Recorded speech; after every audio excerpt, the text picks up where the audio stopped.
Yeah, together. Aaron, switch off all your electronic devices. Natalie, off.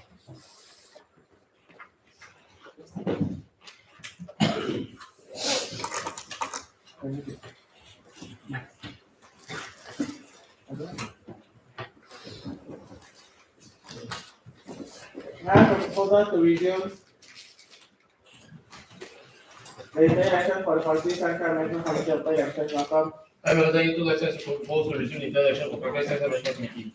Madam Secretary, Mr. William. I can follow in Santos issue by citing second motion. I have a proposal to grant secretary to the floor. Welcome. I will tell you two lessons proposed to address figures and floor. Madam Secretary, Mr. William. I can follow in Santos issue by citing second motion.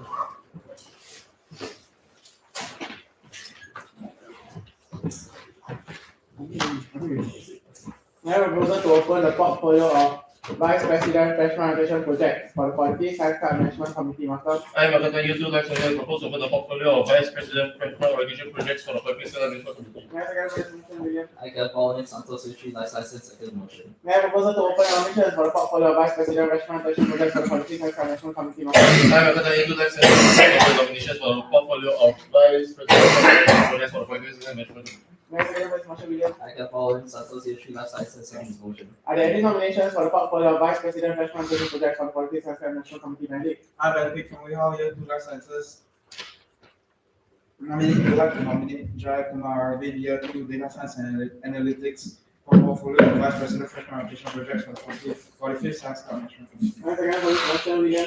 I can follow in Santos issue by citing second motion. Jai Kumar Arvind, you accept the nomination for the portfolio of Vice President Freshman Orientation Project for the Quality Science Management Committee. I, Jacob Arvind, year 2 data science and analytics, would like to accept the nomination for the portfolio of Vice President Freshman Orientation Projects for the Quality Science Management Committee. Are there any more nominations for the portfolio of Vice President Freshman Orientation Project for the Quality Science Management Committee? Are there any more nominations for the portfolio of Vice President Freshman Orientation Project for the Quality Science Management Committee? Are there any more nominations for the portfolio of Vice President Freshman Orientation Project for the Quality Science Management Committee? If there are no more nominations, may I have a proposal to close nominations for the portfolio of Vice President Freshman Orientation Project for the Quality Science Management Committee? Welcome. I will tell you two lessons proposed to the nomination of portfolio of Vice President Freshman Orientation Project for Quality Center Management Committee. May I have a Mr. William? I can follow in Santos issue by citing second motion.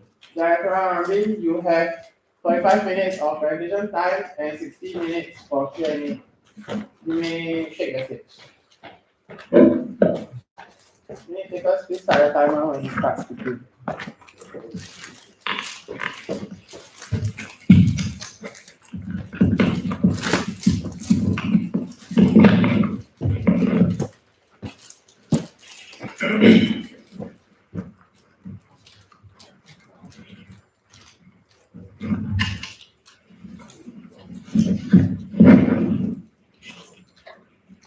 Okay, hello everyone. My name is Arvind, and I'll be giving you some confidence on why you should vote me for VP FOP. I'll be using the 5W1H2 to elaborate why I should be voted in. So, who am I? I think most of you know. I'm a year 2 DCS student. I'm doing a German minor, film science and physics minor. What do I like to do? Stay active, spend time with friends. Weaknesses, I procrastinate a lot, and I'm a very patient person until I'm not patient until suddenly tips me over, which I can see a lot of issues of this coming forth in the future. So if you have questions about that, please feel free to ask. Oh, the slide is messed up. Okay, so why am I doing this?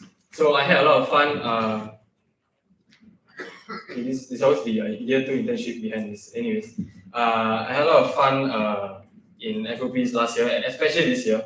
And I found myself enjoying it a lot. And not only me enjoying it, but seeing others enjoy what I do for them.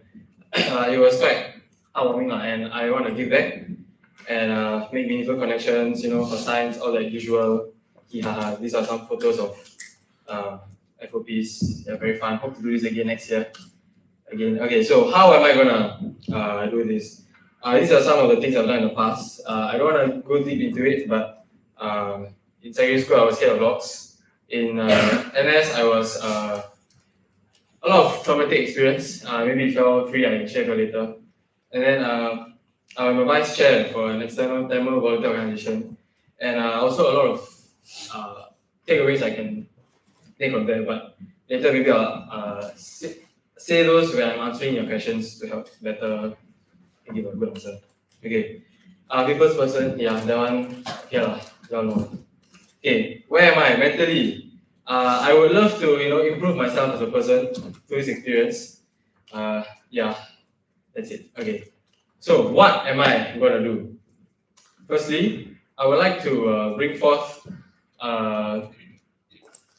So I talked to Benedict and Weikan, and both of them feel that FOPCC has been underutilized, and I feel like it can be, tapped on. Its untapped potential.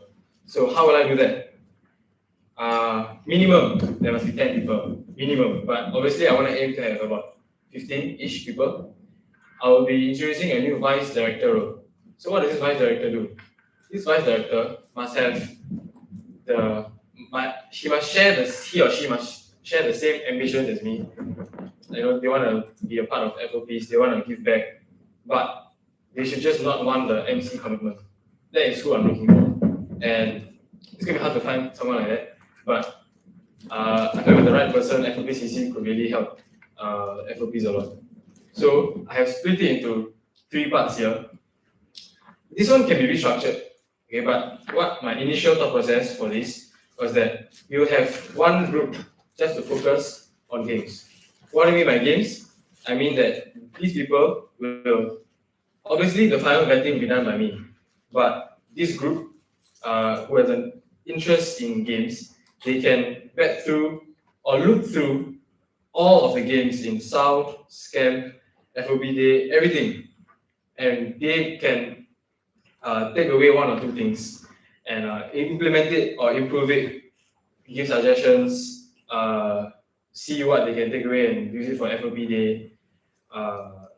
Yeah, this basically is a learning journey while they are looking through other camps, games, and how they flow. Same for events. It's basically an event management group that is learning throughout semester 1 and 2 with me on how they can better run a camp. And I would like to propose to make sci-fi to be 3 days. Now, why 3 days? One day, at first it was Science Orientation Day, which the 43rd felt it was too short. So they made it 2 days. And this year also we kept it at 2 days. And from personal experience, I feel that 2 days is simply too short. I do know that Benedict tried to push for 3 days, but due to timeline, issues, he was only able to make it 2 days. But this year, I'm going to really try to make it 3 days. What are the 3 days going to consist of? It's going to be similar to Camp and SAL, but obviously it's directed towards international students, to those who weren't able to make it for SAL and Camp. The usuals, but I feel like 3 days is better for them to make more meaningful connections at once, because 2 days is simply too short. Marketing and pubs. So I wrote there, work with other FOPs on team. We do have a team for FOPs every single year. This year was Solstice, like new beginnings and whatnot. That's not the team I'm talking about. I'm talking about marketing entire FOP as as one thing instead of SAL separately, Scam separately, Rack separately, because everything feels very detached. I mean, yes, they are supposed to give freshies, unique experiences, but I feel like if everything was linked, it gives a full,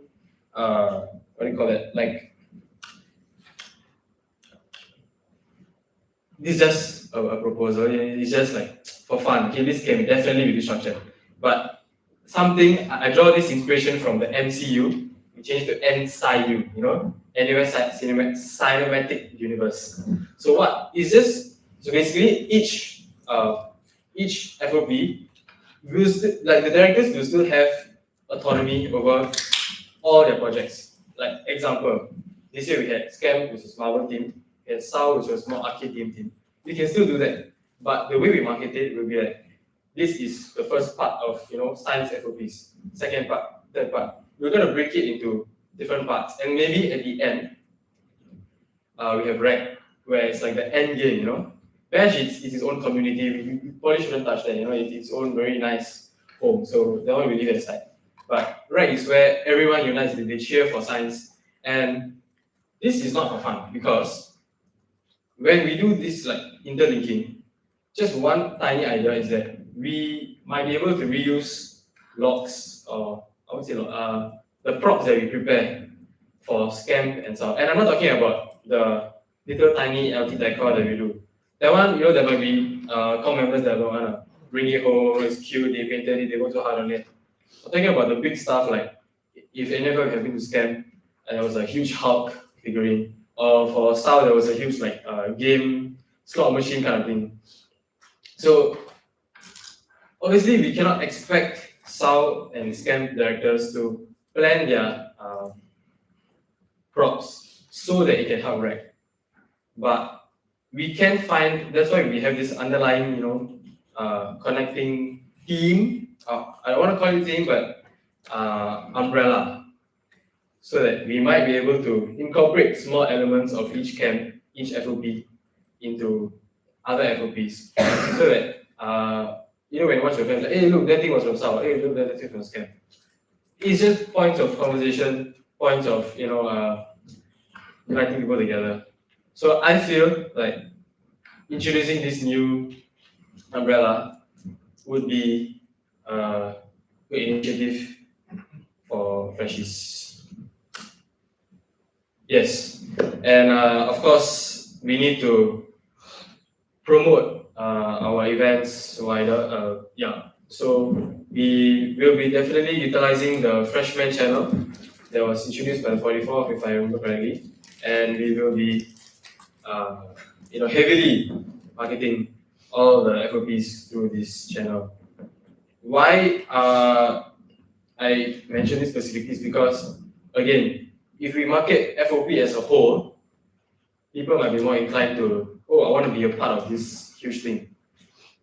You might ask me, what is the point of making it as one whole thing? If, like, let's say SAO is meant for SAO and sci-fi, the camps are meant for students who have not been a part of STEM. Honestly, it's just a fun addition to give the entire FOP a wholer, fuller feel. But their objectives remain the same. And the other addition that I talked about earlier was the log. So we can workshop on the whys and the hows later, but this is just an idea I'm putting forth. Because everything you guys have been doing, the 45 have been doing, is working fine. But since you guys have laid the groundwork, almost like perfectly, everything is set in stone for us. That's why I'm proposing this new thing. Okay, one more thing. 5 motivated leaders. So last year, I believe all of you here tried to recruit more volunteers, but were unable to find a few. Obviously, we're going to do the same thing. But why I'm emphasizing this is because we have so much potential given, again, you guys have laid down everything for us. All we have to do is follow and make it even better for the next year. So we don't want to waste our time and energy and resources on trying to keep on, filling up this role, filling up that role. So why I added this into my slides, because we spend effort, scouting for bashies in SCAP, for example. So why not put in more effort to look for directors? And I mean this in a way because I feel like there's a notion where people are supposed to approach us if they're interested, and if they don't seem fit, we just like put them away. But in my opinion, I feel like we should, because one thing, people think that we are an academic society. So that is one thing. Is hey, what science club? That sounds lame. Like the entire idea is flawed, and most of them they're just scared. Like they want to be a part of something bigger, take on leadership roles. But what we want to do is just give them the spark, and if they are interested, they'll join. If they're not, we won't touch them. And we are heavily motivated to really get on the ground and push this finding more people. What do you call that? We're very determined. Yeah. When am I gonna do this? After I voted in, hopefully. So yeah, that's it. I would like to end my presentation. Thank you.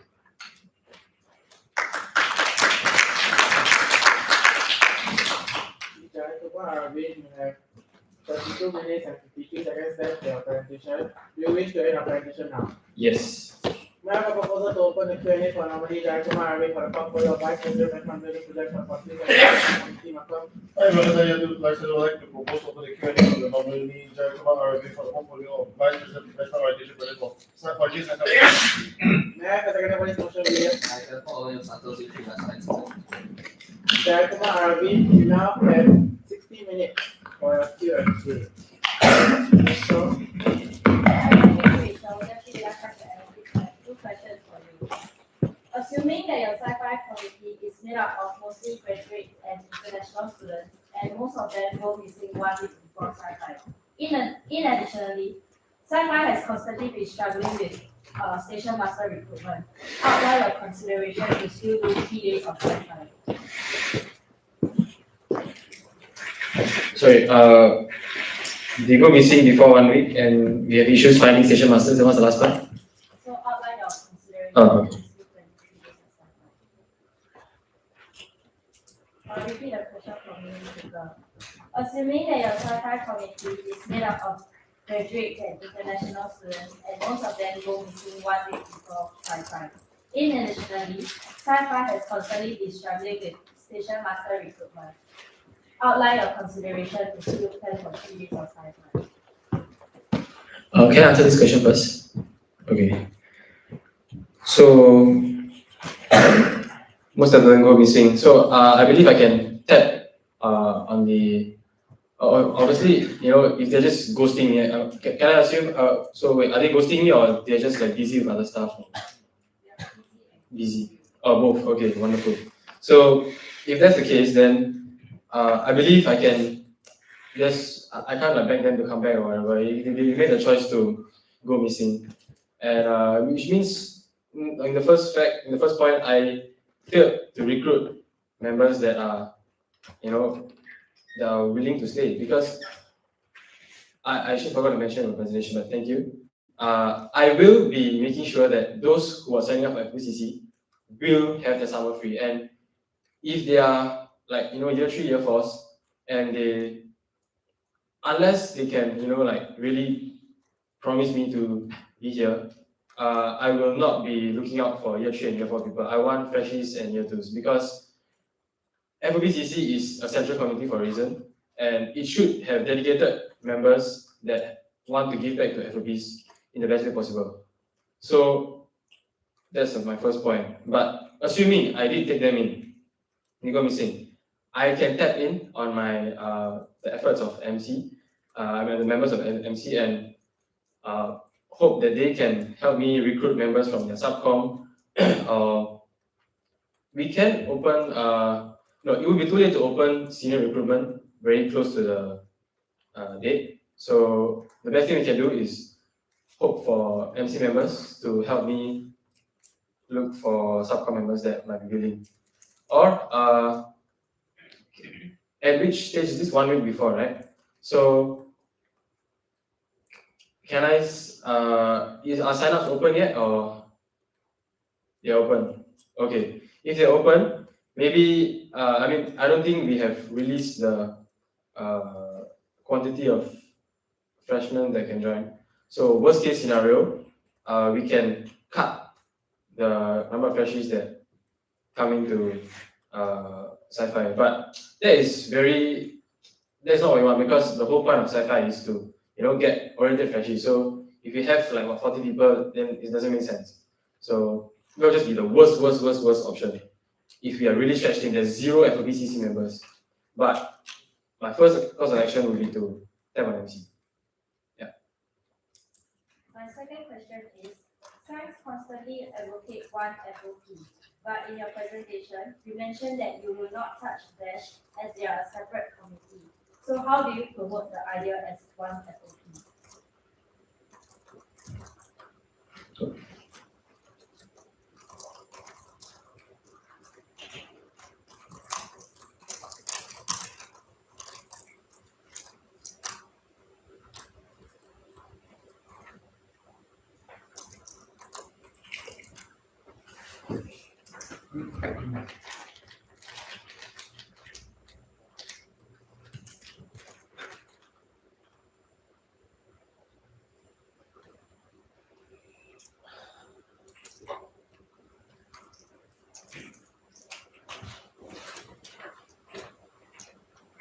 Okay, so I would like to correct what I said earlier. By not touch bash, I meant because the point of bash is to put people is to show what science is, and usually it is very detached. So I just wanted to, and that each batch has its own issues. You know, there are seniors who come back, there are alumni that come back, and they want batch to be a certain way. And the batch director has their own views, their own ideas for batch. And the thing is, the idea of having camps and a flag or rag that is integrated with bash might be a difficult thing to do because bash's purpose is slightly different compared to the camps and whatnot. Yes, they are still FOPs, but what I meant by not touch is not touch on how it operates. You know, I mean, obviously, I'm still not going to touch on sound and scam also, but uh, bash, it would be awkward and weird, in my opinion, to incorporate bash into the huge umbrella or not, because we can't create a spectacle like we do for rag in bash. We can if you wanted to, but then the point of the bash's purpose is to put forth the faces of science, and bashies are the most important. So having a huge spectacle in bash doesn't make sense, and that's why I didn't want to touch bash into putting it under that huge united umbrella. Hi, Benedict from Weihao, Year 2 Life Sciences. I have two questions for you. My first question is, as a Year 2 student, your academic workload is definitely higher. Suppose you did not manage to find any directors at all after all co-options. Outline your course of action to continue leading the FOP branch effectively. Okay. I repeat, as a Year 2 student, your academic workload is higher. Suppose you did not manage to find any directors at all after all co-options. Outline a course of action to continue leading the FOP branch effectively.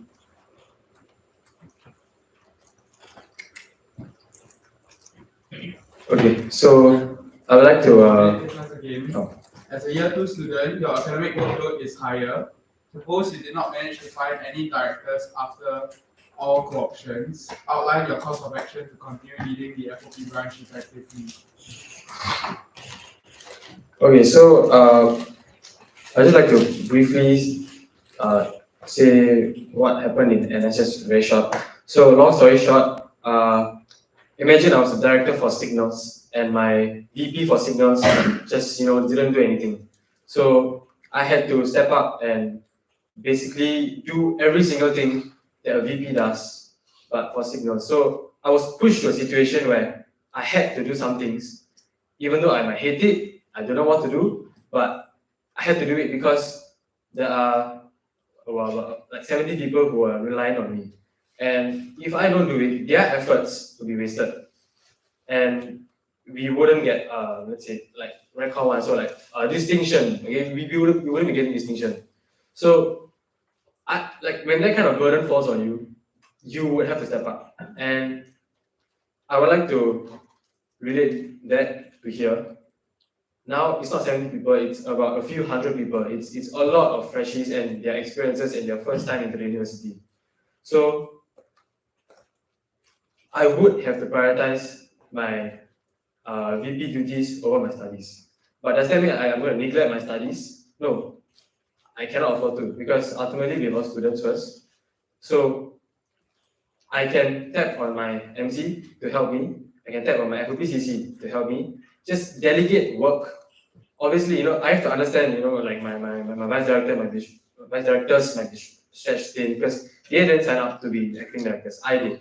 So I have to think what is important. I have to think their point of view. They also have academics. So all things considered, I'm pretty sure everyone understands where I'm coming from. And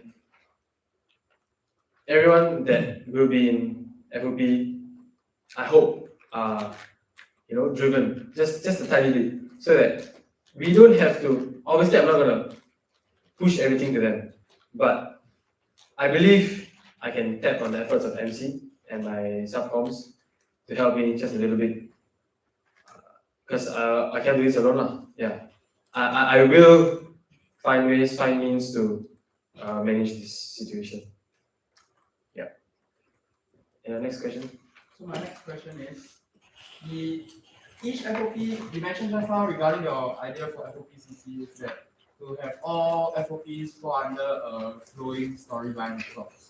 So each FOP has their own unique themes and committees and publicity teams that they want their own ideas to be shown in the camp.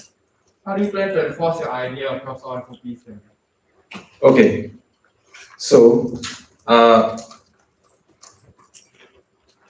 because each camp has its own theme, the publicity directors for each camp will have the autonomy to publicize it however they want because it is their theme, it is their camp. But what I meant by underlying storyline is that when you market FOP as a whole, you can, like, let's say for example, I stick to the NCU thing. So when you stick to that, I can market the entire FOP season as one big thing, rather than I want to incorporate, I want to publicize SAO or scam as a specific, like, how do I put this? Like, I will not call SAO out or call scam out as part of, I will not have my own publicity for those. I'll have publicity, I'll enforce this underlying breach as a whole thing. But the individual camps, their own publicity directors will handle whatever they want to do. Because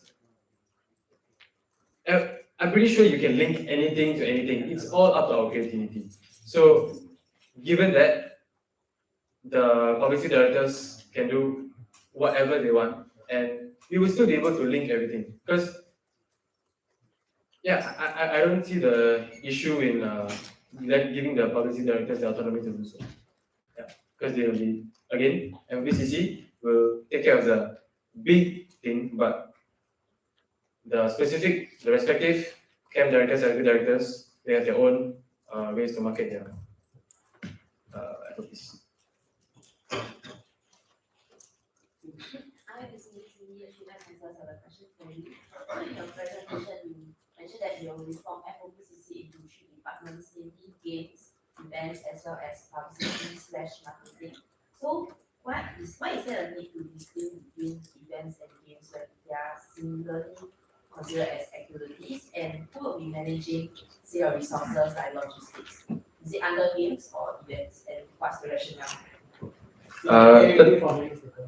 Okay, so in your FOPCC restructuring, there's a establishment of 3 new departments, which is marketing/publicity, events, as well as games. So what's the distinction between games and events when they seem to be a similar idea, as well as who will be managing the resources, and what's your rationale for the role distribution? So in his restructured FOPCC, there are 3 departments: publicity/marketing, games, and activities. What's the games and events? So what's the distinction between games and events when they are of the same idea, and who will be managing the resources and why? Yeah, you are absolutely correct. They are quite similar. Which is why then maybe I might have events and logs or games and logs. Basically, I just put 3 there just to give you all a pitch. But like I said, it can be restructured. So yes, this apart from the parts and marketing team, the people that are looking at proposals, they are looking at the games and all that, they will have a logs team. And I remember Cindy and Cindy's logs and Asia's logs had like a group chat where they update stuff. I would like to make that a more prominent thing in FOPCC where we spearhead, FOPCC will spearhead the accounting of logs. So what does that mean? We will have a group and forms that will be available where anytime someone wants to borrow, they update, they fill the form, they take, and they return when they end it. And FOPCC will have a logs person to track all of this.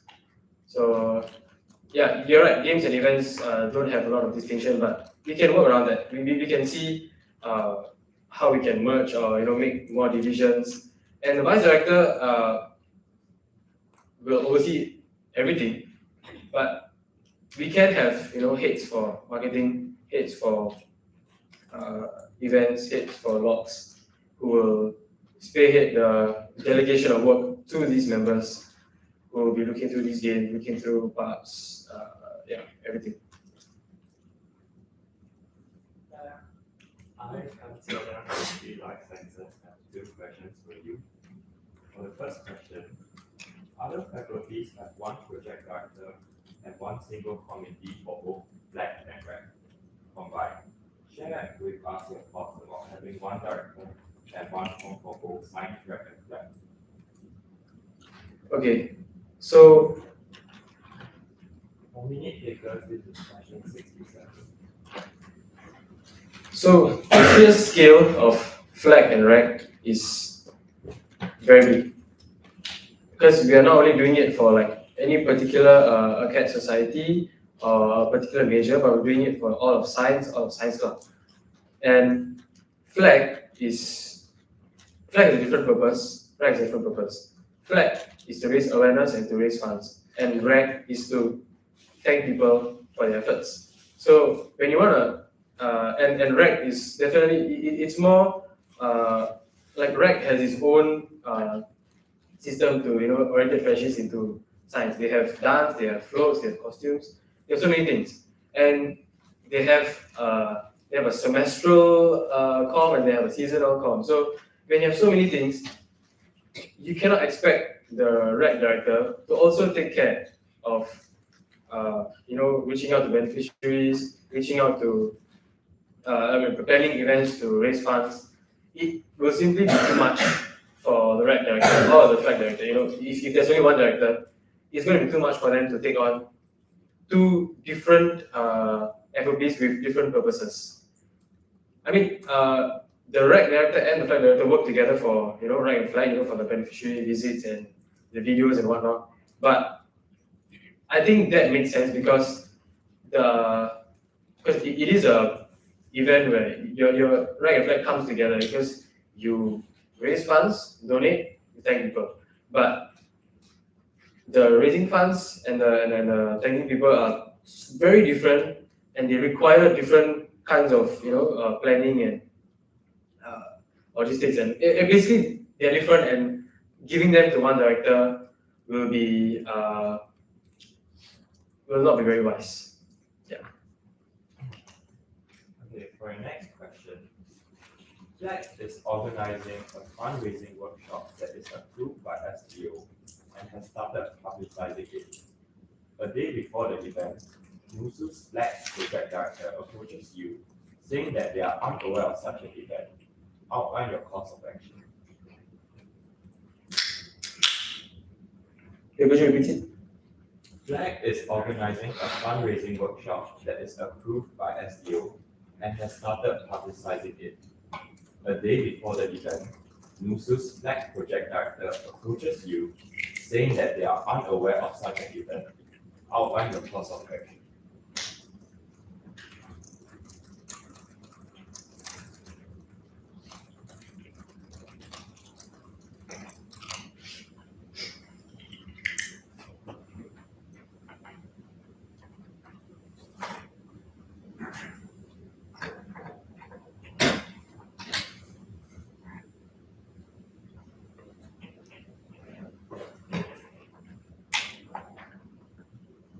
Okay, so this fundraising workshop, if it has been SGO approved,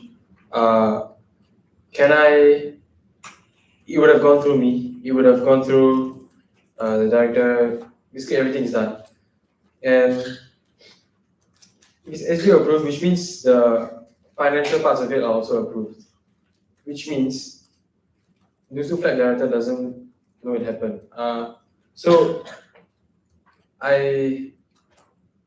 I believe that the flag director and myself did not update the NUSU side of things. So which means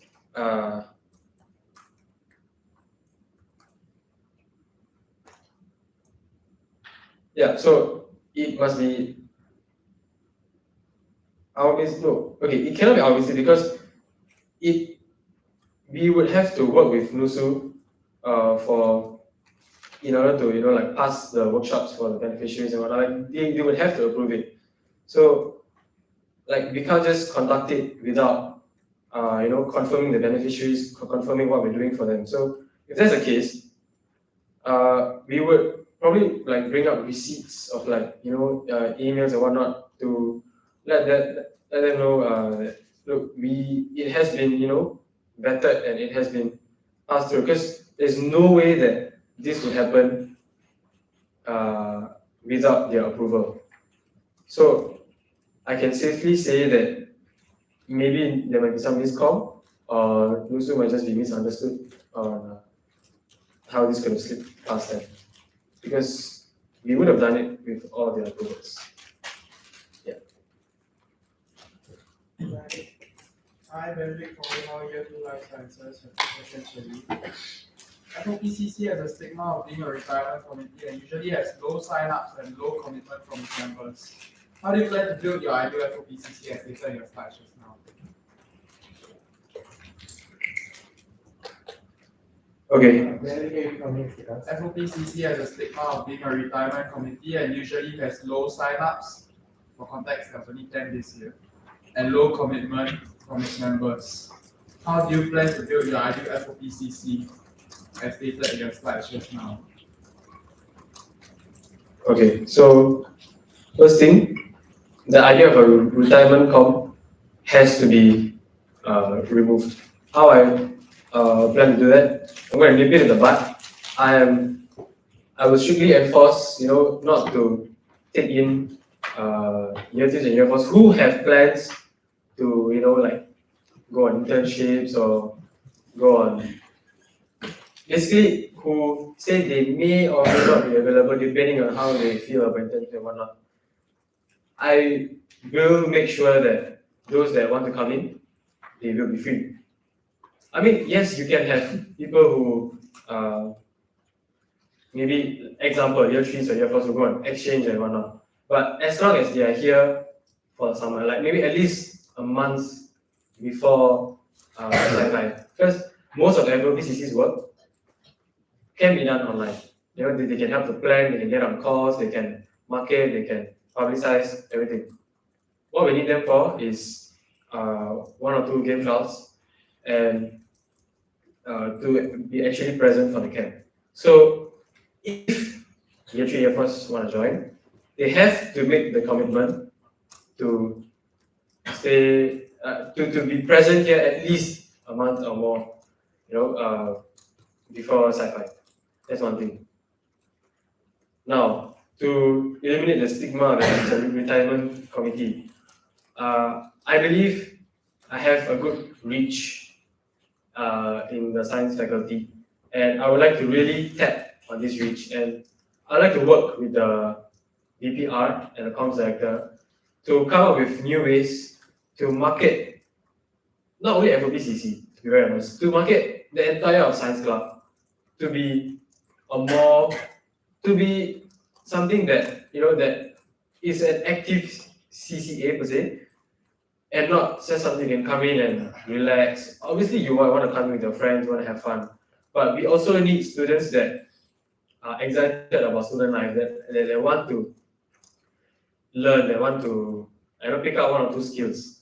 So I believe we will work very hard, or I would want to work very hard with the VPR and comms, and even in internals, because when we are decompeting for subcon recruitment, we cannot. I will say no if they are going to throw year 3, year 4s who just want to slack or whatever into FOPCC. And but first course of action would be to market it to the best of our abilities. I'm Martin from Year 2 Life Sciences. I have one question for you. Let's do one small science element during your FOP, such as scan and sound. However, your scan and sound director feels that he will take away the fun of the FOP for the freshmen. Outline your course of action. for me takers. SEO wants more science elements during your FOPs like SCAM and SAL. However, your SCAM and SAL director feels that it will take away the time of FOPs for the freshmen. Outline a course of action.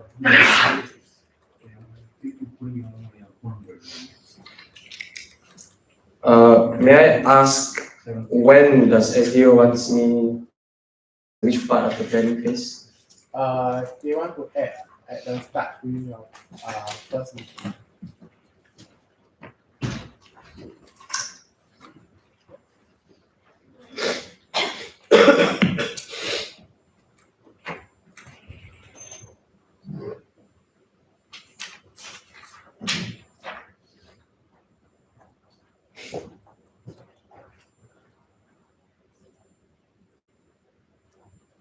Okay, so firstly, I have to respect the fact that the FOP directors have their own visions, their own teams, their own goals of how they want to make the camp fun. So that one must be taken into consideration. And the fact that the subcom putting so much effort into these games and whatnot. So, okay, but since we are still at the start of the planning, and since we are science, we are orientating science students to NUS, SDO's concerns and requests are not wrong. It is good to have science elements. So while science does not have to be it doesn't have to be a science, like how do I put it? It could be a fun camp with science elements rather than a science camp with small fun elements. So there can be, like example, we have. Let me clarify. Okay. Science elements is not just about the physical sciences, but it's like learning about the faculty of science, like the people and the resources that we offer. Like, could you list? For example, like learning about the staff in science, the resources that NUS offer, like NUS libraries, NUS Allied City Proxy, NUS Universe app, all that. Right. That sounds lovely because the point of FOPs is to orientate students to NUS, and these are tools that are going to help freshmen to get easily acclimatized to being an NUS student. So yes, I still agree with the point that these elements must be included in camps, but I don't believe universe or all these other tiny things need to be included into a separate segment itself. It could just be, like, so we do have seniors on ground. We do have, like for example, we have like fake freshies or whatever. So all this, we have seniors to orientate students. And what's their point?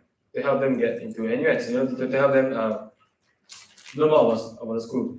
So while it doesn't have to be an entire segment just to talk about universe, and wait, what other apps other stuff you said?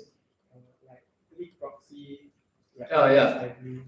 All these things can we just mention? And during school, there are courses, most of the CHS courses actually, they do introduce these things, and I learned about these things through the through courses, and it's not as important, I feel, to publicize this during camps, because then it will really become academic camp, and the notion of science club being an academic society is just gonna keep on growing bigger. So all these things, yes, they're important, but they can be passed on as information to the students, to the seniors, when they are eating lunch or when they are just talking, moving from place to place or whatever. And I will, let SDO know that, it is still a camp and all these things are covered in our courses. So it is not of extreme importance to have that into the flow of the camps. Hi, Benedict from How Year 2 Life Sciences have one question for you. So, FOP day usually has low participation due to FOP committees either already being overworked or not seeing a point in bonding the FOP branch. Outline your course of action.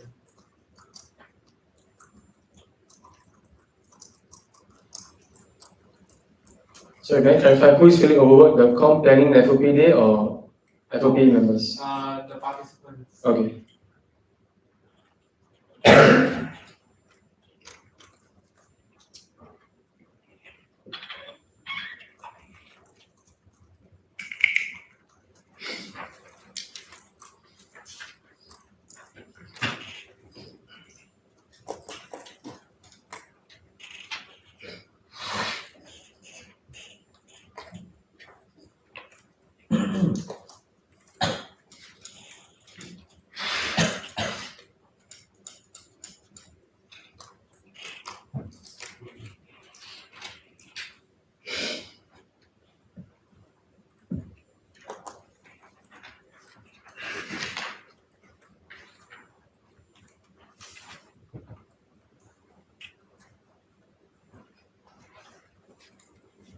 Okay, so let me address the feeling overworked part.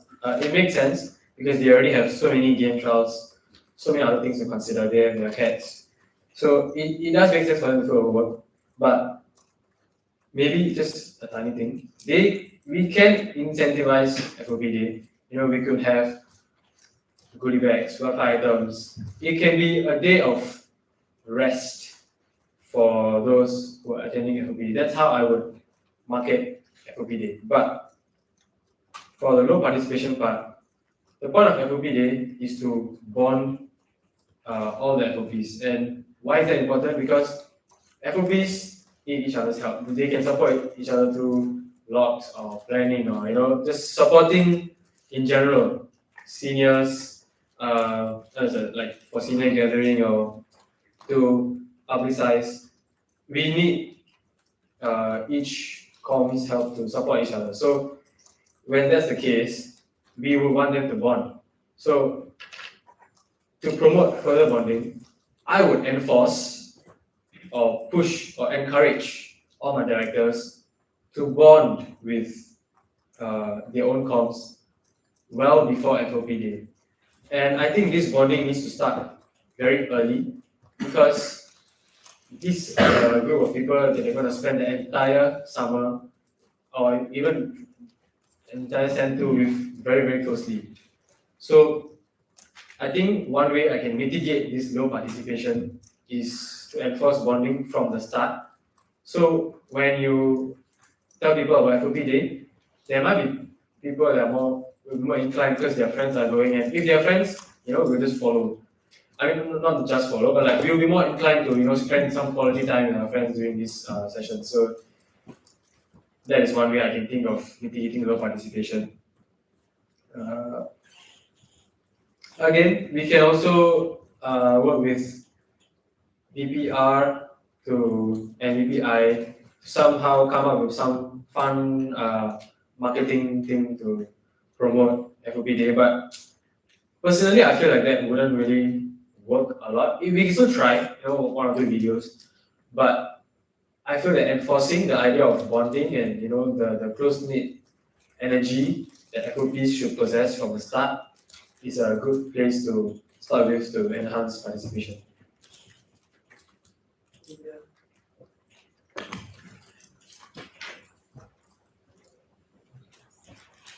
I can follow in Santos History Life Sciences. Have one question for you. So you've mentioned quite a bit about trying to remove the stigma, let's say the stigma of science club being a academic society, or the stigma of FOPCC being a retirement kind of subcommittee as well. And you also have said that you plan to utilize and collaborate with the VPR and the communications director in trying to mitigate this stigma. So what are some of the ideas that you would want to share with the VPR and the communications director, especially in something like subcommittee recruitment, which is happening quite soon?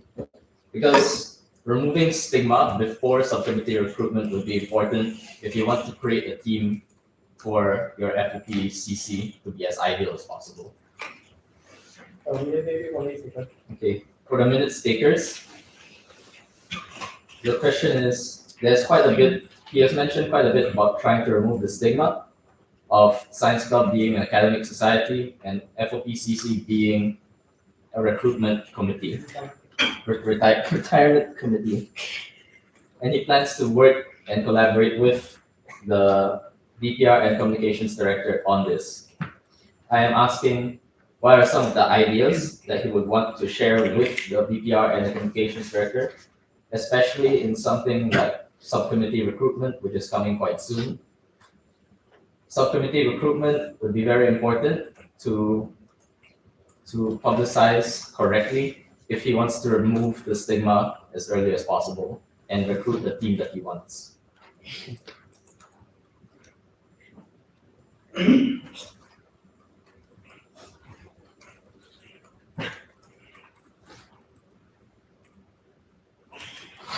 Okay, so this I might have to get a bit technical or specific with this. So what I initially had in mind was making a few Instagram reels, TikToks, because videos get more attention and engagement than posts. So I would work with the entire MC, in fact, to collectively, warmly welcome students to take part in this. Now, what will be in those videos? I'll be honest, the exact concept, I don't have it with me, but we will work to make like a fun advertising kind of a video to let them know like what, I think if we show them, rather than say your Science Club does this. By show, I mean, we include like fun, if with permission, we can include like fun snippets of, let's say, the OG videos of past camps or whatever. We can make like a mini trailer for the entire Science Club using that, or we can. This requires much more discussion with the 45th. But what I'm trying to say is that we will try our best to be creative, to basically tell them that we are not nerds. We obviously we value education, but we will be putting forth the idea that Science Club is not a study club. It can be if you want to create study groups and whatnot, but we as a Science Club, we want to promote student life, and I think if we are able to capture that fun element of an engaging student life into our advertisements, I think that can go a long way in eliminating the stigma, at least a little bit. I can really recall the PPS academics and 2 questions for you. My first question is, suppose a hypothetical situation where your style director does not want grad exposure in this year's camp, as they are thinking of coming up with another segment. Outline your plans. May I ask what is the other segment? They have yet to come up with the answer. So they just plainly want to, they have a blank statement saying they want a new segment. Okay.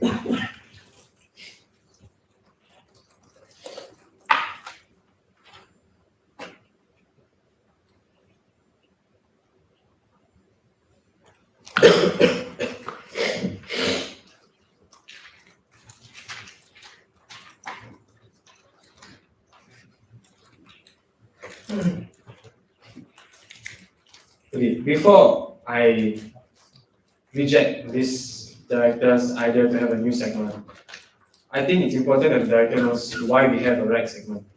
So the point of having a rec segment is to promote more people to attend rec and support our friends in rec when they're performing for the entire NUS. And I think that's very important in creating like the one science identity unity through participation and whatnot. So because of that, so that's the point, right? We are there to support, right? And by doing these exposures, we are encouraging them to come down. So if you remove this exposure to rank, it is then obviously everyone would have friends in rank, they might come and support, but I don't think that the reach it has without the segment would be as great as without. Yeah, okay. So I think what I can recommend to the director is maybe to find time in the camp somewhere, if time permits, if the workload is okay for some kind of whatnot, to maybe squeeze this new segment that they really want to do but they don't have any ideas yet in somewhere. But since they have no new ideas and it sounds like this director just wants to do something new. I mean, it is valid, but maybe not the right segment. Maybe they can try like replacing another segment before that maybe doesn't feel as important. This can go on through a discussion with the subcom and whatnot. And maybe they can try their new ideas in other segments, but the right segment is very important for science and for the right people to get science students to come and support them. My second question is, in the past, Red Cross first aiders have always assisted staff whenever they experience a shortage of first aid. However, due to unforeseen circumstances, the Red Cross has decided to decline and not offer their help. Your SAL director has confided you in that and told you that many of the game segments, especially the wet game segment, are lacking first aiders. Outline your course of action. In the past, Red Cross first aiders have always assisted staff whenever they experience a shortage of first aiders. However, due to unforeseen circumstances, the Red Cross has decided to decline and not offer their help. As a result, your SAL director has confided in you and let you know that many of the game segments, especially the wet game segments, are lacking first aiders. Outline your course of action.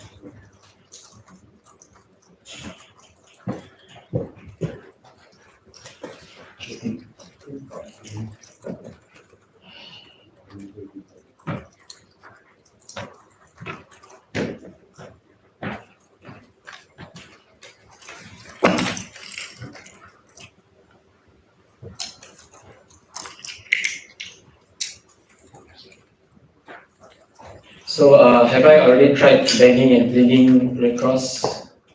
And they still say no.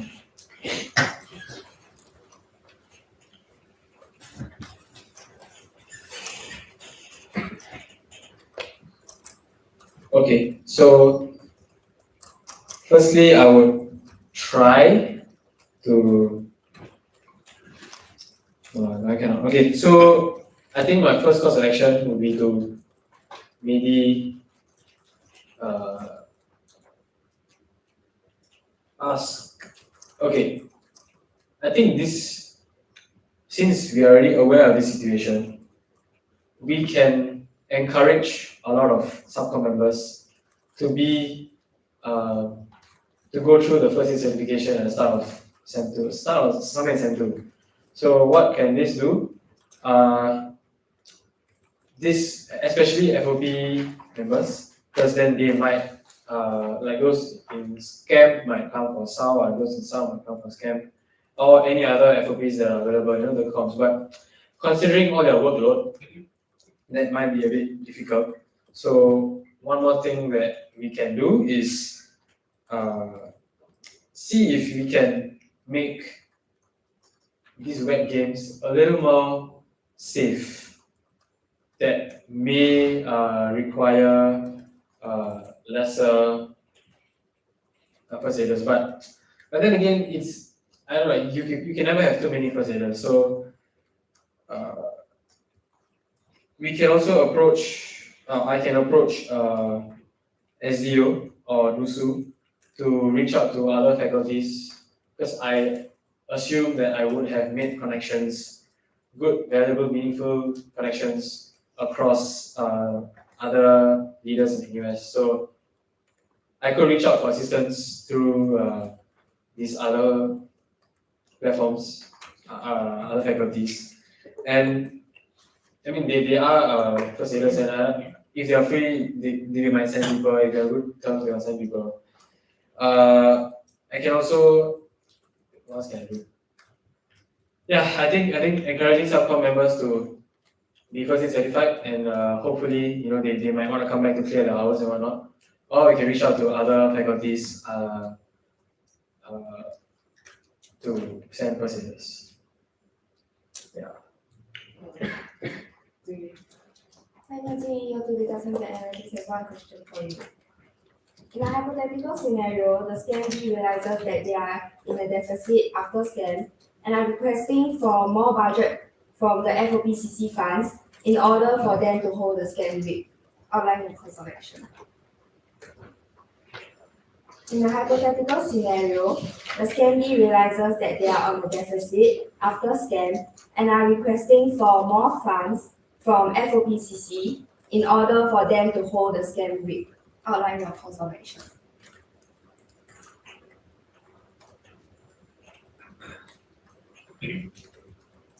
So if they don't get more funds, they cannot hold scamming. Yeah. And this is right after scam. Yes. I Benedict from how year 2 life sciences. I'd like to propose for 15-minute extension to the Q&A. I see year 3 life sciences secondary school. Maybe because we set a timer on the timer.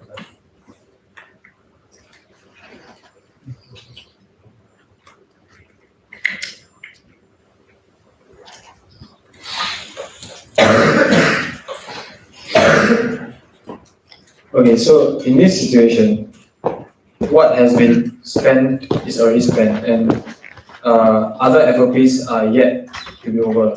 So reallocation of funds might be difficult. I mean, obviously, I'll firstly talk to the treasurer of SCAM and the RT to see what's up with the WBS. And it might be very unlikely to reallocate funds. And considering it's still right after scam, there's still about 2 months-ish before scam peak. So what we can do is encourage the scams marketing team to find more sponsors. And let's say even after trying their best to find as many sponsors as possible, we can maybe put in a, maybe we can try to see if the Honti can find, maybe find some requests to, I presume touching the reserves would be a bit difficult. So we can still put a request if that's possible. Because if it's in a state where scam week cannot even be run, then SDU might understand. I would ask SDU's advice on this also. But I think the best course of action is to just push them for more sponsored items. Yeah, because there is no point in seeing worrying about how much money is spent, because assuming none of the money is fraudulently been taken from the WBS or whatever, if it's all been rightfully spent and everything makes sense for the camp, it'll just be a learning point for the next scam director to work with their budget more efficiently and work our best to find more sponsors. I have 2 questions for you. So my first question is, in a hypothetical scenario that your FOP directors who co-opted in co-option 2, which is after the formation of the subcoms, share their concern that they are unable to bond and garner support from their subcom. Outline your course of action. So to repeat, in a hypothetical scenario that your FOP for option 2, share their concern that they are unable to bond and garner support from their subcommittee. Outline your course of action.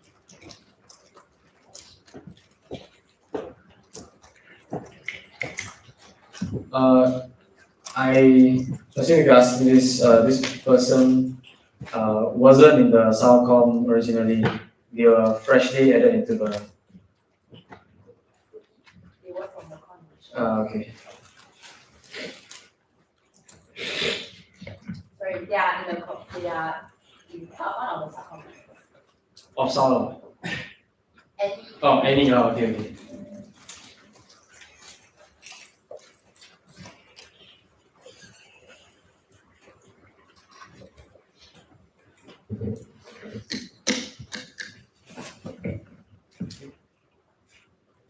Sorry. How long after getting in after co-op 2 is this director coming? So say that FOP play occurs in March, right? So maybe around GP until January. So they face this issue in their first January.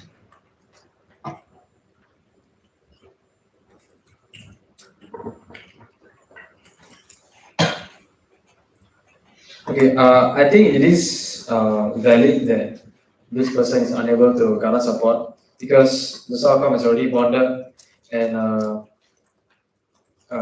they haven't formed the bond with the director. So I would let the director know that this is natural. You know, that this person should not be worried. And they have a lot of game trials, a lot of discussions, a lot of meetings ahead of them. So I would encourage the director to host more bonding sessions.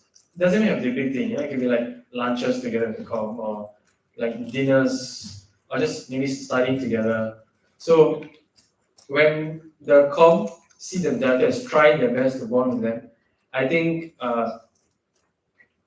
like they will naturally, in my experience, be more acclimatized with the director. And I think the best I can do is to motivate the director to initiate more bonding activities. It will be hard because uh, Sem 2 is going to be difficult. We have a lot of proposals, a lot of game trials. But small things, lunch together, studying together. This could go a long way in promoting this connection. And ultimately, because of so many game trials and so many discussions, I believe this, like, I would just motivate the director, like, let them know that they don't have to be worried. Because it does make sense because, they are new. So just ask this director to give it time, let the com take their time to take them in. So they can't just in a snap and click with everyone, right? Every person has their own ways to their own way to get comfortable with people. So be it a working relationship or they're really friends, it will take time. So this is what I would advise the director. So my second question for you is, SCAN is always undersubscribed, and one possible reason could be the camp cost. However, camp fee. However, for the past few years, the rollout of financial aid has been delayed, and details only come out after SCAN signs up has ended. What are your thoughts on this? So to repeat, SCAN is always undersubscribed, and one possible reason could be the camp fee. However, for the past few years, the rollout of financial aid details only come out after SCAN sign-ups have ended. So what are your thoughts on this? May I ask why the details of financial aid comes very late? Like, is it related to? Because the Office of Finance only rolls out the details after towards like the later part of April. Yeah, like July onwards. And so SDO can only determine their criteria around that time period. So it's just we are unaware of the criteria, but we definitely know that there will be financial aid, right? It's not every year confirmed. Okay. Okay.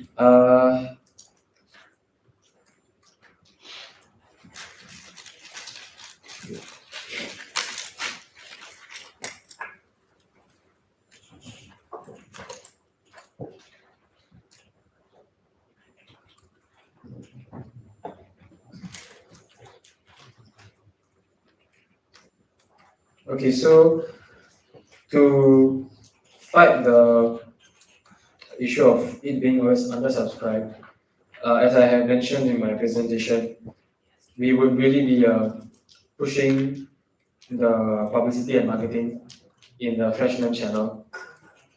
So I think that could help with the undersubscribed part. But the fact that it's undersubscribed because it's 2x, this one, I mean, if we publicize it enough, maybe more people with more money in account, but I don't think that's what we should be going for. The camp costs that much for a reason, you know, it is to accommodate for the shirts, for the meals, and all that. So because of that, it will be very, we can try our best to say, you know, it will be worth your money. It will, okay, we can make it attractive through this publicity, saying that, oh, you have free goodies, you have this many number of shirts that you'll get. That might be an incentive to attract freshies to join. And because we'll be doing this attraction through the freshman channel, I think there is a chance that signups might go up. But reducing cost, everyone wants to reduce cost for everything, but there's only so much you can do. So I would say the best course of action would be to publicize it higher. And maybe what we can do is with the maybe I can ask SDO, you know, if we can send out maybe a link or an email where freshmen can put in concerns or queries about financial aid. I think the SDO might be able to help them alleviate any queries if they feel the camp is too expensive. Like, I'm pretty sure I know lesser compared to the Honti and the SDO about, you know, this financial aid thing. So it would be good to maybe just include the tally or the email of Honti or SDO. I mean, SDO might get a lot of emails, but it's just a suggestion. Obviously, after considering with SDO first, if it's possible for them to write any queries about this, because we cannot promise them any financial aid. So yeah, pushing for more marketing would be my first main biggest course of action.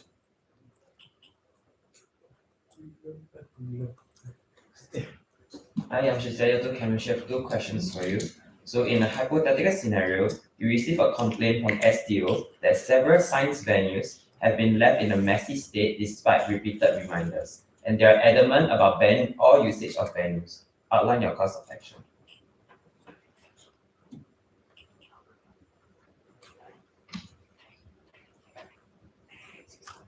So can you repeat? So, in a hypothetical scenario, we receive a complaint from SDO that several science venues have been left in a messy state despite repeated reminders, and they are adamant about banning all usage of venues. Outline your course of action.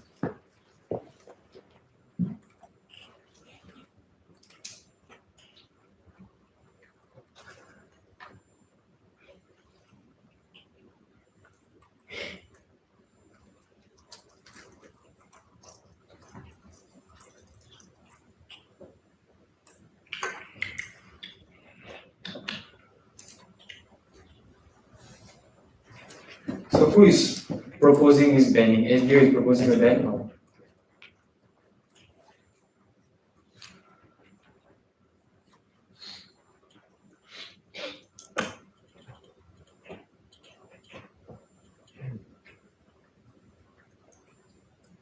I think firstly you would, you know, banning is a bit extreme. So first thing you do is apologize on behalf of all the FOBs and to let SDO know that, you know, like we are using these venues for a reason. We need these venues to orientate students to science. So well, obviously SDO knows this, but I will still try my best to, you know, fight for the FOPs to still continue using the venues. And main thing would be to go to the FOPs, the directors, or the logs team, or whoever's in charge of cleaning up, make sure everything in the rooms are returned to its original state.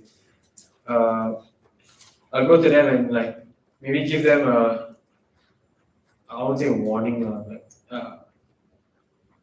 I think it's important to let them know of the dire consequence that will happen if they don't, if they keep up with this behavior, because they spend so much time on these camps, they spend so much effort, money, and all this, and if they are gonna be, trashing the place, they are ruining not only the comms effort but also the freshers' experience of being in a proper orientation camp. So the best I can do is talk to both sides and find some common ground where we will be able to. Because can I ask if this is an ultimatum? Like, it is. So what? So like either you ban or Yeah. like what's the other option? So like it's either you ban all of the science venues, so that would be the ultimatum. Okay, that's crazy. I think I will need to back SDO because this is it won't run because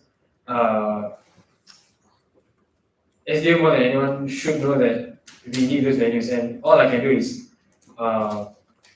enforce harder rules and personally go down to the best of my abilities to go and check on all the FOPs if they are keeping the rooms clean and in the original state after they finish using it.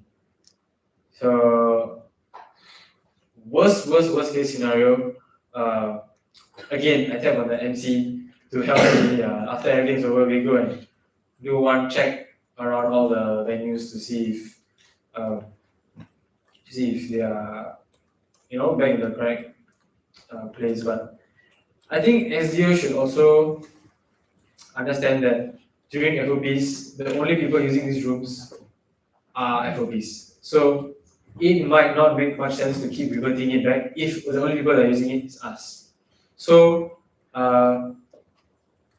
the proposal or the TPA that we sent to SDO would have, I would make it clear that these places, what they will be used for and why. So maybe SDO hopefully will understand, and I would try my best to make them understand that it would be a logistical nightmare to just keep on putting it back up and changing it around to make it neat. However, if SDO has informed us that the other events that are happening in between our FOPs, really they have to put one, let's say this like science kid event or whatever, then I would go out of my way to ensure that these venues are used properly and they are put back in place afterwards. So I think it's really a matter of enforcing it and begging SDO to let me continue using these venues. So my second question is, in a hypothetical scenario, after the SDO presentation for Scan and SAL, SDO has a lot of feedback about the camp, requesting for major changes to the camps. The directors feel that these changes will make the camp less fun for the freshmen and are reluctant to make these changes. Outline your course of action. Okay, may I ask, what are these major changes considering? So for example, like one thing could be they want more science elements in the segments, so that could be decreasing the amount of games in the segments. Okay.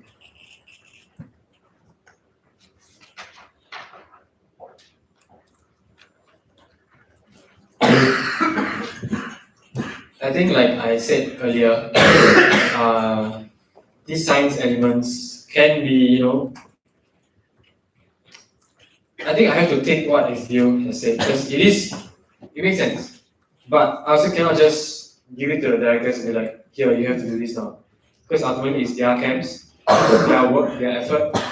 I have to push for the director's vision and the idea. So because of that, we'll try try our best to see if there are any common ground. Like my suggestion earlier, using the seniors to disseminate this kind of information, because again, using this giving an entire segment for these science elements or any of these major changes it might not live up to the vision or their idea of having a fun camp. So I will also put forth to SDO that why we're having these games, why we are doing, because the games are not, I mean, they are there for fun, but they're also there to, bring the students around science and know more about the faculty itself.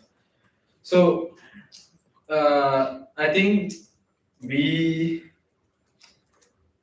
are trying our best to push for the director's vision, but if that's not possible, then we would try to find some common ground where maybe we remove one game from any one segment to reduce the time used and maybe have one tiny 30-minute segment for these science elements. But main priority would be to still push for the director's ideas and themes and visions. Just to follow up a bit, right? So, what in the scenario, right, the SDO thinks that some of the games are too dangerous and they want you to remove the games completely. Okay, so if it's about danger, this one needs to be taken extremely seriously because we are liable for the flashes. So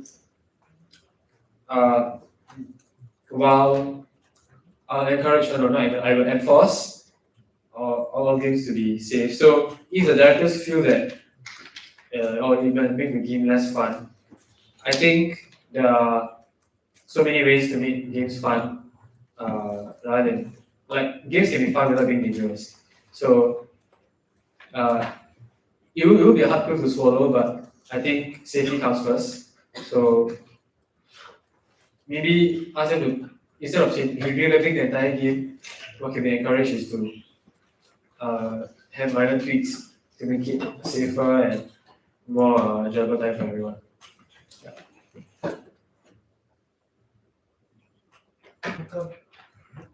I'm Malcolm here to let us have one question for you.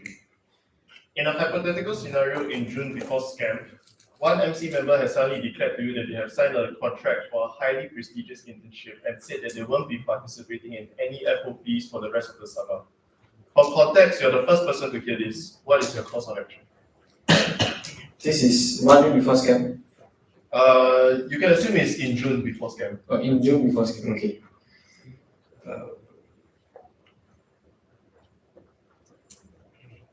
Okay, so I think it's important to clarify that MC members are not required to attend all the camps, but that said, it is encouraged because ultimately we are MC members and we are we are doing this together, and it is appropriate for us to be present and support each other's events throughout. And I think if this MC has already done it without informing us, we could request that. Okay, are they year 1 or year 2?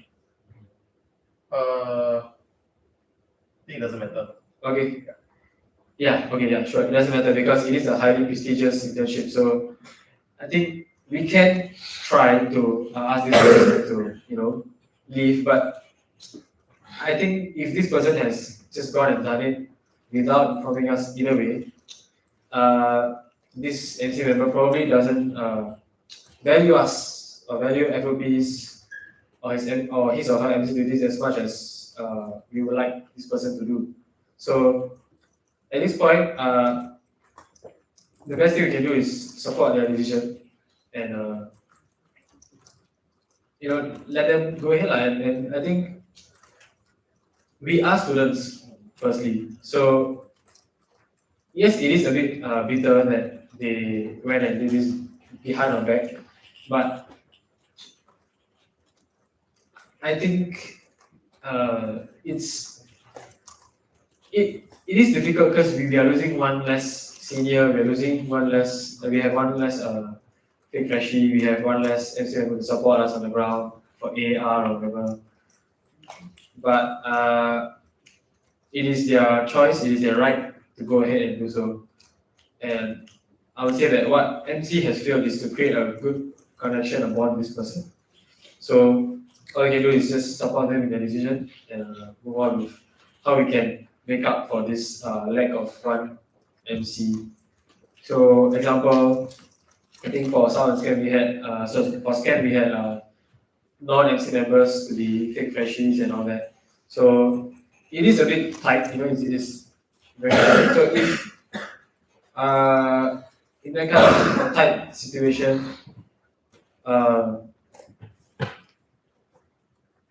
might have to reallocate the number of like OGs available because the fake freshie element is a very important part of scan. So and it might be too late to recruit seniors because game trials over, prep camp is over.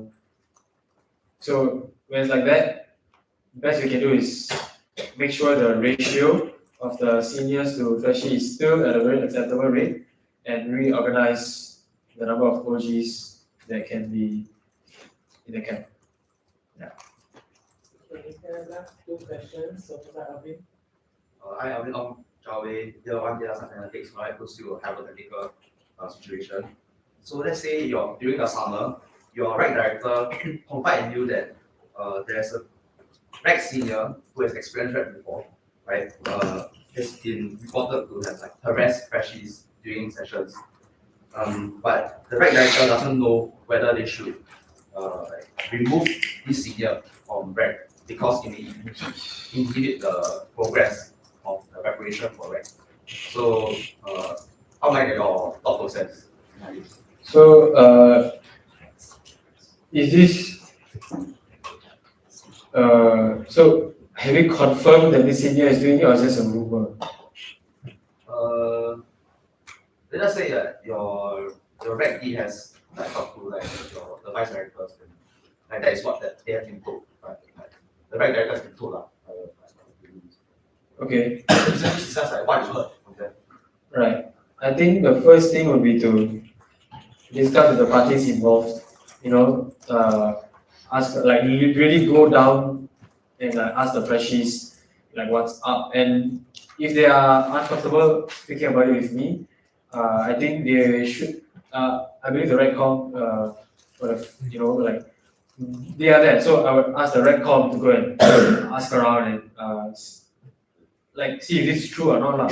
And if this does happen to be true, then I think immediately inform this up to the president and SDO, and because this involves harassing, like be it verbal or non-verbal, physical, like whatever kind of harassment it is, I think the freshie's safety and the freshie's health or mental state is very, very important because these are the people they're going to stick with throughout their life in uni. So I think in order to, and we can't just not act on it. So we have to act on it and immediately see what is the procedure to get this person removed. And this is all after talking to the guy involved, guy or girl involved that's causing the harassment, and those affected, like everyone who's involved needs to be consulted because like yesterday, if it's just a rumor,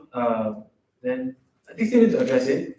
But yeah, if it's legit, then we need to get them removed stat. Last question from Omar. Hello, year one chemistry. Would like to ask you one question.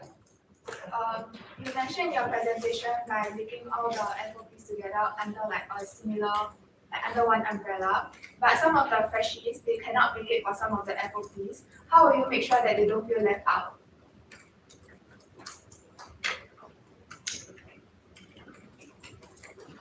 Okay, I'll repeat again. You mentioned in your presentation that you want to link all the FOPs to have a similar theme, but some of the freshmen cannot make it for certain FOPs. How would you make sure that they don't feel left out?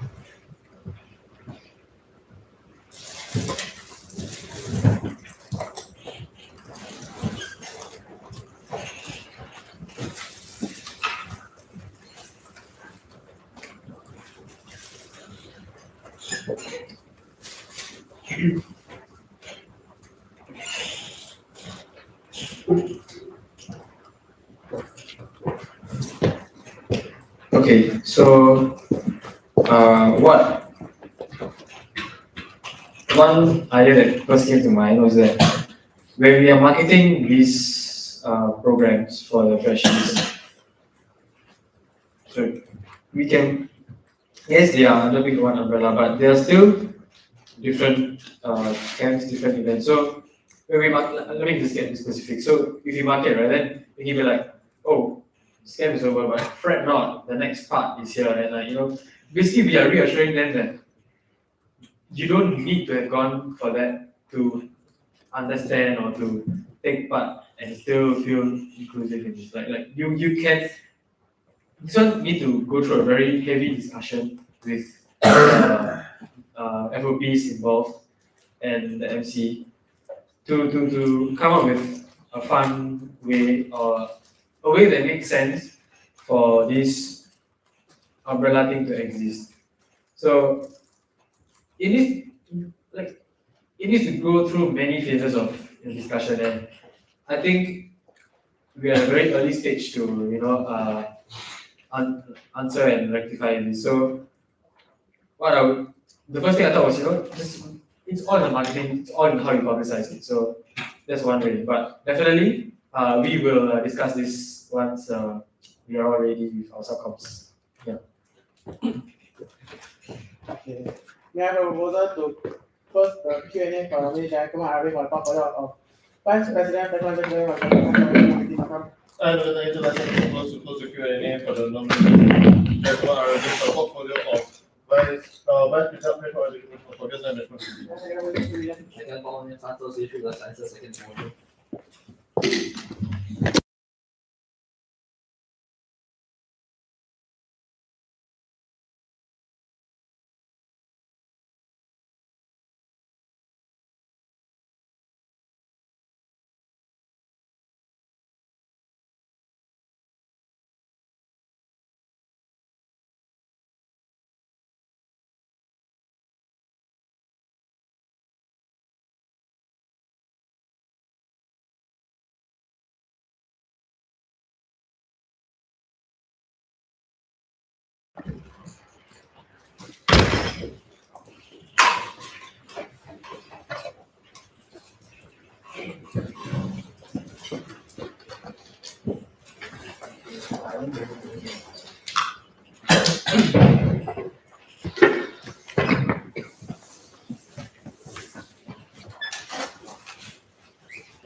Director Arvind, you have said the vote of confidence and liable for re-presentation and re-chair. May I have a proposal for a 15-minute break from 10:10 to 10:25. Welcome. I have an intellectual proposal to 10 minutes, 5 minutes, 15 minutes for 10 to 25. May I have a second for this motion? Second Paul, Santos issue the answer second motion.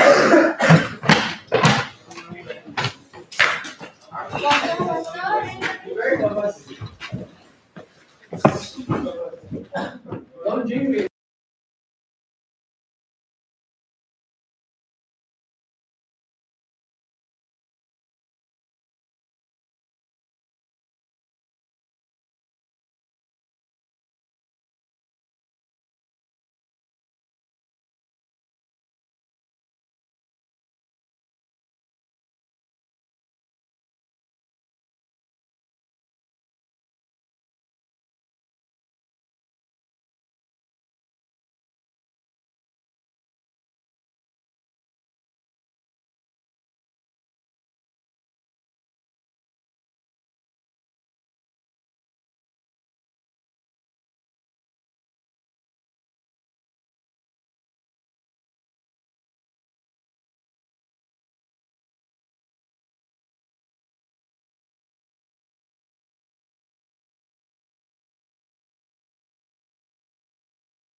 KKV, guys.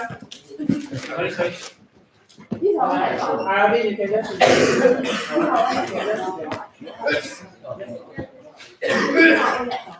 to you. You want to use that one? As in, there's no like, I have to.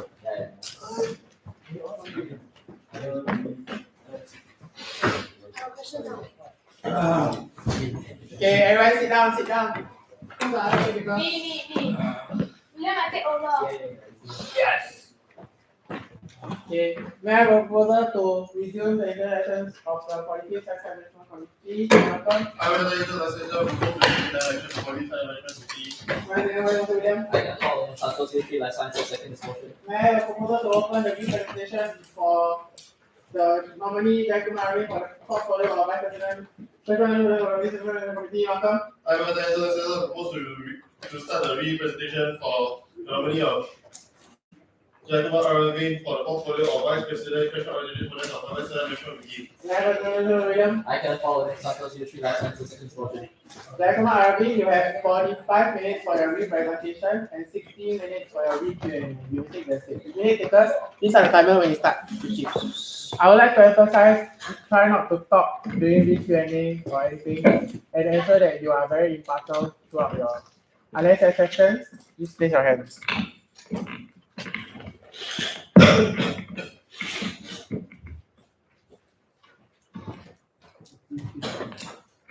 Okay, so a lot of things to address that I failed to address earlier. So firstly, for the question about one of my members go MIA for FOBCC, and how am I going to conduct 3 days of sci-fi? So I should aim to, or I will aim to have a few international seniors in the CC, but I have to take note that some of the international students might be going to the home country and whatnot. So I cannot expect them to be here entire summer, obviously. This also goes to those who like year 3, year 4s, always go internships and whatever. What I can do is, I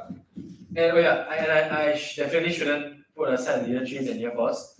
So what I'll be doing is, okay, so year 3, year 4s will, they have a lot of experience.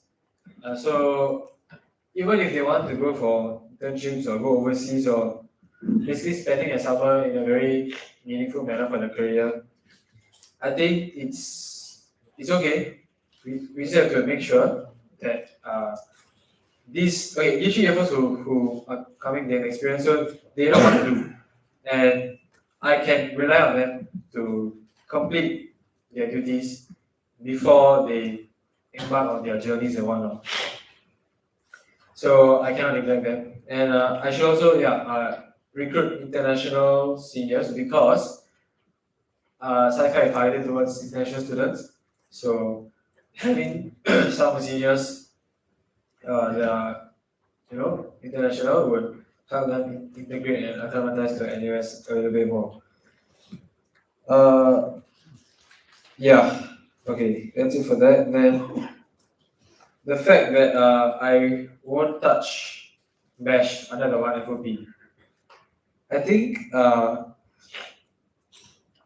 idea of one FOP should touch Bash because while Bash may have different aims, I would say the underlying aim, which is common across all FOPs, is still to orientate the freshies. Yes, Bash has lesser freshies to orientate, it's only 12 people, but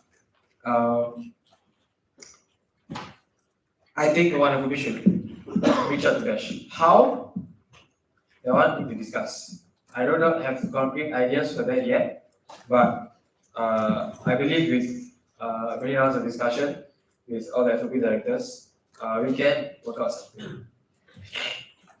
Okay, so the fact that as a year 2, I have a lot of student workload.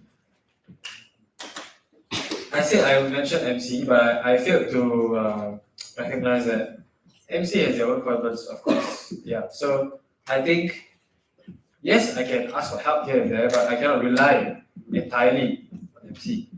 I have to choose my vice directors wisely, and when I'm recruiting vice directors, I would have to make it known very clear, the hard truth that there is a chance that they will have to take on a bigger role if they don't have a director yet. Yeah, just make it aware to them that what they're signing up for lah. Yeah, okay, so about the FOBCC having the one FOB thing, I think it's still possible. The feedback I got was that it is going to be difficult to connect because then there might not be many differentiating factors and connecting them might be difficult, but just keep that in the back seat for now. We will workshop this. But how do I say this?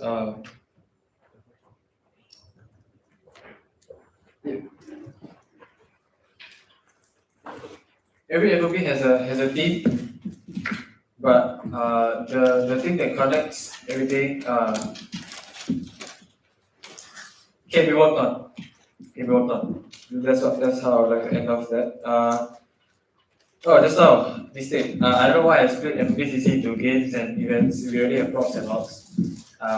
Yeah, so that one just forget about that. For rank, it's a seasonal and semestral rules, not an entirely different comp. I apologize for my poor phrasing. Okay, for rank and flag having just one director for both. Few things I fail to say. If I do that, the size of the committee might be smaller, so it might be stretched thin, and a lot of the roles might be gone. Number of hits is lesser. And financially, it's not possible because flex funds are purely donation. They are raised funds for the beneficiaries. So and RAC has its own budget, and RAC and flag together has its own budget. So it will be difficult to work with a combined budget due to this fact. About the question that what if we didn't update? Yes, there is one scenario where there is updates call, but there's also an actual scenario where we really didn't update. So in that situation, everything is already done. Values are booked, lots are all done, purchases are all done. So what we can do on our end is to just update Lusu ASAP, because that's the only thing we can do.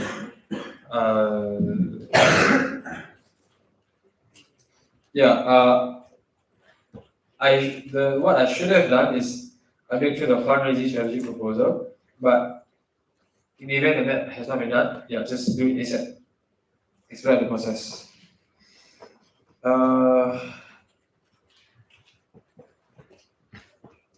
About the question about including science elements, SDO is apparently very strong on having science elements, which makes sense. Okay, so I said that seniors, I can encourage seniors to talk about it, but there's only so much we can do to monitor to ensure that all seniors will talk about it.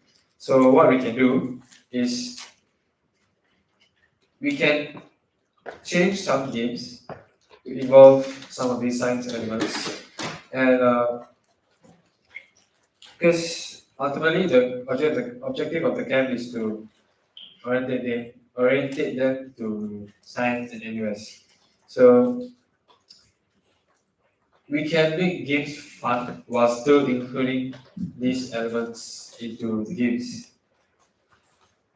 I can also try to rationalize why I might not want to do this by saying that we already have science elements like things about the science club, or let's say for example for SAO and like board rank and all that. So we could work out a common ground where we might be able to change some names here and there. Okay. About FOP day, incentivizing has been tried, and it doesn't work as much as we want it to. So what we can do is we could give each subcom a reason to attend. So for example, for SAO and SCAM, you know, they could attend FOP day to board and like do a like just see what kind of seniors we might be expecting. And also to make friends with them so that they might return as seniors for all these camps.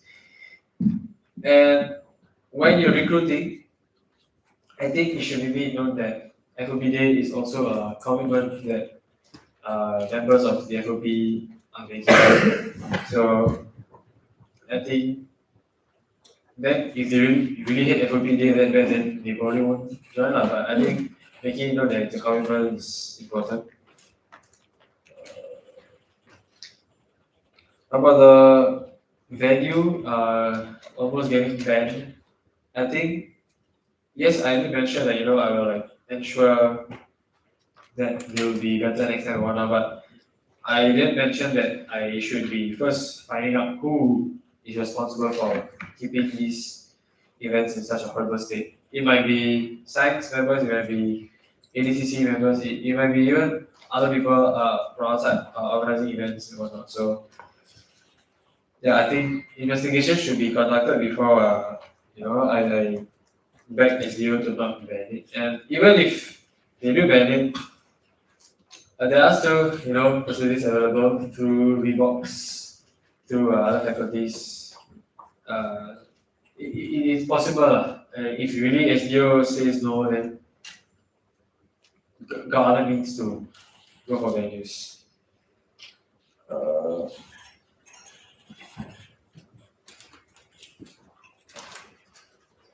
About the subcom recruitment, so I did say that I will work very closely with BPI and BPR to remove the stigma, the fact that some subcoms are retirement committee, some science club is an academic society or whatnot. I think I didn't say I want to work with VPI and VPR. I should do it because subcom recruitment is coming in about like a month. And need to work with directors who come into co-op. So I just need to plan how I would go about producing this content out to remove the stigma and get more people to sign up for science club, for subcom recruitment.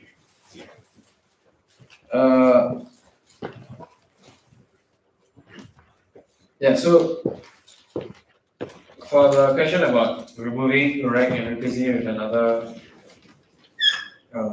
segment, I think if we include one more segment, firstly, it would extend till very late, and which means we need to accommodate for food, which might eat up on the budget. That's for the admin side. But also, why rank is there? I think I mentioned most things, but one more thing, very important thing is giving the dancers and the floats of rank to give them a platform, an opportunity to present in front of an audience for the first time. I think that's important, because they can't just straight away perform in front of thousands of people. So yeah, that's just one thing I feel to mention.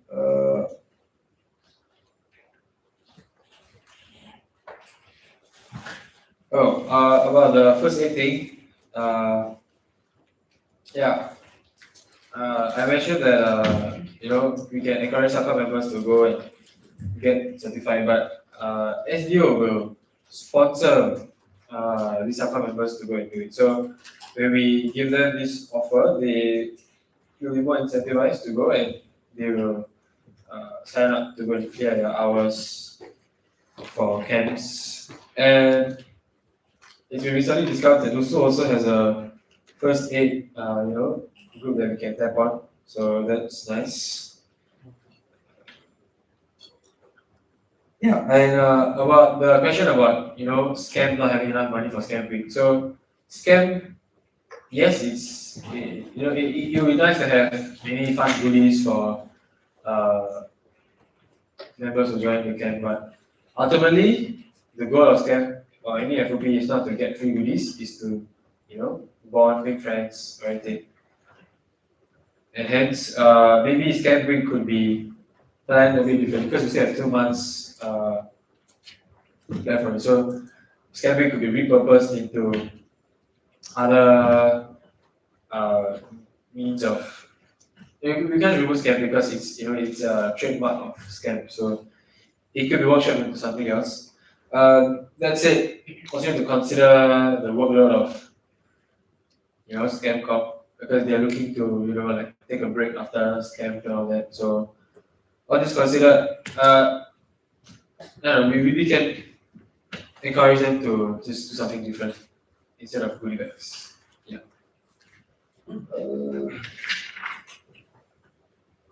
I think that's the end of my representation. Jayakumar, Arvind, you have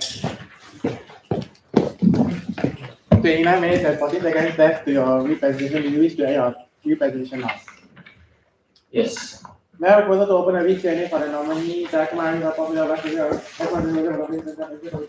Kalau kita adalah satu program di kami cakap popular business information dan I can follow up Santos if you last answer second motion. Jayakumar, you now have 60 minutes for your representation time. May you take us please start the timer. Rachel? Hi, Dr. Rachel. Just to data science and analytics, I have 2 questions for you. My first question is, in a hypothetical scenario, some academic FOP directors raise a complaint to you saying that they feel their venue booking request has been deprioritized on days where their game trials overlap with scan and sound game trials. As such, they question the fairness of the venue booking process. Outline the cause of action. I'll repeat the question. In a hypothetical scenario, some academic FOP directors raise a complaint to you, saying that they feel their venue booking request has been deprioritized on days where their game trials overlap with SCAP and SAL game trials. As such, they question the fairness of the venue booking process. Outline the cause of action. For me, take us to question 26.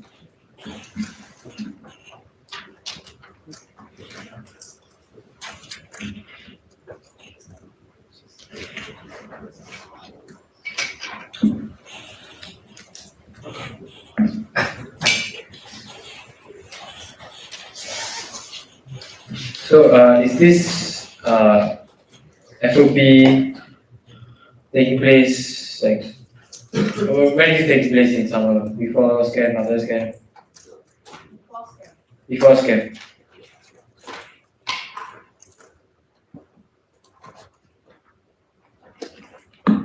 How long before scan? So let's say during test week, SCAN and SAL have game trials, but at the same time, life science can also have game trials on the same week. Yet they do not get their locations because SCAN and SAL have game trials and they get priority. Who came to me first? The life science academic society, right? First. So I've already made the bookings for SAR and scan.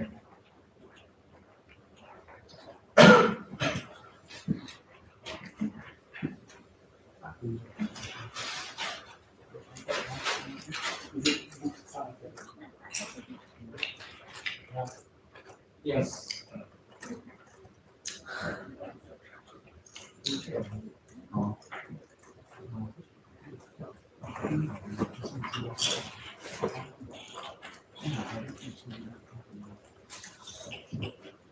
Wait, life science came to me first, but I already booked the venues before SAR and scan came to me. At the same time. Same time.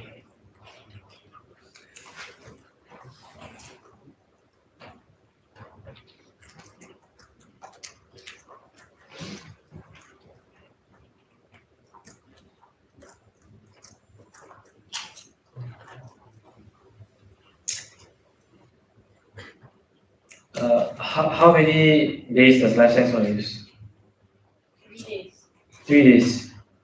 Assuming that scam game trial is Monday to Wednesday and South is from Thursday to Saturday. And life science game trial is on Tuesday to Thursday. Okay.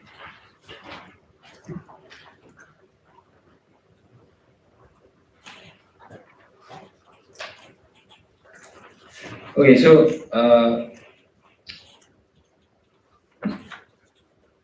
life science camp is not before scam, right? It's after, because scam is the first, FOP for all of science. So I think what we can do is clarify to the life science society that the urgency of scam requiring a venue first, because they need to vet through their games and whatnot before life science. So since that's the case, I will give the priority to scam, because it's Monday to Wednesday, so that slot is going to be hard. But scam game trials at that point is still only a game trial. Like locations are not entirely decided yet. So because of that, it can be, what we can do is try to find some middle ground where we allocate certain parts of science to scam and certain parts to maybe the ones that we really need, like we need the space, we need the, I don't know, whatever considerations that we need, like maybe the locks, if they fit there or not, the closed area, open area, all that. We get the more desirable values first because scam is more urgent. And then the rest we could share with our sites. Similarly for SAO, we can go by the other way. Because life science is before SAO, during that period where life science overlaps with SAO, we can give the more desirable values to life science.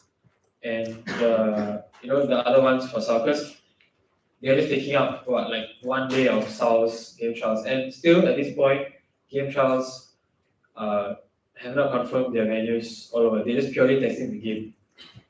Because that's the case, I think it's okay for SAO to request to the SAO director if it's okay with them and the SCAM director with this arrangement that we're moving forward with. Because as a VP FOP, I would have to be as neutral. Yes, I have to put science club events first, but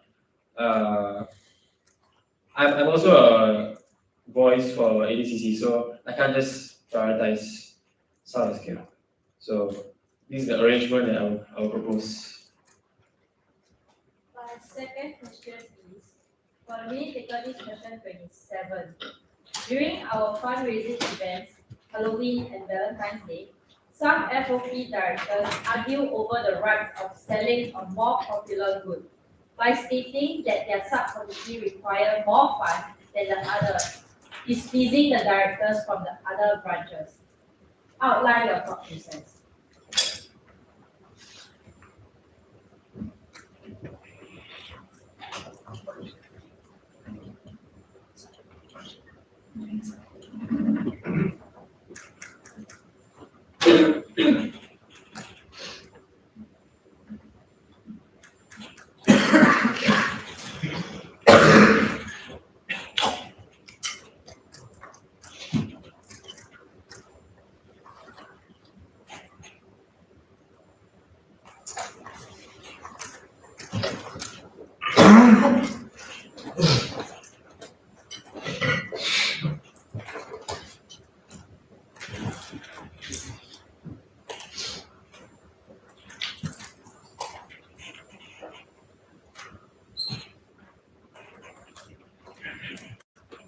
Could I get an example?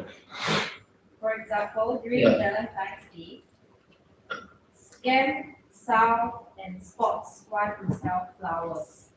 But then Scam and Sal claim that, FOP needs more money.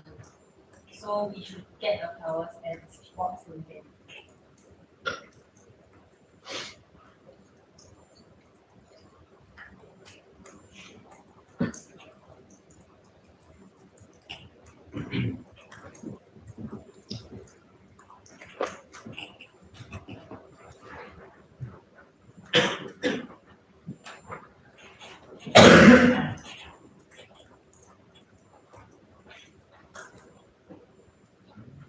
I think there are a few things we can do for this.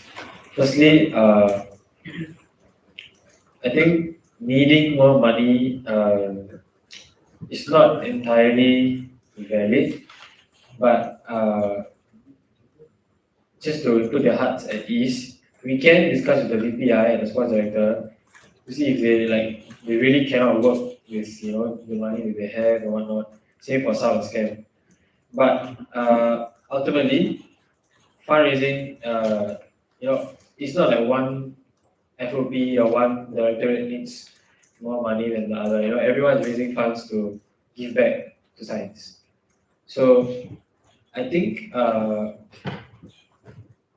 what can be done is, if they all want to sell flowers and they are very adamant on it, we can propose maybe selling different types of flowers. Like they don't all have to be, maybe like some can be a bouquet or some can be single. It can, they can come up with different ways of selling flowers. They all just don't have to be just like plain flower. I think that's one way we can go about it. But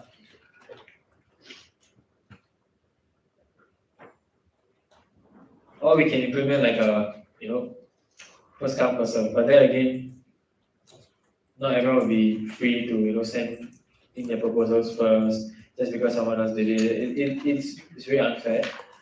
So I think the best way is to deconflict is to uh, let them sell different types instead of the all same kind. Yeah. Or we can motivate, like leave it free, like whoever might consider changing ask them change if it's okay. But if, because it's their booth, what they want to sell, and I think restricting them too much might be a bit too harsh. Yeah. So they can make some tweaks on what they sell. I am Mohammed Memorizer. Here, two live answers. I have two questions for you. So, for our first question, SDO comes to you regarding an incident that has occurred to one of the freshmen in the camp the previous week without your knowledge. Outline your course of action. So SDO coming to me. That regarding an incident that occurred to one of the freshmen in the camp that happened in the past week without your knowledge. Outline your course of action. So may I ask how the SDO know about this? You can assume that there's a the parent contacted SDO.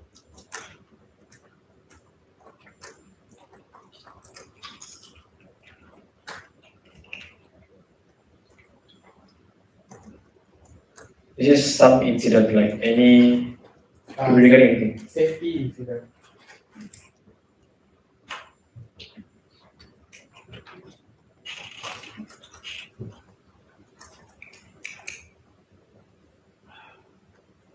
Okay.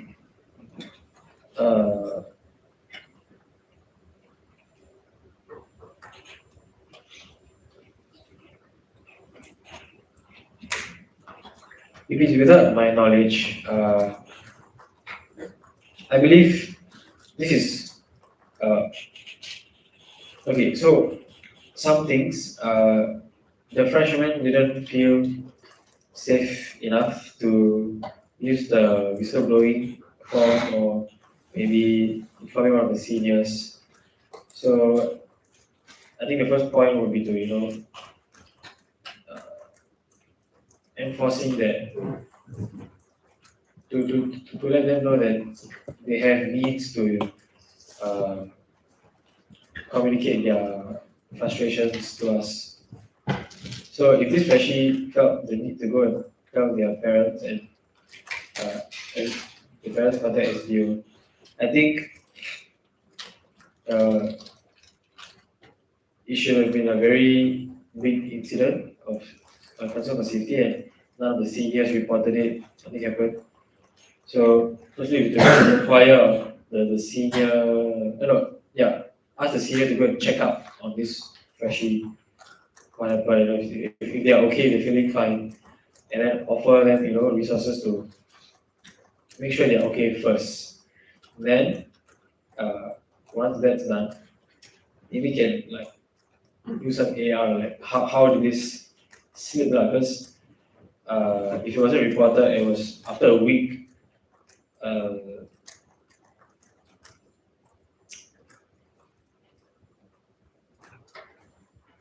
I think we also need to apologize to SDO, and because we would have done everything, we would have hoped to have done everything according to the proposal. So if this incident slip means either one of the call or one of the seniors may have also slipped, and so we just need to go and inquire and do a report, and make sure everything is accounted for, everyone is okay. And there's not much to do about the incident after it is done. There's no way you can punish and whatnot, unless it's a very serious thing, like it was intentional and whatnot, then we can take action after much inquiry. But if it's purely an accident, I think making sure people who are affected are safe is the most important thing to do. If they're okay. My next question is, for context, SAMC members support the FOP plans under Science Club. So SCAN, SAL, and Sci-Fi. An SAMC member comes to you saying that since they are obligated to go for all the camps, we feel that they shouldn't be paying for the senior camp fee. What are your thought processes?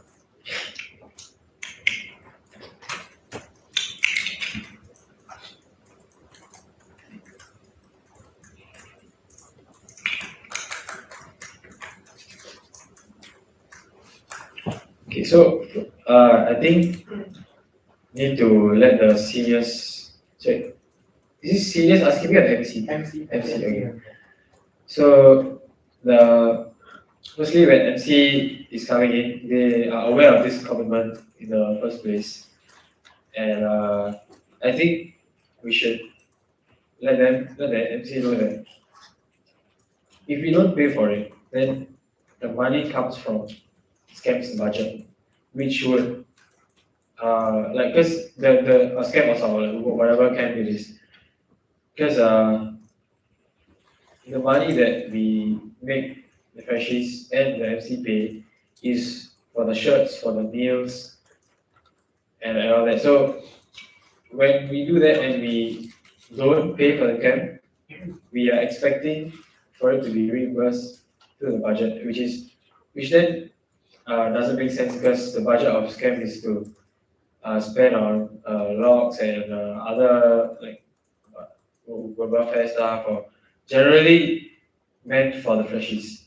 So if a good amount of the budget, if a camp is $70 and we have 10 members, $700 is spent to provide for MC shirts and meals, doesn't really make a lot of sense. So I think elaborating this to the MC members that the budget, the fee means something is important. So yeah.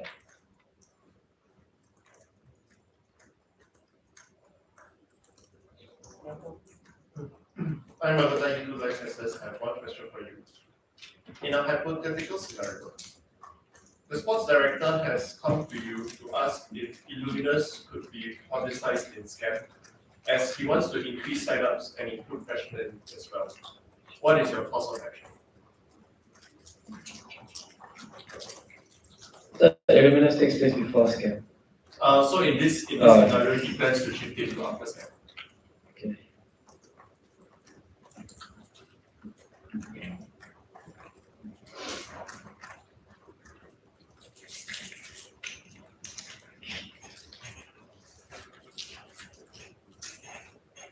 May I ask, how does this sports director want it to publicize? Like, is it just like a slide, or you want the sports director to come up and talk about it, or just touch and go? He hasn't thought about it yet. You just thought about it? Yeah. I think, To publicize first. okay. We have several science segments in SCAP and SAL to let freshies know that they have many opportunities to have very vibrant student life. And I think it's a very reasonable request from a sports director to want to publicize it with us. Yes, it is meant for, I mean, initially, if it's before SCAP, it's meant for,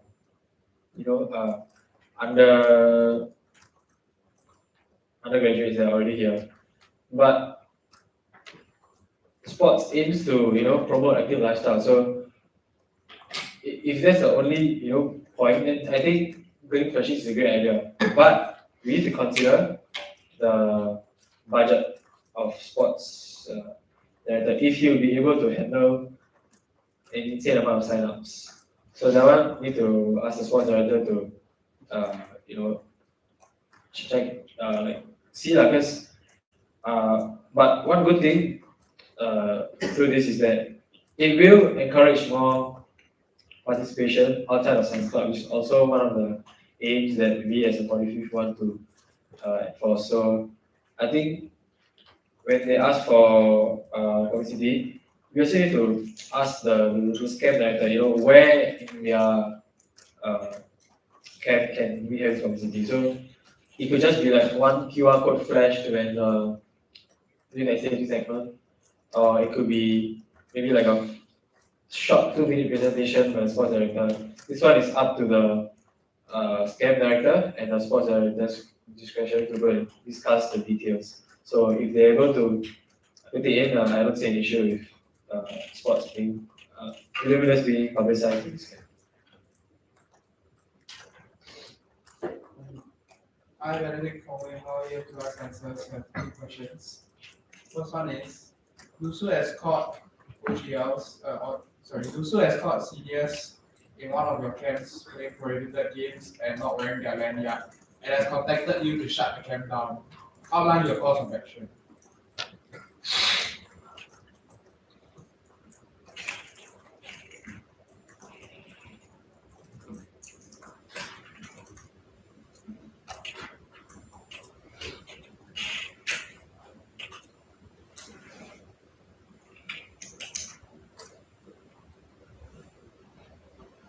May I ask, what are these prohibited games? Red light, green light. Traffic. Like traffic light.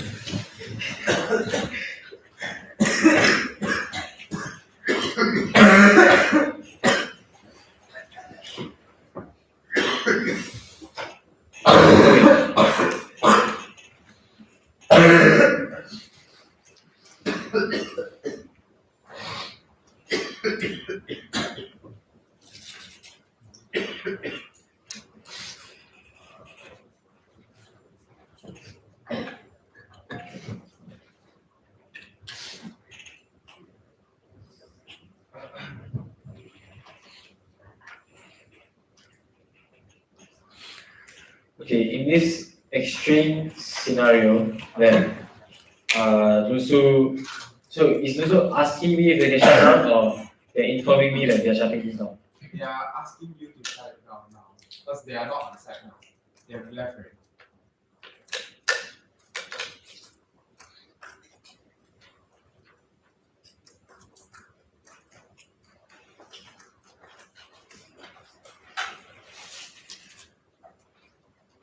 Okay, so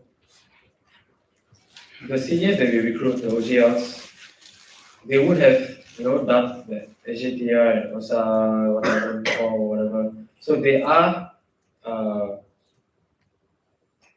seniors that are qualified to be there. So if they were caught without the lanyard, then maybe these people weren't. They really consider the chance that they weren't our seniors. They are just random passerbys that are just happen to be at a place where we host the games, because we do host the games in an open, area that's meant for anyone.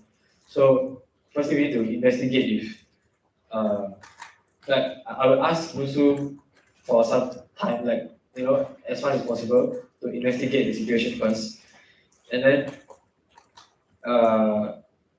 let's say they did indeed, not write banana and play these games, then I will try my best to fight for the camp, to let them know that this is a one-off thing. This, like maybe show them that these seniors, it's just like a one-time slip up. We have a good record and all that. So maybe it's just a tiny slip up. So I could try my best to tell Nusu that,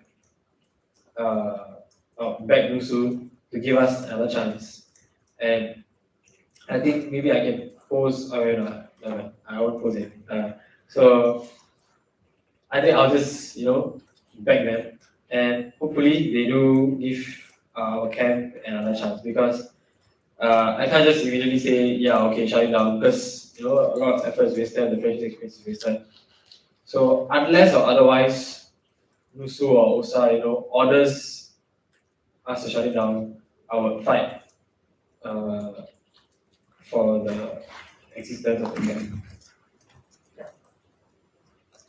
Okay, so my next question is, in semester 2, USU releases its FOP guidelines, and within the FOP guidelines, there's a price cap of $50 on all FOP camps. Outline your course of action.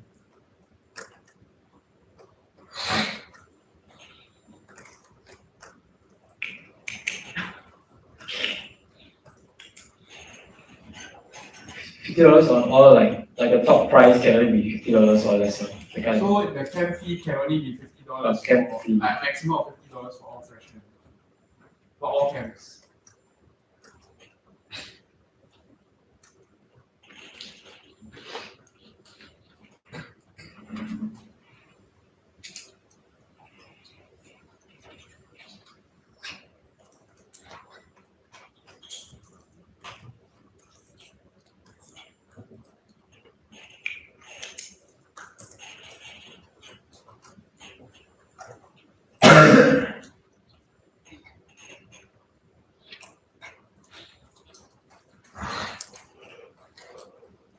Is this negotiable with Nusu? It could be.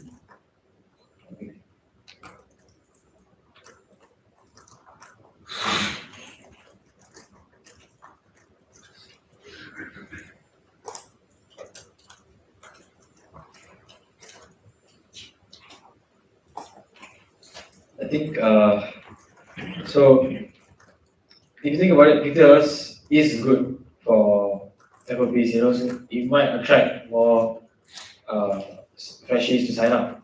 But we have, like, who wouldn't want a cheaper FOP, a cheaper camp? But it is priced at that price point because of the things we provide for our freshies, and we provide those things for the freshies. For example, we don't just have 4 or 5 shirts for fun. All the shirts have meaning, and they are created in order to create the unity and the bond that we want out of it for every camp. So reducing the price means reducing, like I was using shirts as an example because that's where most of the cost of the price goes, camp fee goes. So reducing the price means reducing the number of shirts, which means, yes, the point of the camp is to bond the freshies, but I think we believe that having these shirts acts as a point of unity also, because it's an identity item. So I'll try my best to put forth this notion to Nusu, and back again, fight for our camps to have these prices. And anyways, it is our budget, it is our funds, and we are not looking to make a profit of these camps. So, given all this, proposing to keep the price point at the same, $70 or 75, I'll push for it. But in the event that we have to reduce the price, like it's a non-negotiable, then I think we definitely cannot compromise on the food. So the place where we can compromise are the shirts. And instead of maybe opting for 4 or 5 shirts, we may have to go for 1 or 2. And while it still acts as a, it's not totally eradicated, it's still going to be an identity, it's just, it'll be one. And who knows, it might even be more meaningful because it's only that one shirt that they get from the camp. And I think it's in a way we talk about it and market it to the freshies during the camp. The $50 could still work in the event that it's not negotiable.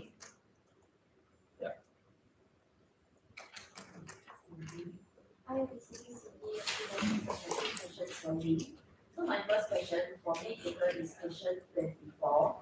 In a hypothetical situation, during the dash contestant scouting period during strike, the dash and track director get into a heated argument because we both intend to recruit a specific freshman. Outline your thought process.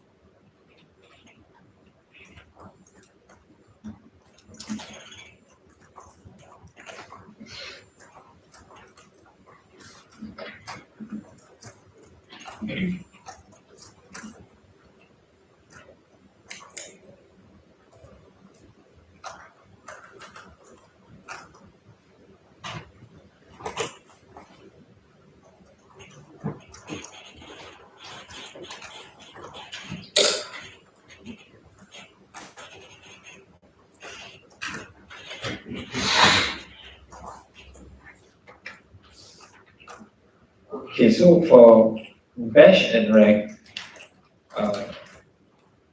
they might want the same person, but ultimately they should leave the choice up to the freshie to decide where they want. I think the freshie, if the freshie is really so talented, he should have the option to choose which FOP he wants to be in because it is his experience, it is his time, and I don't think it is on us to just place them wherever they want. Plus, we need to see if this person is fit for bash or rank on top of his own preference also. Because what if he is a person who values like more materialistic things? Like he might have a good personality and all that, but if he's person of it really depends on the person and the personality. Because then I think okay, so firstly is personality, and it needs to be decided where he fits more. Okay, and then after that, you need to ask the freshie's input as well, because it's his time. So I think, yeah, we need to get his input. We need to let him choose. So for my next question, so the FOPCC is in charge of procuring the FOP identity item, which in this case, this year was the portable pen.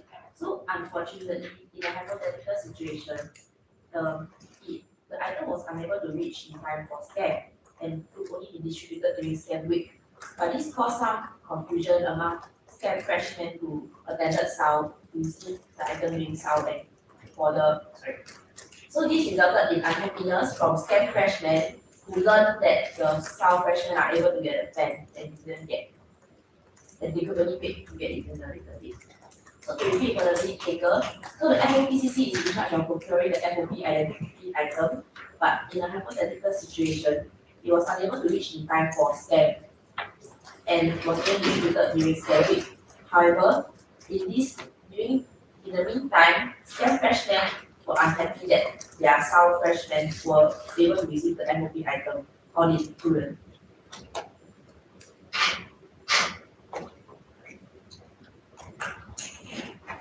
I don't understand your question. So, what is the Also, outline your course of action.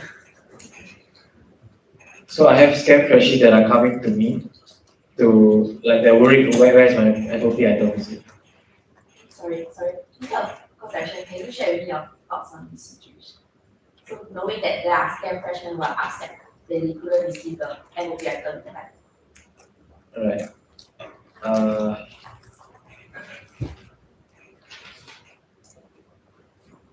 Okay,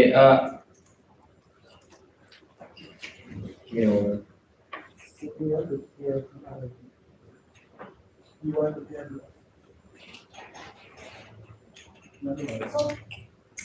TLDR, basically scam freshmen that either attend South hear from their friends who attended South that they got the MOP item and they are confused as to why they didn't get it Okay, and then they are upset. okay.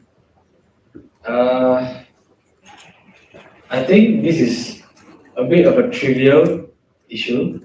What can be done is maybe so scam his own channel, right? So what we can say is that like we do publicize things for like we do publicize scam week in the channel. So maybe when we publicize scam week, we can have some like hints and like you know how you all tease them with all there's a lot of goodies and stuff. Maybe one thing that you can add in is fret not. There's a FOP item also is in your scam week. So I think it is unavoidable because the FOP items are such a large item, and I believe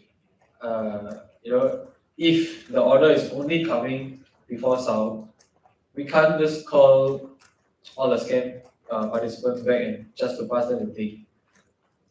So the only possible thing to do is to give it to them during scam week, and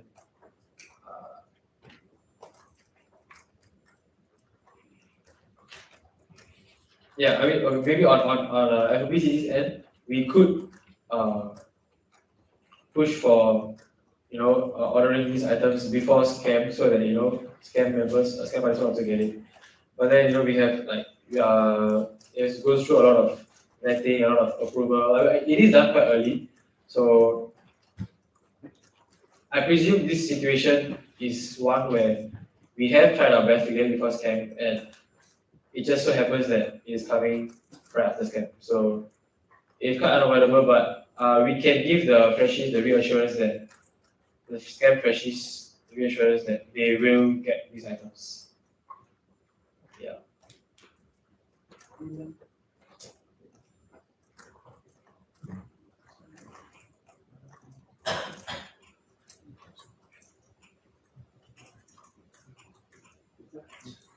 I have decided to can we share one question for you. So in a hypothetical scenario, assume you are holding multiple director roles and during summer, due to work commitments, you are very busy and were uncontactable. So one of your FOP directors had directly approached the Hot Gen Sec for venue booking. Outline your thoughts.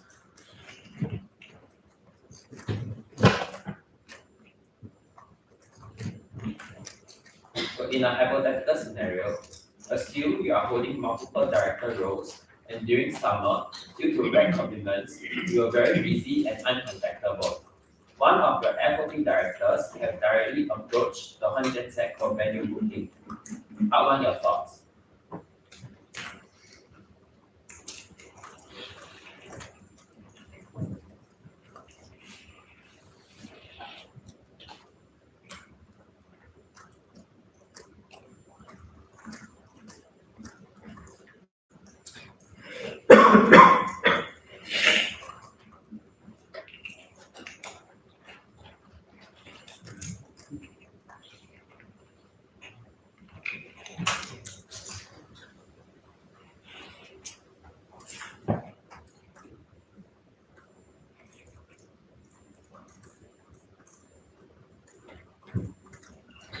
So I have multiple acting director roles, right? So it is, I would say it is understandable that I was uncontactable.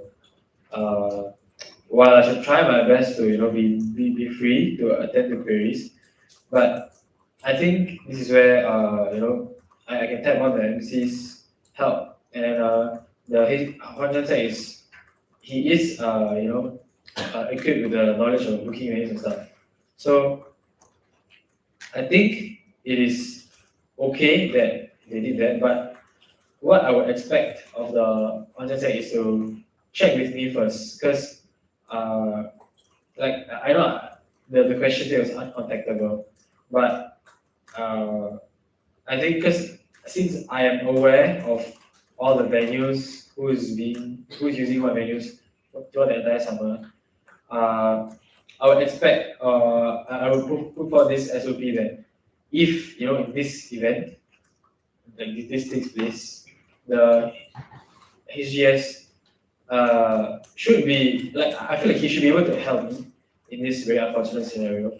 But of course, keep me in the loop while he's helping this person to book venue. Because yes, I will be stretched thin, and I don't think it's. I mean, the person did scale the chain of command, but in this situation, it is understandable that if I'm really that flustered that I can't even use my phone or check my messages, it is okay for this situation. Yeah, just I would expect to be maybe just get an update. Hey, bro, this person wanted this. Is it okay? Maybe because I'm pretty sure I work very closely with HGS throughout summer as well. So even if I'm not contactable, he would be, and I would be in contact with him more than the person that's trying to contact me. So I think it's okay for him to help or her.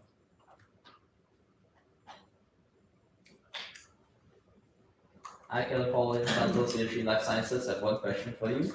4-minute takers, this is question 38. In a hypothetical scenario, Pharmacy Orientation Week wishes to hold their camp during the week of hall and residence orientation camps, claiming that this helps to deconflict with SAO's camp dates. Furthermore, they have special programs during their camp where they need as many freshmen to attend as possible. Outline your course of action. Could you repeat it? In a hypothetical scenario, Pharmacy Orientation Week wishes to hold their camp during the week of hall and residence orientation camps, claiming that this helps to deconflict with SAO camp dates.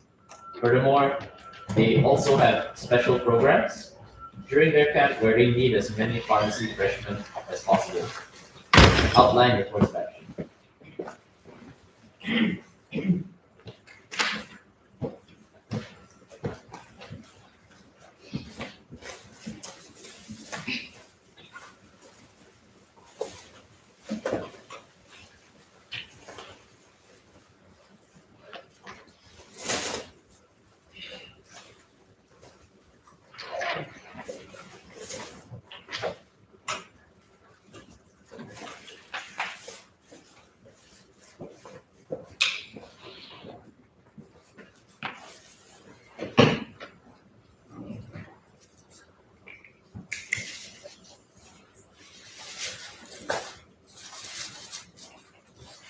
Can I ask if this is a farm only or farm and farm science?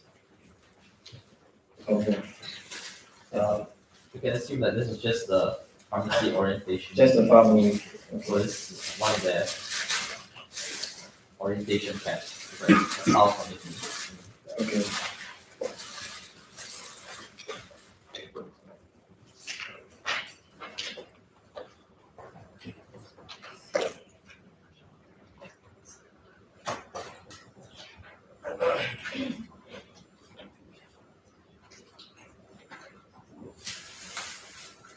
So it is good that they want to not clash with Saul's timeline because Saul has to be in that week because of not rank and all that. So it's good that they don't want to conflict with us, but whether or not they want to hold their camp during the hall camps or RC camps, I think they should deconflict it with or I will help them because so okay, this is a very difficult situation where there are so many camps, for all the halls, all the RCs, everything. So there has to be some compromise somewhere, because you can't have a free opening for every single camp in summer. There's only limited days in summer. So as a representative of science and its FOPs, I would not want it to clash with South. So I think it is okay for them to host it during the week where halls and RCs are having their camp, and it is up to. I mean, we can obviously try our best to maybe use one of the Saturdays. Try as little overlap as possible. We can discuss with other FOPs from other VP FOPs or other directors from other faculties or other majors, halls, or whatever. But I think there is only so much time we have, and some of this overlap is bound to happen. So everyone wants more freshies in their camps, but I think there would be a situation where we might not be able to deconflict every single timeline, especially with other external parties. So yeah, it's just we have to move forward and let the freshies make their choice of which one they prefer more. Because yeah, like I said, there's only so much time that we have. We can try our best to deconflict on behalf of FARM with the other halls and RCs with the help of Lusu, if possible, if they can find any time slots. But if it's unlikely, then it is what it is.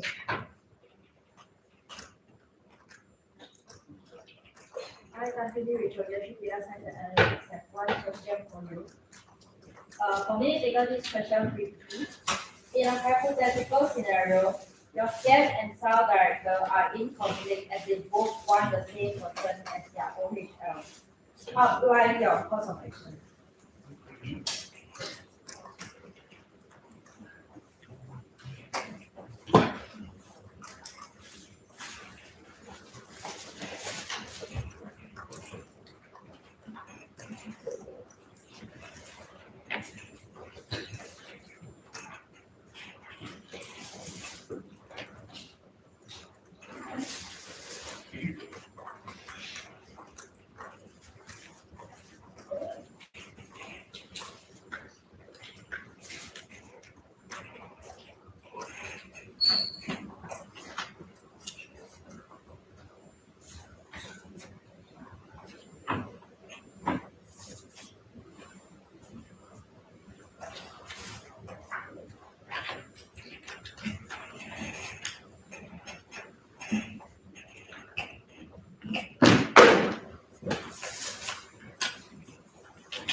So can I ask, so this person that signed up as a senior, they're open to being overshadowed for both camps, and both of y'all feel that he's or she's a very good candidate.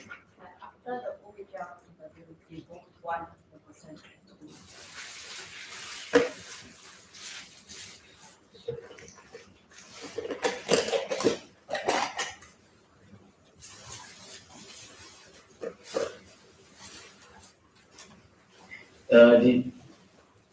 Has the person in question been asked if they are free to, like do they have a preference? They have no preference. Anything is okay with them.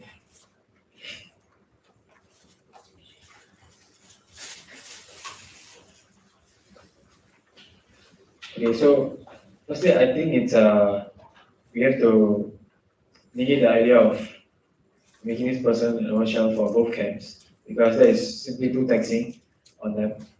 Uh, so and like okay, in the worst case scenario where this person is okay with being an OHL for both and is they are free to commit to the OHL commitments over the summer, then I think having both having this person as OHL for both is okay, but this is the worst case where we have not asked other seniors if they would like to step up in the OHLs. So what we need to do first is to ask other seniors on both camps if they would like to step up. Maybe we can encourage them a bit, let them know about the experience and commitments and all that. So whichever camp is able to find a different senior, then this OHL can go to the other one. Yeah, I think just ask around other seniors if they like to step up because sometimes they might just be shy. So, but of course, in the absolute worst case scenario, if the freshie is okay with it, if the senior is okay with it, then he has no other commitments. I think having this person as version for both is okay.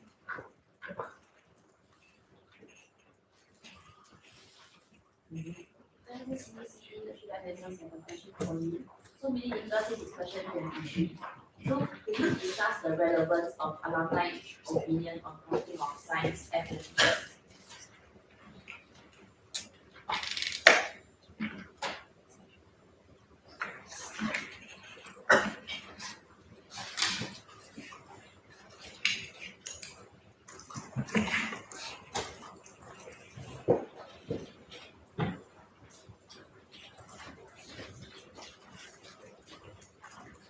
I think the opinion of alumni is, I would say, is honestly quite integral to the FOPs because they have probably seen, these camps go through many iterations over the years, and each time they might have something new to offer.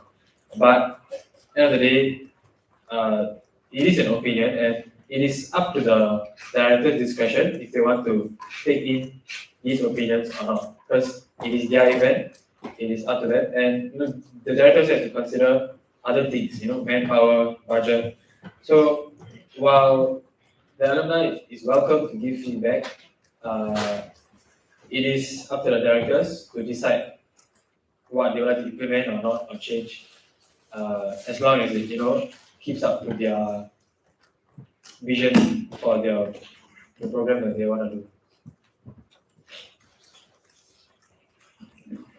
From the year 2 life sciences, I have one question for you. So suppose in a hypothetical situation, some academic society camp directors, and other faculty camp directors have contacted you regarding specific segments in SCAM and Sci-Fi that they would like to copy. You have requested for the proposals of these two camps to be sent to them so that they can have these activities for their freshmen.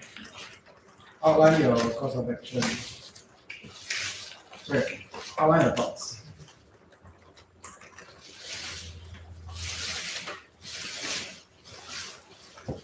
So, can I clarify? They want to copy the game or the theme of like what we're doing, or both, or just everything It may be a mix of both. mix. Okay.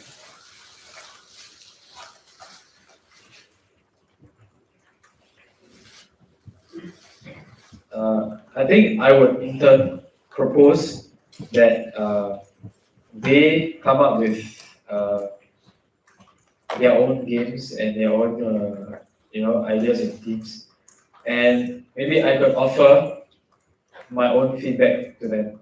And if the other FOP directors are okay, I can also offer to give them their feedback. But I don't think sending the proposal to them is very fair to the respective, let's say, SAO and SCAM directors, because uh, it's just not right, because it is their work, it is their effort, and sending it to them, even if it's for reference, I think we never know if they might copy, or like it's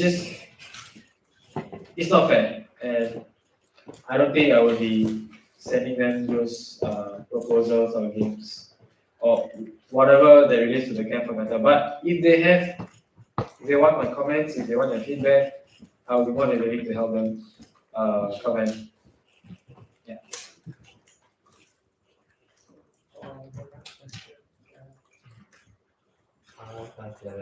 Life Sciences, that's one question for you. During LEGO Week recruitment, your right and flag director informs you that they are unable to recruit any COM members to take part in planning of LEGO Week, citing reasons such as being uninterested and being ready to step down. Outline your course of action. The minute takers, during LEGO Week recruitment, your right and flag director informs you they are unable to recruit any COM members to take part in planning of LEGO Week, citing reasons such as being uninterested and being ready to step down. Outline your course of action.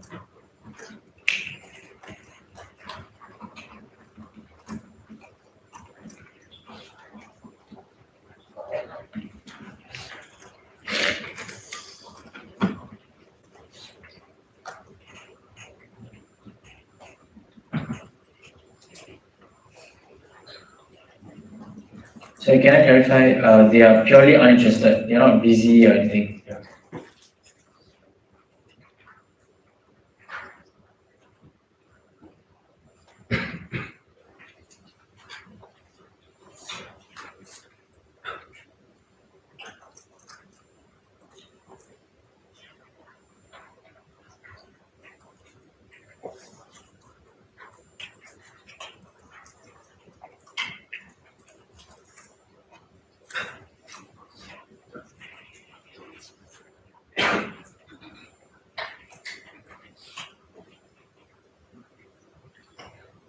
Okay, so I think my first course of action will be to give the director some ideas on how we can motivate these members. So we can reiterate the point of LEGO Week, and it is the last event, and they are like this. I can ask the directors to remind these members that when they signed up for all these to the subcom, they also signed up for to be a part of LEGO Week, be it as okay, like they know of the existence of LEGO Week. So, and like for example, like SVC or Flag, their whole point is to raise awareness, do good things, give back, all that. So, and when it's their last event, I think it is good to remind them and motivate them of their purpose of serving the subcom. And it is the last event, and I think going out with a big event like LEGO Week is there's one way that we can motivate them by saying that it's one last lap and they're done. So the first thing I'll do is to encourage the directors to motivate their subcom members. In the event that that fails, then we can. I mean, it is again the last event, and last event. So maybe I can again this is the worst case scenario. we can use the MC's help in asking maybe if other subclass members are interested in helping. It might be a bit too much to ask them because all those in the subclass might already be year 2 and they have their own work and stuff, and they have no obligation to do so. But there is no harm in reaching out to other subclass members and helping out. And then again, since we are on this topic of Lego Week, I just wanted to share this thought that I had when I was talking to somebody yesterday. The point of Lego Week was to do something beneficial on the NUS giving back, the NUS giving us something similar to that. And I heard that it doesn't exist anymore. So in the event that it doesn't exist, maybe might need to reconsider the point of Lego Week. And of course, you need to discuss with VPI, everyone involved, president, sports, internal basically, yeah. So, and flag. Yeah, so, yeah, the best thing I would do is to motivate them.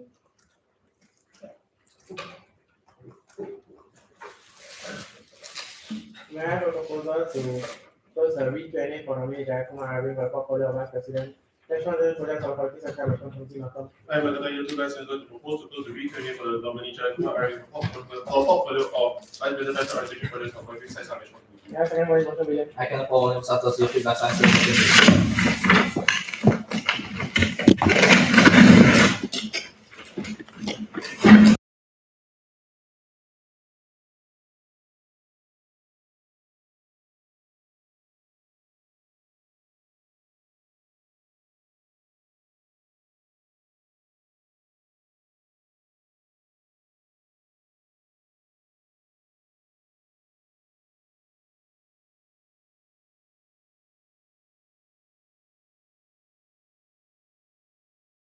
Following Santos Yoshi, Life Sciences, second motion.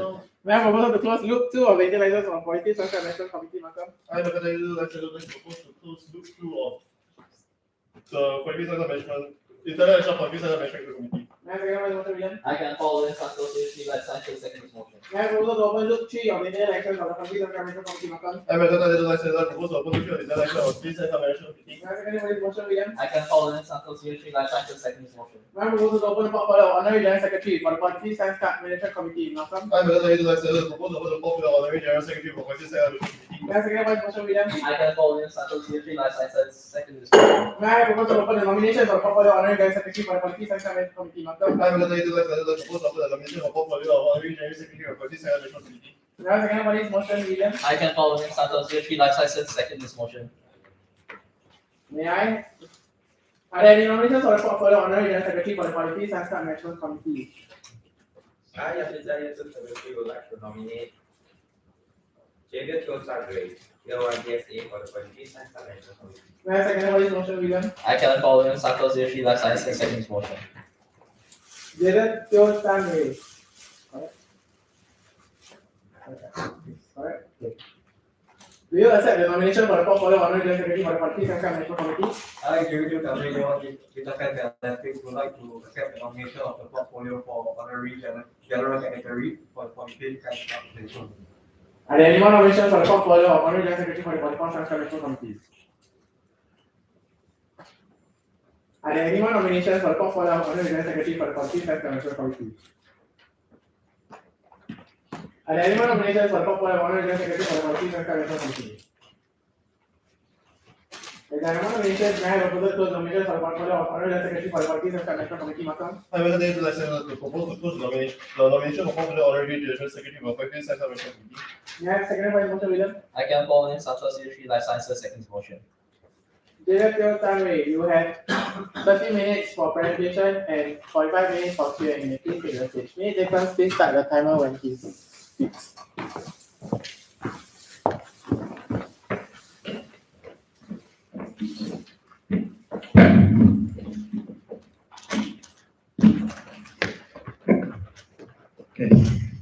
Hello.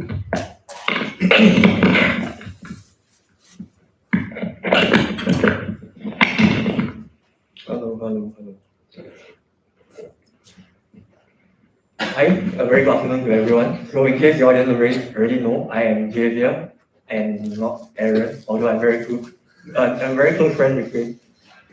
So for today, I'll be running for the role of Honorary General Secretary on GenSec. So moving on, today I'll be focusing mainly on 5 items. Number 1, a brief introduction about me. Number 2, my past experiences. Number 3, what are my values. And number 4, my whys. And number 5, my vision for SMC. So about me, number 1, I like traveling. So here are some pictures of me goofing around when I was overseas. And my goal, right, is to create an endless Instagram story highlight of my travel adventures. So number 2, I like to capture memories. Here are some examples of the pictures that I've taken in my most recent trip last month in Australia. And of course, not only I like to take pictures of landscapes, I also like to take pictures of people. So here are some like candid moments of behind the scenes when we are prepping for our external elections. So moving on, I also like to watch shows, and specifically, I like to watch YouTube videos of strong climbers, thinking that I too can also climb the same way that he climbs. I don't subscribe to Netflix, so I use like free third-party websites. It's quite good. And lastly, I think there's a very popular series that like especially the 45th, that's like very interested in, which is the 44th SCMC IE series. I think from this video, I took away a lot of stuff, and mainly Asia likes dogs and especially golden retrievers. Okay, so moving on to my past experiences. In secondary school, I was the station inspector and got awarded the best unit cadet for my CCA. And I was also the camp coordinator for my annual unit camp in Tech 4. And in JC, I was the AIC and program head for our very own Spartan race, which is like a sports day event for the school. I was also part of the orientation committee, and in particular the program song. And now, so here are some pictures of me in secondary school. Got jawline. Yeah. So the top left corner is me, a picture of me. Not anything. Like giving a speech upon receiving the rank and my award. The remaining 3 pictures are snippets of the camp that I coordinated. And the bottom left-hand corners are me and my fellow ICs trying to be professional. Yeah. So moving on to my experiences in JC. So these pictures on the right are the snippets of the sports event that I've mentioned. These are me and my ICs. And here are the pictures of me during the EJ orientation programs. The picture here is me with my prop team, and to the left is a picture of me being a station master for one of the games. So moving on to my values. Number 1, I like to push myself out of my comfort zone. So this is also from Australia. I went to skydive, although I quite scared, but I'll jump on it. So in the process of pushing myself, right, I hope to seek personal growth by seeking discomfort. And by doing so, I would constantly try to challenge myself. So number 2, I'm willing to get my hands dirty. So for context, I worked as a delivery driver from January to March. It's a blue-collar job. It's not a very easy job. It's very laborious. And from that, I learned that I really gained a lot of perspective of like the different social classes of people in Singapore. For example, I have colleagues who are ex-convicts. I have colleagues who are middle-aged and struggling financially. I have colleagues that were from Malaysia traveling to and fro from morning to night every single day. And also I have like an old uncle colleague who is like in his 60s that is still sending me like a good morning boomer message picture like every Saturday. Okay. Oh yeah, the picture of the van here that is my van getting towed away in the middle of the night for some reason. Number three, I like to find joy during stressful times. So this picture is during like when we're studying for A levels, and of course one of our friends go, so we have to make fun of her. I feel that by finding joy in like tough times, right, we can elevate the mood of like the entire situation, despite like the situation being very stressful and tiring, because you can't change that fact, right? I feel that by making it more fun, right, it's also like more bearable. And through the process, when you look back at it, I feel that these are when like your strong bonds can truly form. So moving on to why SMC, I feel that I have two scopes to it. One is my personal reasons, and two is for the science students. So number one, as I said previously, I would like to push myself, and by doing so, I hope to grow and develop in terms of my self skills. I would also like to find a very close group of friends. I believe many of like the others also do feel like finding a group of friends that we can all like rely on and can call them our pillar of support. And lastly, it's more of like a personal accomplishment something. I would like to leave a legacy behind, knowing that I was able to somewhat impact the lives of my fellow students. And moving on to why SMC for like a bigger purpose is to have like the honor of being able to play a crucial role in like the life of science students outside of academics, and being able to serve them, of course.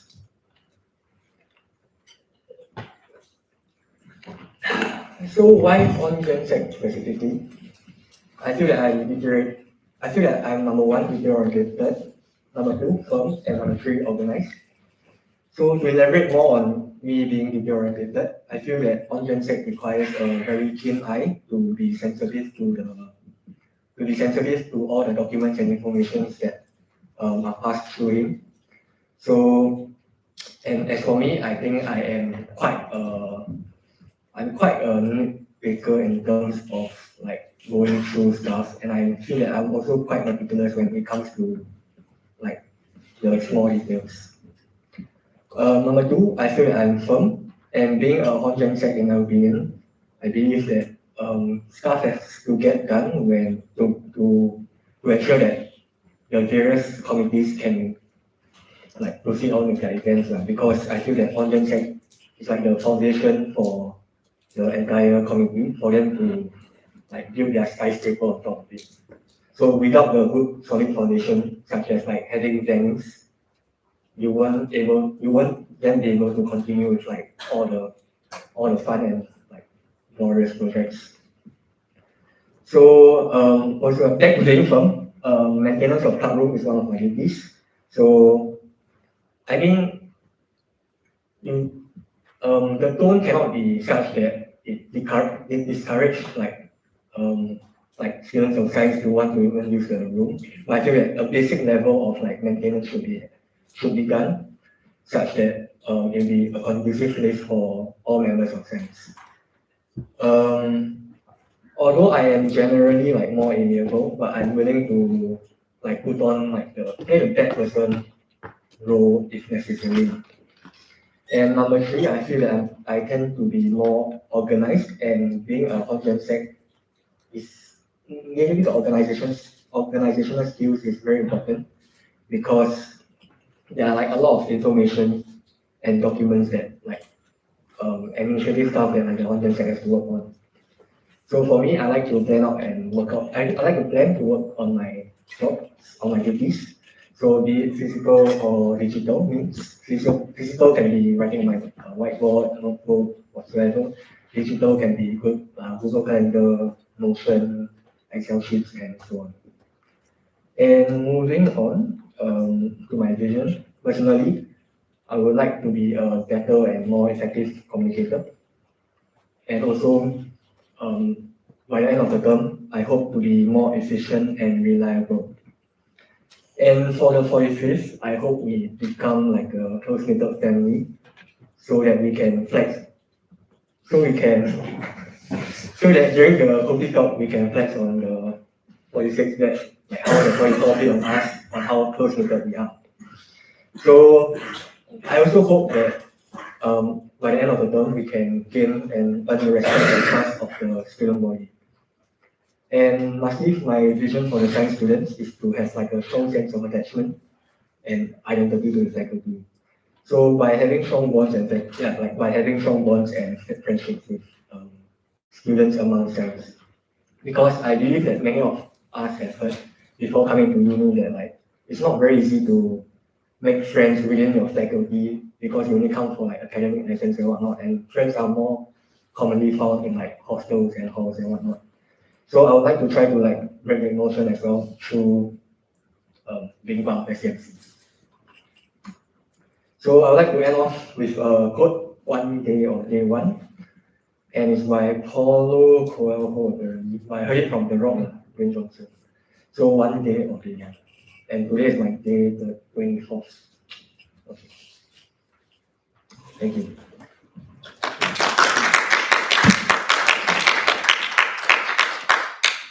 Even though something you have 18 minutes and 30 seconds left to your presentation, you need to end your presentation.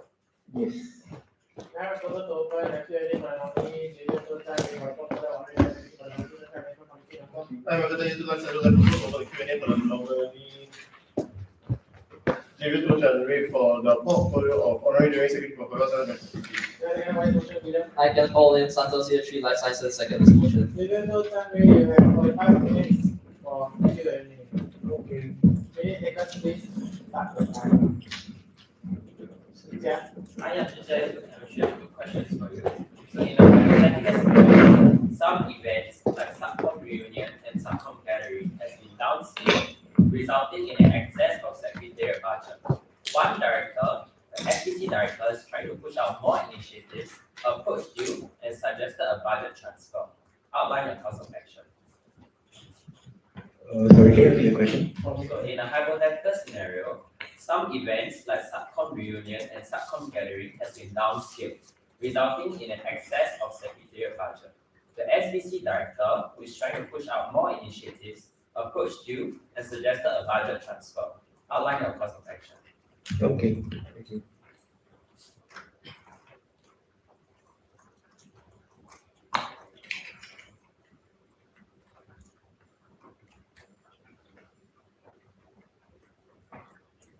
Give me a moment.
Okay, so to reiterate the question is during the event when during the event when there is an excess of secretary budget due to the scaling down of the events such as subcom gathering and other stuff, the SBC director had came up to me to ask for a transfer of budget. Is that right?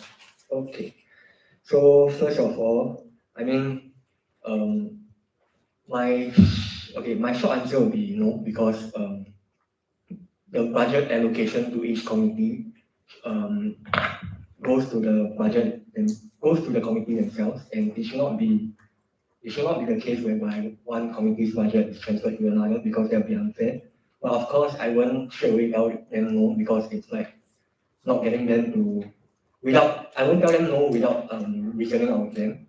So I would first I would understand where the SBC director is coming from and understand his or her issues that she's facing and possibly try to come up with like alternative solutions for he or she. After all, we are all still part of the MC. We wouldn't want to like just say no and you own self and settle your problem.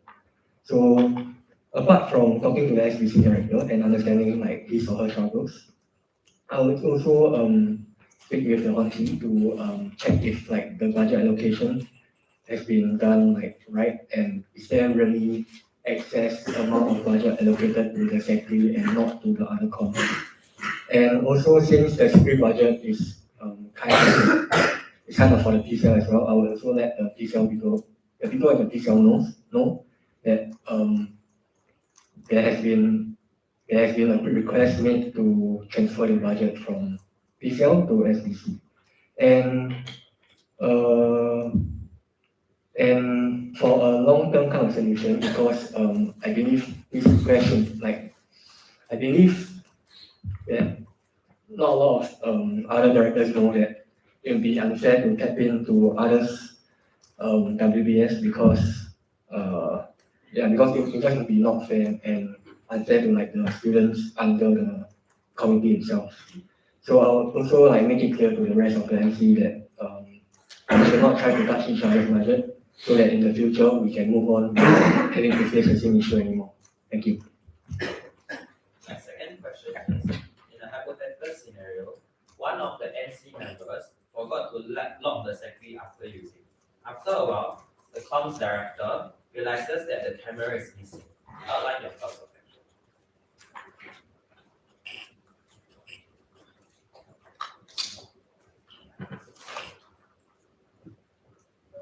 Sorry, can I clarify who forgot to lock the door again? One of the NC members. Okay.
Sorry, can I check if I know who was the MC member that forgot to lock the door?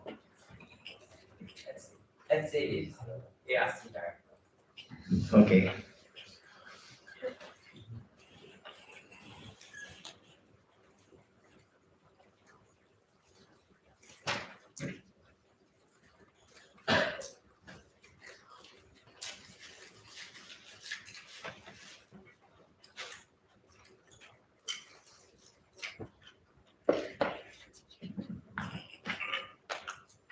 Sorry, can I also check that if we need to use the camera like very urgently? Like the camera is not in use, but he just realizes that it's missing. Okay.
Okay, so I would like to reiterate the question again. So the question is saying that one of the MC members forgot to lock the door, the secretariat door, resulting in the loss of a camera.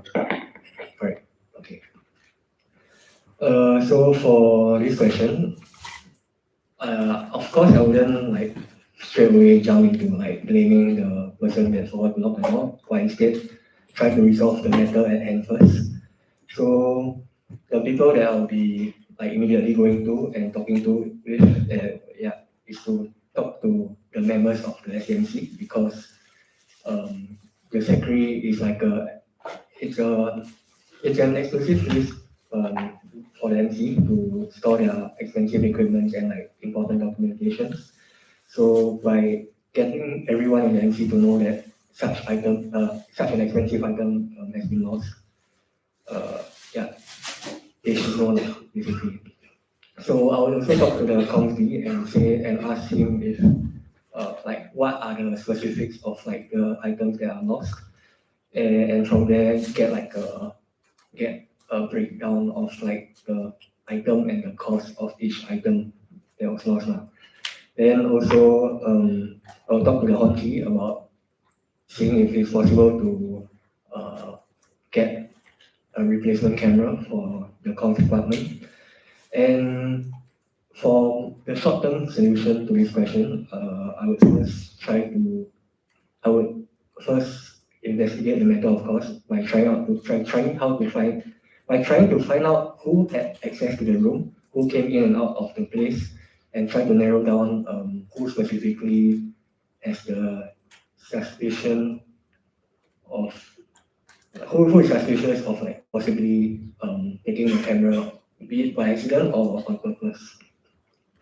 I would also like get science club members to spread the message of the missing camera, and through word of mouth, we can maybe know like who had the last touch or who had the last scene of the camera itself. So from there, we can better able to find back the camera now. And if really we cannot find back the camera, I guess we have to really look at the budget and see whether go to the on-key and see whether we can get a new camera because we have to have the camera for the comms team because it's like crucial to the role. And after solving the immediate issue, I would like to also emphasize the importance of locking the secretariat because, as I mentioned, the secretariat room is secret to the SMC because we store a lot of important stuff and it should not be trespassed by non SMC members for reasons like the scenario. That's all to my answer. I'm using year 2 data science and analytics. I have 3 questions for you. So my first question is, as a Hong said, you will not have a subcommittee. So how do you plan to contribute to the individual subcoms and science club as a whole, and also achieve your goals of achieving a strong sense of attachment and identity for the science club members?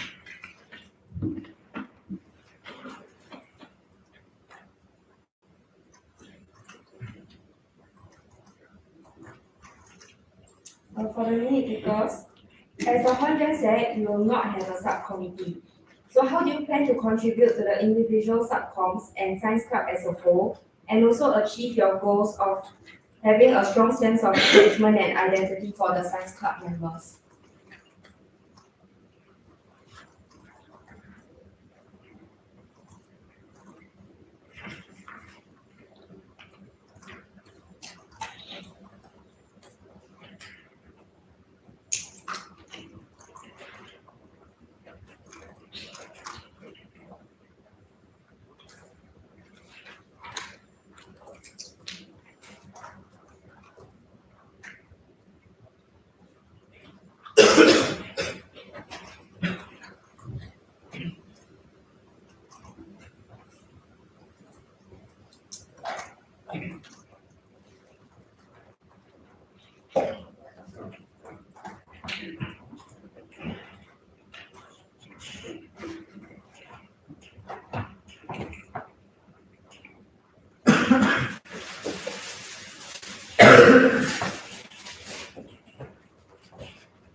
Okay, so to ensure that I'm answering the correct question, so the question is, being a on-gen sec, I got no subcom. So no subcom means that it's harder for me to contribute back to the different subcoms and hard for me to achieve my vision to create a sense of attachment and identity. Correct. Okay. So so although being a on-gen sec, I don't have a subcom, but I feel that on-gen sec is not my only role. I still belong to the SCMC, and in the SCMC, we highly encourage and recommend people, members to join and support each other's events.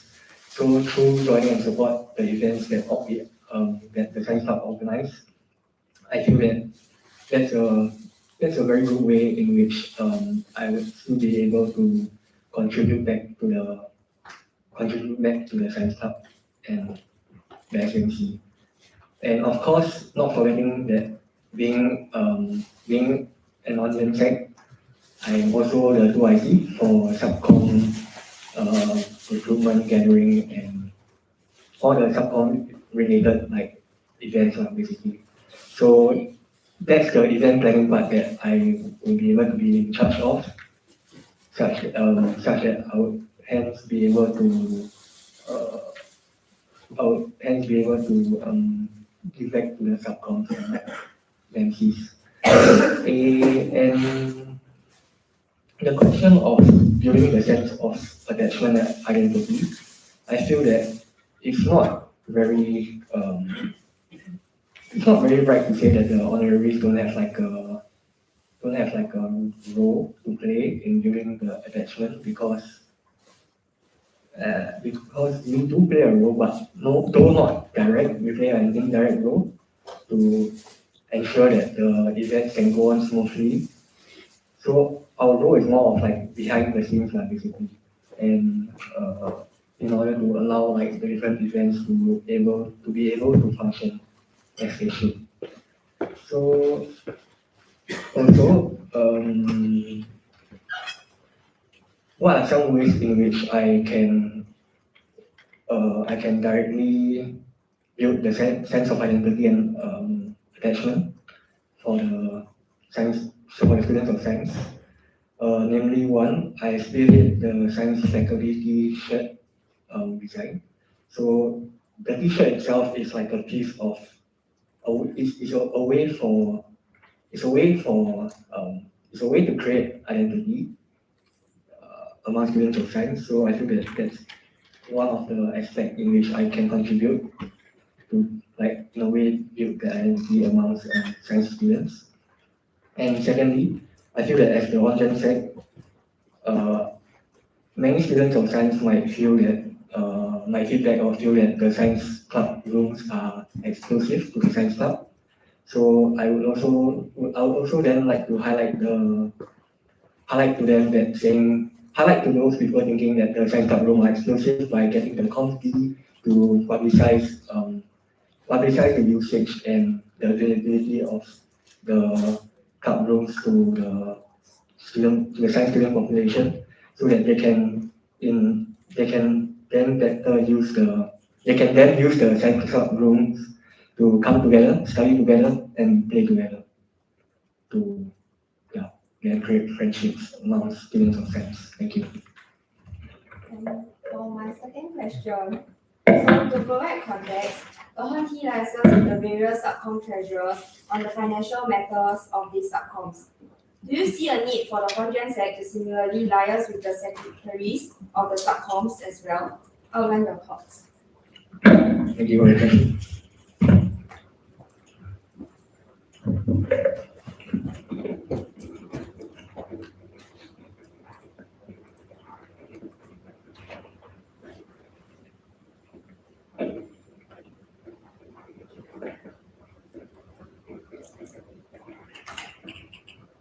For the main takers, the Ahern T liaise with the various subcom treasurers on the financial matters of these subcoms. Do you see a need for the Congen Sec to similarly liaise with the secretaries of all the subcoms as well? Outline your thoughts. I don't like. So the Honti liaises with the various subcom treasurers on the financial matters of these subcoms.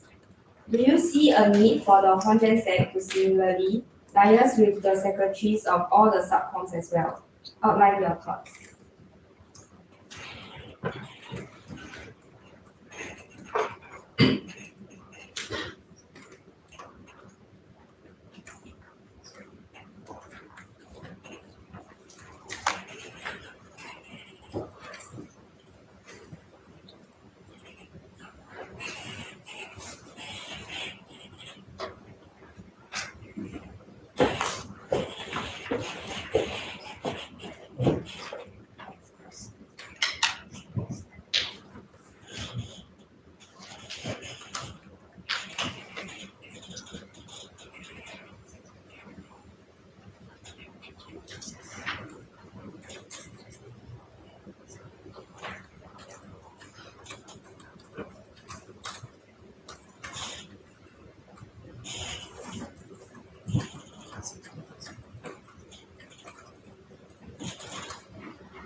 Okay, so to reiterate the question, so the question is, do I see the need of me working together with my secretaries from the respective subcoms?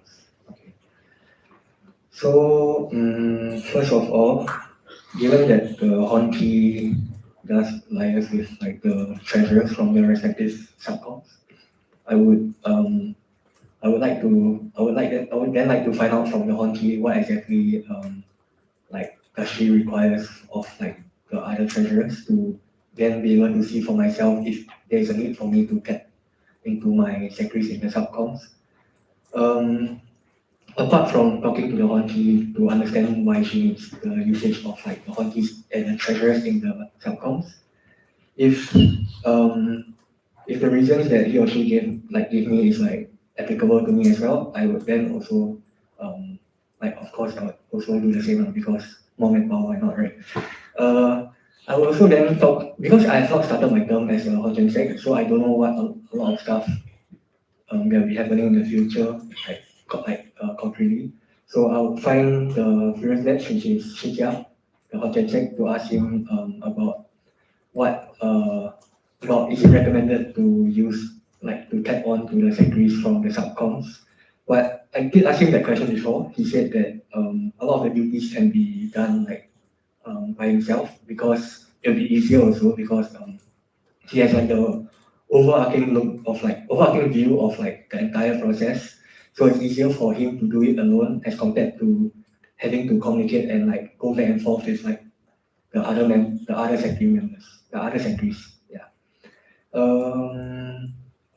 I mean, of course, I won't shut down the option of like getting my secretaries from the other subcom for help if I see the need to, such as for like administrative work, like attendance taking or like submission of NCs from the committee itself. Although from what I understand, the working dynamics for the 44 is Shikia gets the attendance and like other administrative stuff from the directors directly. Yeah, that's all. Rachel. I continue with your previous analysis, that one question for you. So just to follow on to what you said earlier, you said that you will publicize the use of Cloud. So my question is, As a result of you doing so, you receive complaints that some science students are bringing their friends from other faculties into the club room, resulting in a lack of space for other science students. Outline your course of action. For minute takers, this is question 15. Thank you for your question.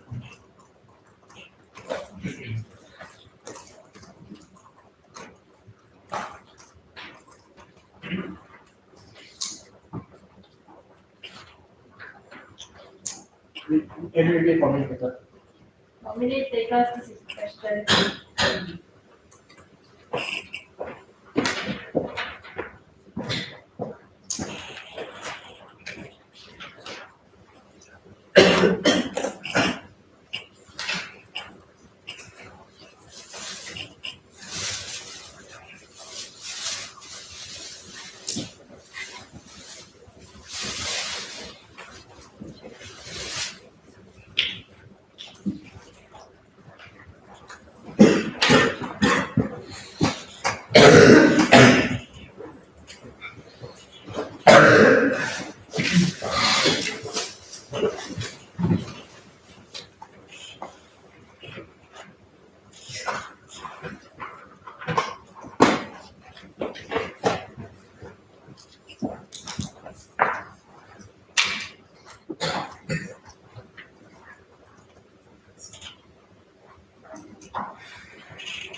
So to reiterate the question, since I said I want to publicize the usage of the pub room, right?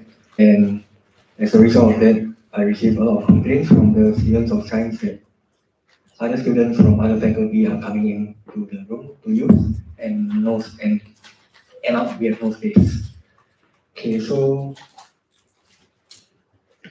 my response to that question would be, first of all, I will inform the press of the situation because I think he deserves to know what are the complaints and the concerns that the students of science have, especially pertaining to the usage of club room. Second of all, I would also then go to the comms team to ask him or her for help to emphasize the importance of the usage of the science club room, mainly for students of science. um, emphasizing through emphasizing through the different means, social media means again, and also to create physical notes and signages that can be placed on like the tables of the club room tables, so that when people from other faculty comes into the room to use the tables, right, they can see the signs and the notes saying that they aren't supposed to be there in the first place. And uh,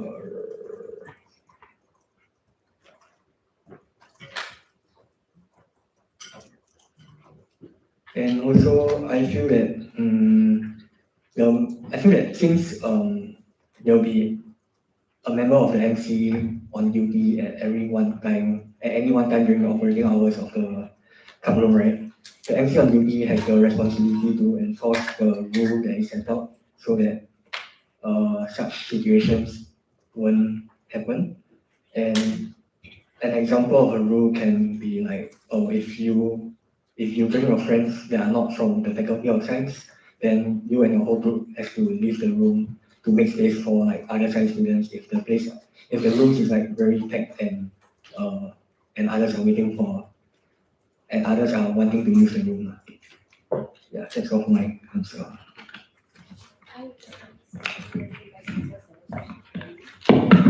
What are your thoughts on some directors using the centimeter extensively to print their logistics?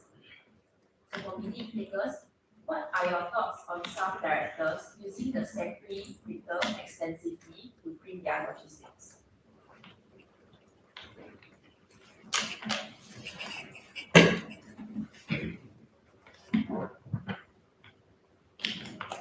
Hi, VCE CD Year 3 directors would like to propose the extension of the Q&A for 15 minutes. Hi, WD Rachel Year 3 Data Science and Analytics Secondary School. Maybe the best place is that I know one of the kind lecture.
Okay, so to answer the question on the different directors using the secretary printer to print out their own logistics, right?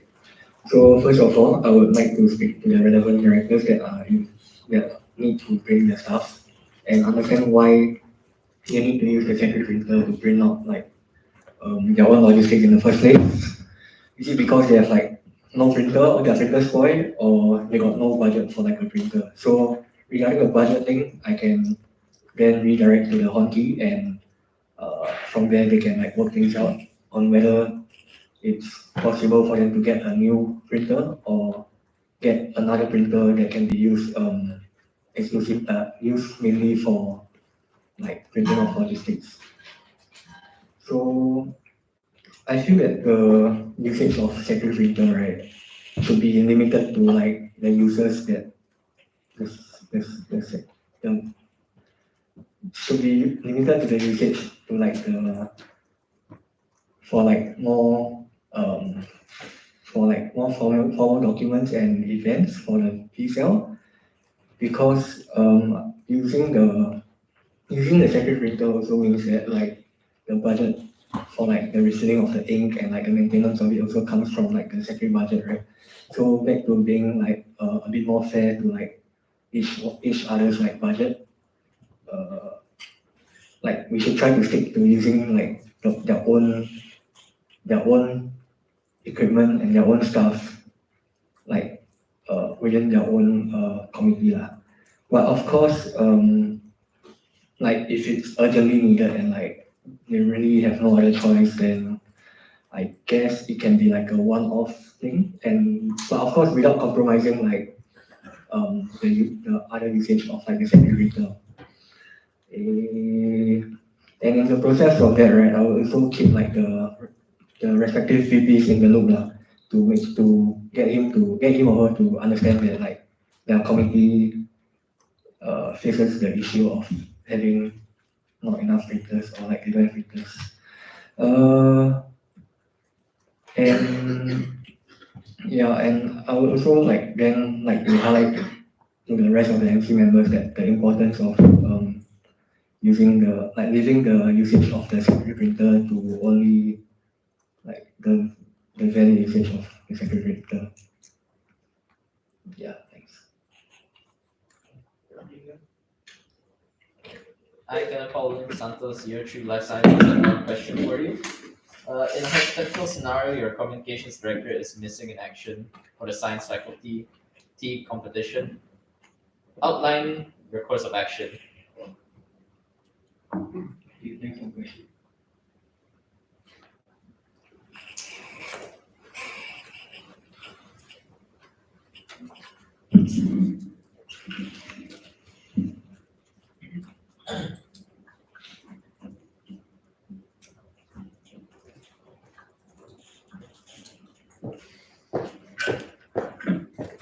Can I clarify that the comms the MIA, is it I cannot contact him, or he just doesn't wish to like help out with the designing of the science factory?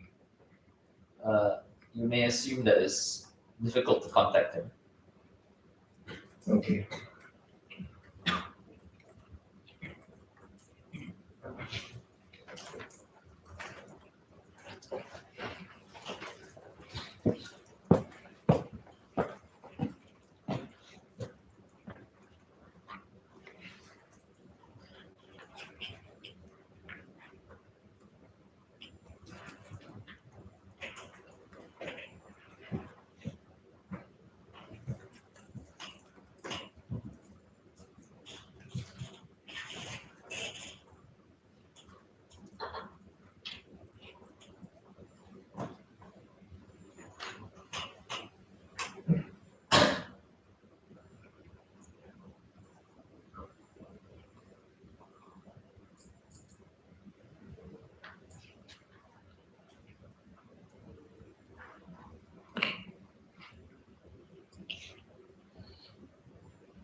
Okay, so to answer your question on comms being and MIA and can't help, and as a result, the science faculty as a result, he won't be helping out for the science fact. So, yeah, okay. Okay, so I feel that my immediate action would be trying to contact him, despite him being very hard to contact. But if I really cannot contact him, then I will look for the VPR to understand is the committee like very busy with like other events or not, and to understand whether what is the committee busy with lah. So from there I'll be able to understand and better plan out on like how I should then carry out the for the design of the science factory. I mean at the start, because the show must go on, right? I would of course shoulder the responsibility first. By continuing to make sure that the program is that the team is like rolled out properly. I mean after like talking to the VPR and like understanding like what is going on with the committee, right? I would assume that the committee will then be able to like free up more time to help out with the science factory design, and when he is available already, then we can like continue working together on the science factory like as it should be lah. And I think looking at like I think moving forward, right, like we should then first establish like rules to ensure accountability. So like you can just basically like for example saying that you can message for non-urgent like stuff, and if you are very urgent, you have to call lah. And when people call you, it means that it's very urgent and you have to pick up no matter what. Yeah, that's all for my answer. Hi, Melvin, year 2 life sciences, and one question for you. After a successful fundraising event, the sports director wants to procure long-term equipment such as goalposts. Sports has a large dedicated storage space in the old club room, but the director is hesitant in storing new equipment there as he thinks the severe mold situation would damage his new equipment. As such, he asks you if he could use the conference room to store his logistics instead, justifying that no one uses it anyway. What is your thought process?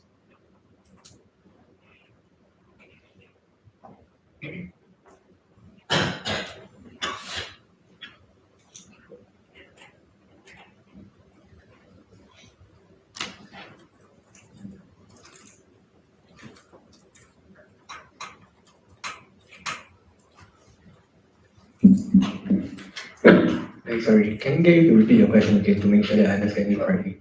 After a successful fundraising event, the sports director wants to procure long-term equipment such as goalposts. Sports has a large dedicated storage space in the old club room, but the director is hesitant of storing his new equipment there as he thinks that the severe mold situation would damage the new equipment. As such, he asks you if you could use the conference room to store his logistics, justifying that no one uses it anyway. What is your thought process? Okay, thanks for the question.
Okay, so to reiterate the question is the sports director wants to store his long-term logistics such as the goalpost in the conference room because the dedicated space in the old club room logistic room is moldy. Okay. Okay, so first of all, I would like to speak to the sports director to understand like why he really has to use like the conference room to store his equipment. And I also like to get him to understand that the conference room shouldn't be used to store like large equipment such as like the goalpost and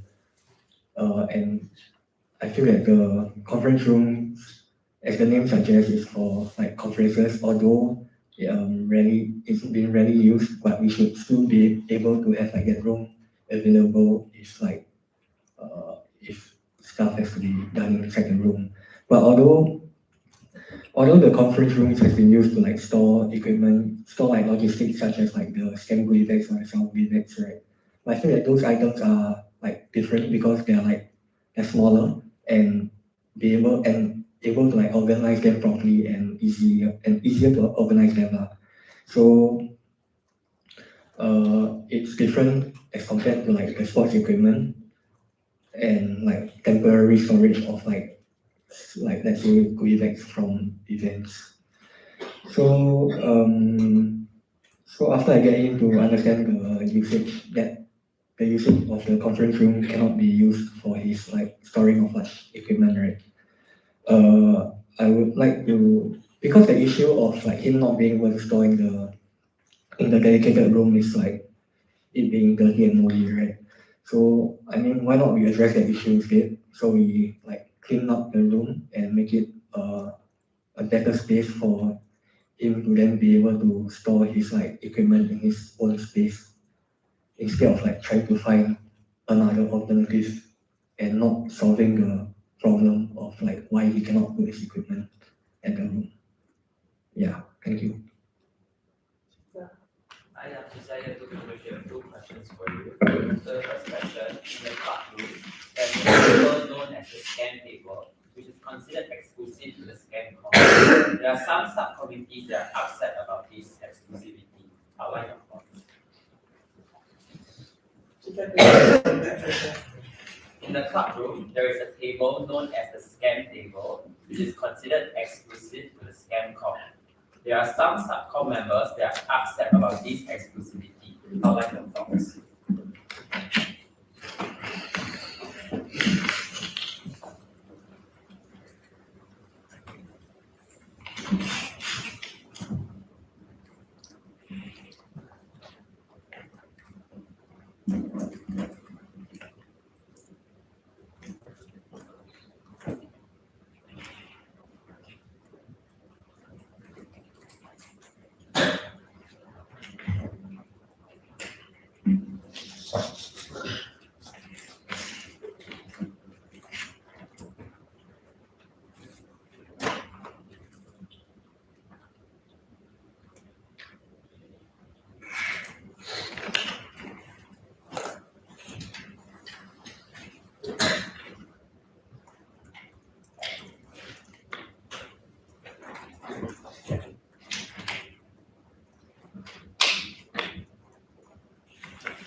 So the question is about the exclusivity of the scam of using the science club room for scam, as in one of the table for scam.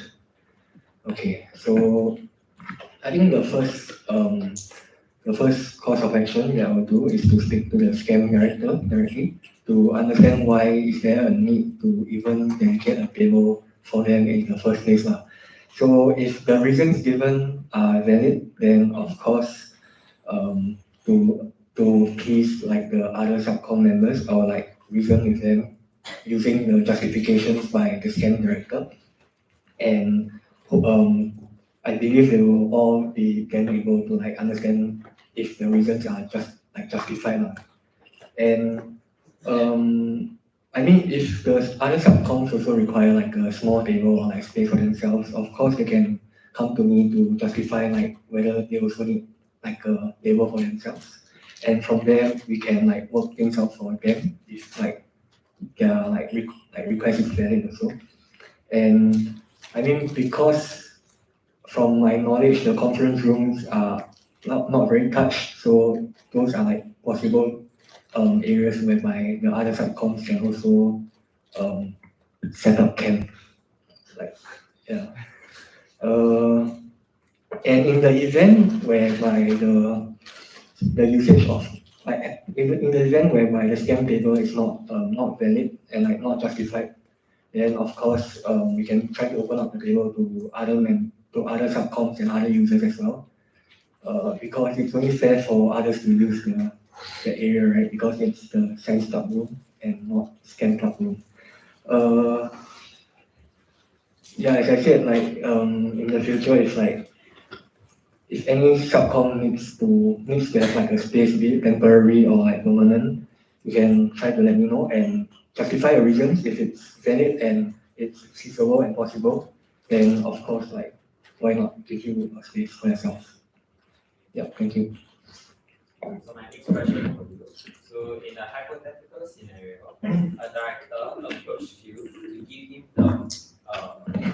the prizes left from size X Valentine's to give out as welfare items to his subcommittee. Outline the course of action.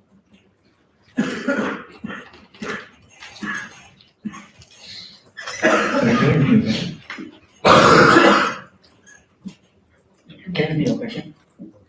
In a hypothetical scenario, a director has approached you to give him the excess prizes left from Science X Valentine's to give out as welfare items to his subcommittee.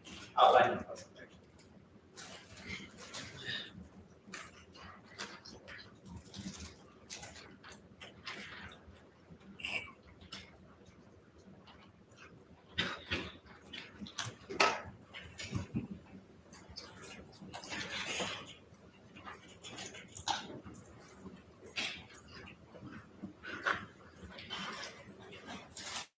Can I clarify if the access will be given to subcommittees, right? Yeah, so the excess prizes will be given as welfare items to his Subcoms, okay.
Javier, due to the interest of time, I'll ask you one last question. Okay. I'm Morty Memorizer here to like answer. Have one question for you. Your president approaches you regarding a new initiative on starting a feedback form and wants you to take charge of it. Citing reasons that since you are more familiar with administrative methods, what are your thoughts? Okay, thanks.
Okay, so to answer the first question, a director comes up to me to ask for the excess prizes to be given out to his committee as welfare item.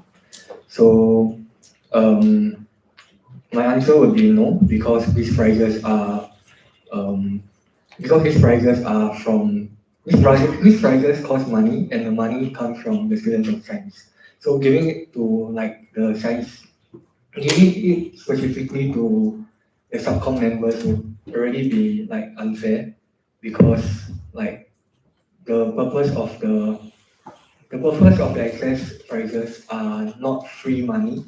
They should be then really should be turned back to the science population through like other means, such as like events for like the other directors, to give back to like the science population instead of like the subcoms.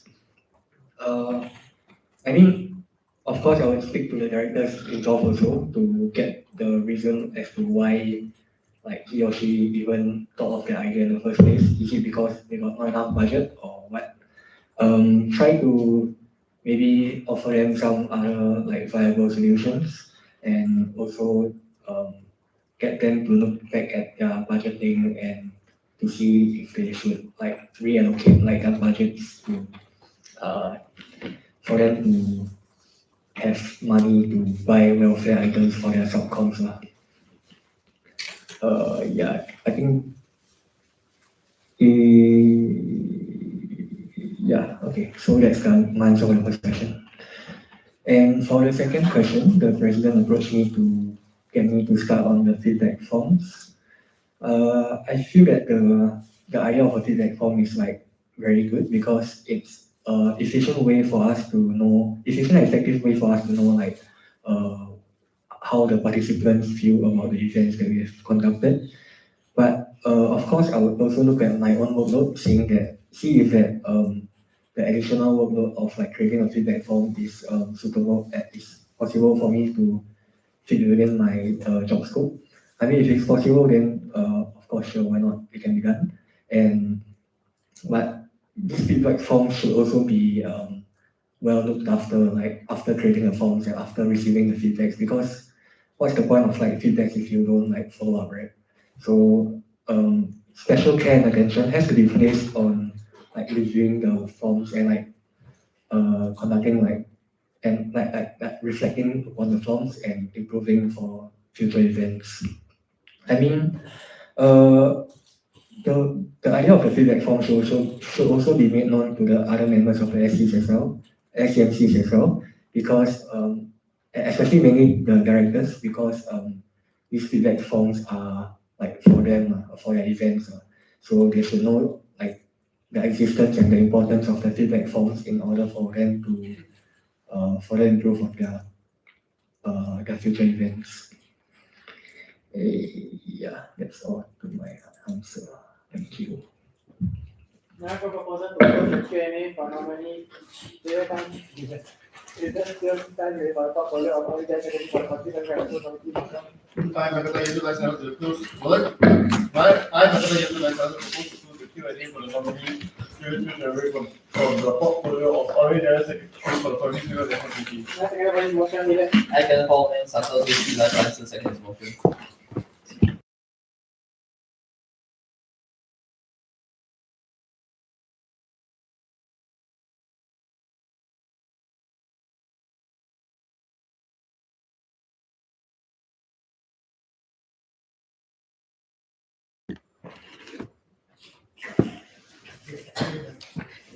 Plus 1 is 17.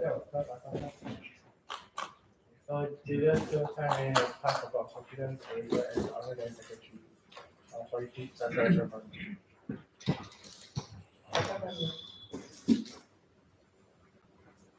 See, was it that hard to one time?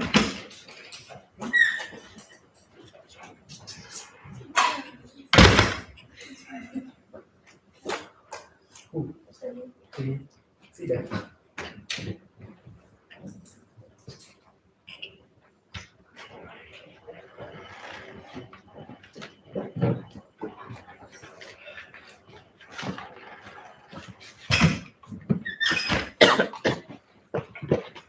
Congratulations, Julius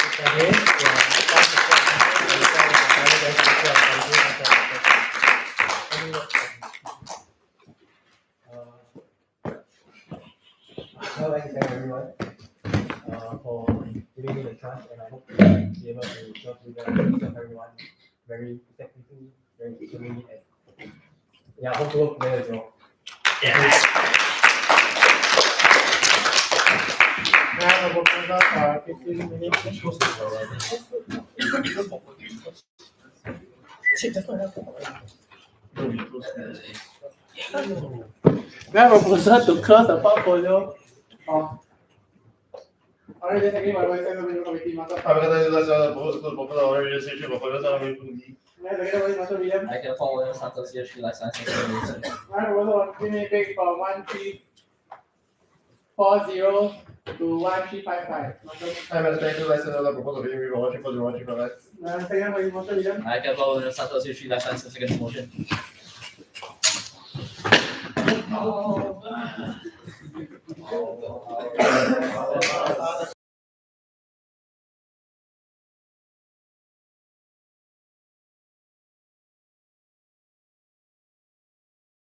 Is muted. Cut off the audio at when. Sorry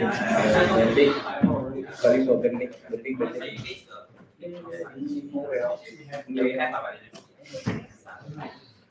Welcome again. Then on panel, as usual. Welcome. Sorry for welcome.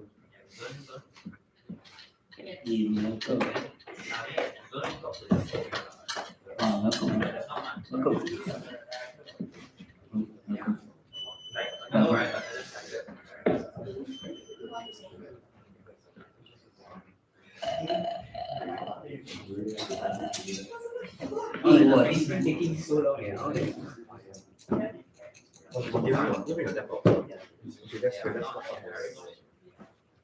If it creates execution for everyone.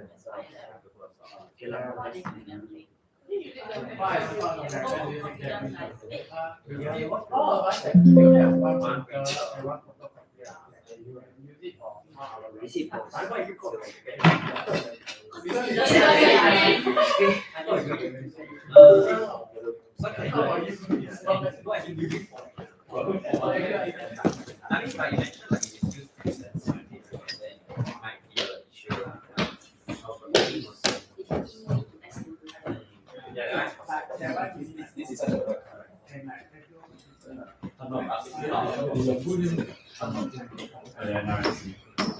me a proposal next time. I'm honest with chemistry. Boom. Proposal. What's your oh, then second one. Then you second already. Oh, you got the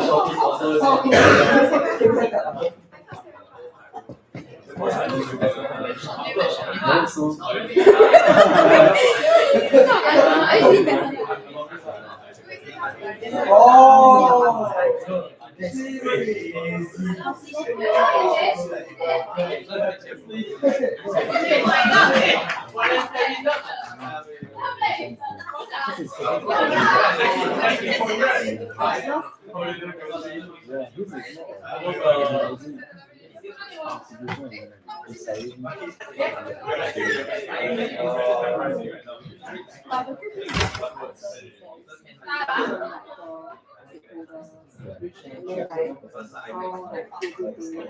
But then like at the same time you also consider like the feelings of those people involved. And then like even though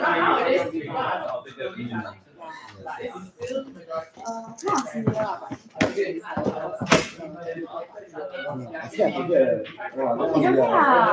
then like you guys remember the main stuff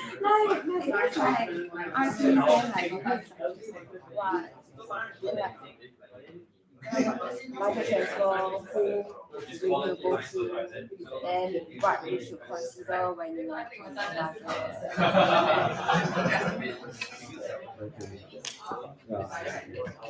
budget transfer, I just need explanation. But before you perform the music, See how much what can even be allocated. Then like see if you like your babies more, then so it's on the best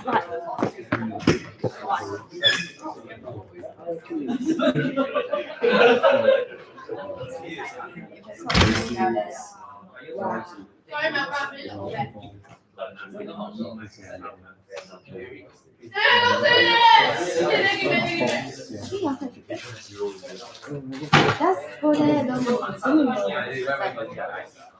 say whatever you need. Press them. Yeah.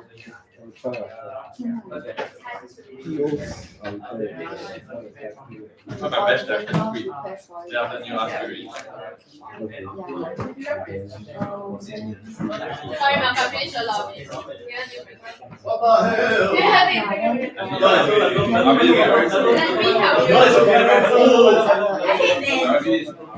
You know what?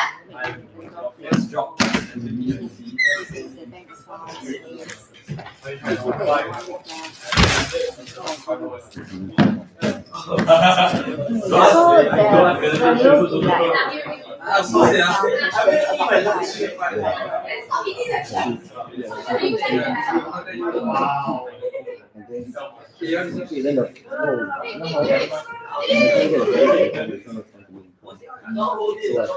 I think I'll just say that yesterday. That's 2,000 and then come up with other ideas I want to do. Really look for other opportunities, power items and If you have to but the solutions comes like when the director, like you can see solutions, but then the director can only be the one deciding. Most important is because we have this information, right? Huh? It's a final piece of. Oh, I'm so excited. Okay, so the most important thing is you let them know immediately because only you have this info. So like whatever form you know that it's not going to be used on time, you have to tell them immediately. Yeah, so that they can have preparations for it. You can it's not to try and give a solution, but the solution is not the most important thing. It's like you need to let them know first. Yeah, so that any plan on their side they can they can do it.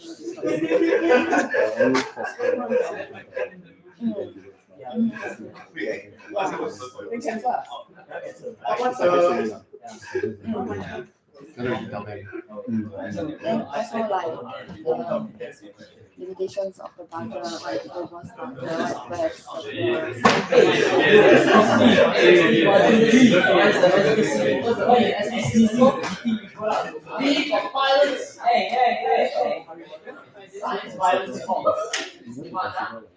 What's this violence, huh?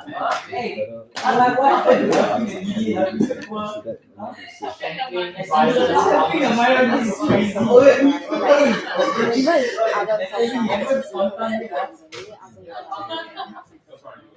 yeah, and then after that, and check all the investments first, not necessarily is good. Because you have planned out in the budget planning. So if there's a surplus, it might be that the director didn't actually or like missed out something. Which might not be the best.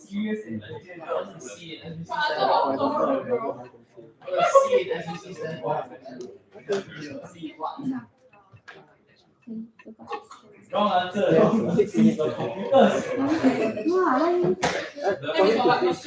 Yes, good job.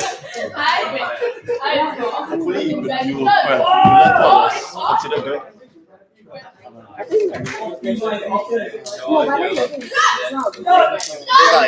is. But you can see the difference.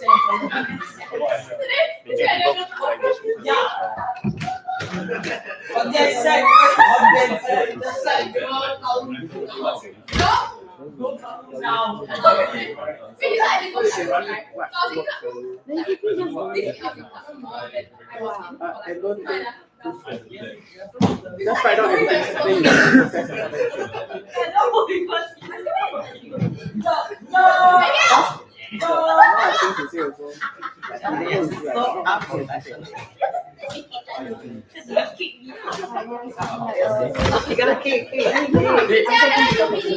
Yeah.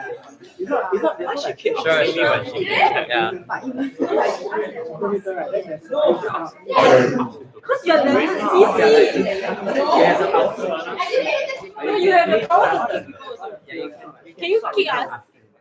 Yes. Harish kick us out. Harish, Harish kick us out faster. Harish, sit down. Kick us out. I thought you meant physically kick also. Then who's the acting president now? I'll physically kick out. Very. Harish? Oh, Jingyi. Oh, okay lor. She say already. Okay. She say 46 president. She 46 president. Then I don't be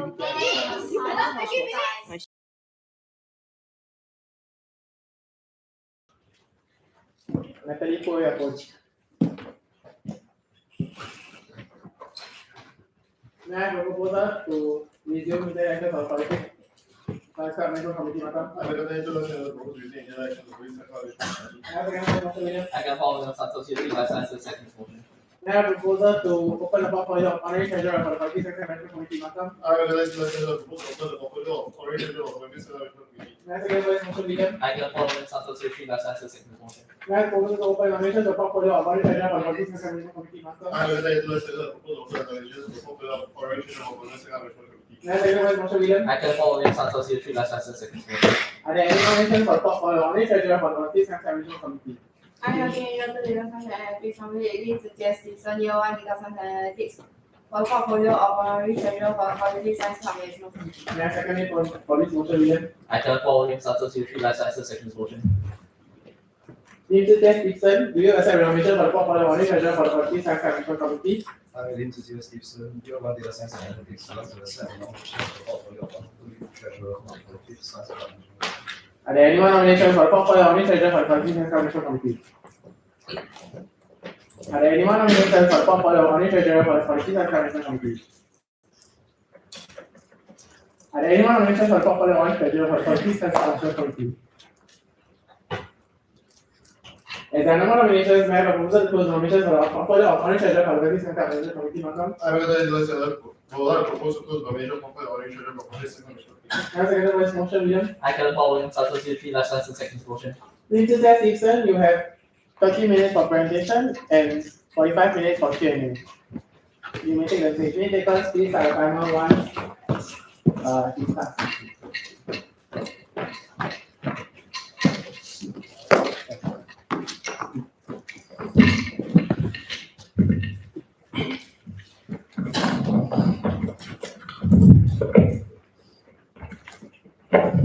Okay, good afternoon, 44th, 45th. I am Stephen. Today I'm going to run for the honorary treasurer.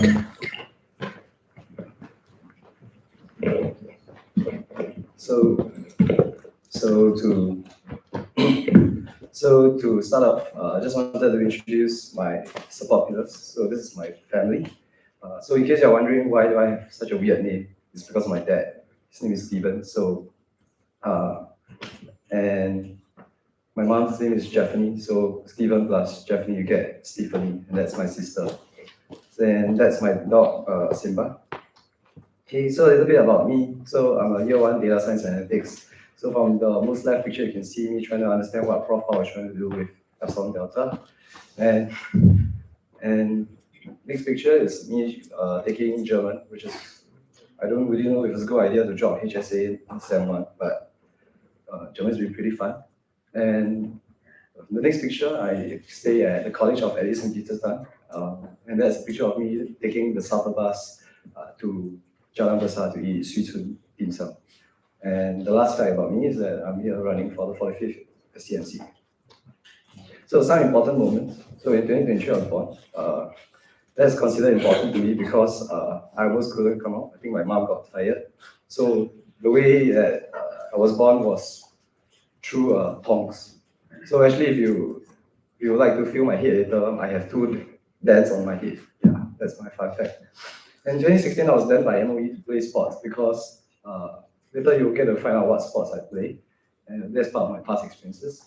But yeah, I was banned because I got injured when I was Sec 1, and my parents decided to try and sue the school, and that didn't really work out. So MOE just decided to not let me play sports. And then in J2 in 2021, got to try out performing arts. Later, you guys will get to know what performing arts I did. And yeah, I had no experience in that performing art, and somehow I joined the school team and got distinction with the help my team. And in 2024, of course, there's nothing much to say about this. I'll show you guys a video to show you how proud I am.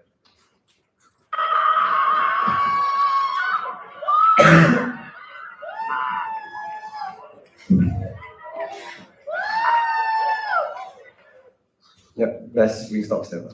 Okay, on to my personal core values. So firstly will be contribution. As you can see, that's the main reason why I wanted to join the 45th is to really try to make a contribution. For everything I do, I really value about making an impact, no matter how small and how big. And that's also one of the key reasons why I decided to join CAP as well, to try and make an impact to the communities that I have yet to serve. And secondly will be learning. So personally, I'm pretty inquisitive in nature. I like to find out new things, find out what's going on and what other people are experiencing. I'm just trying to tap on that. And the thing you see, that's one of the main reasons why I chose to run for Conti. And lastly, it's fun. So for me, I personally believe that in everything I do, it's necessary to look at the small little joys along the way.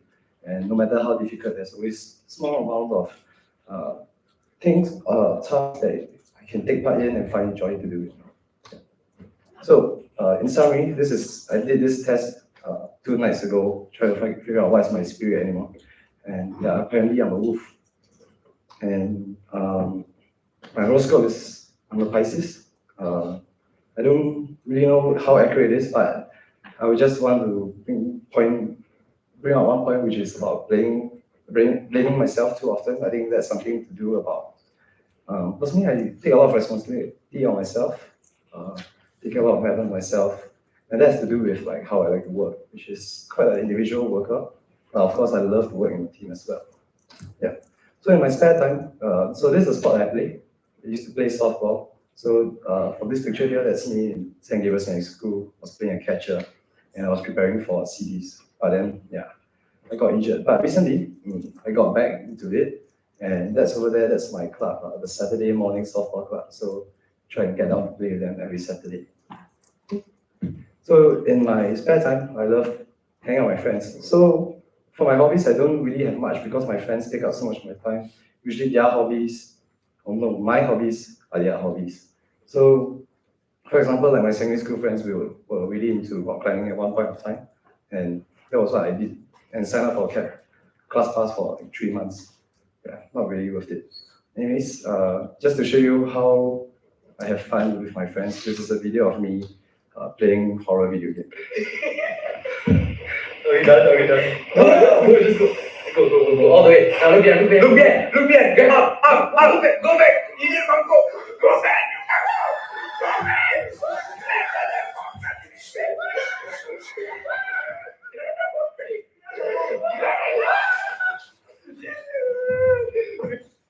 Okay, well, I couldn't remember what game that was. So, yeah, anyways.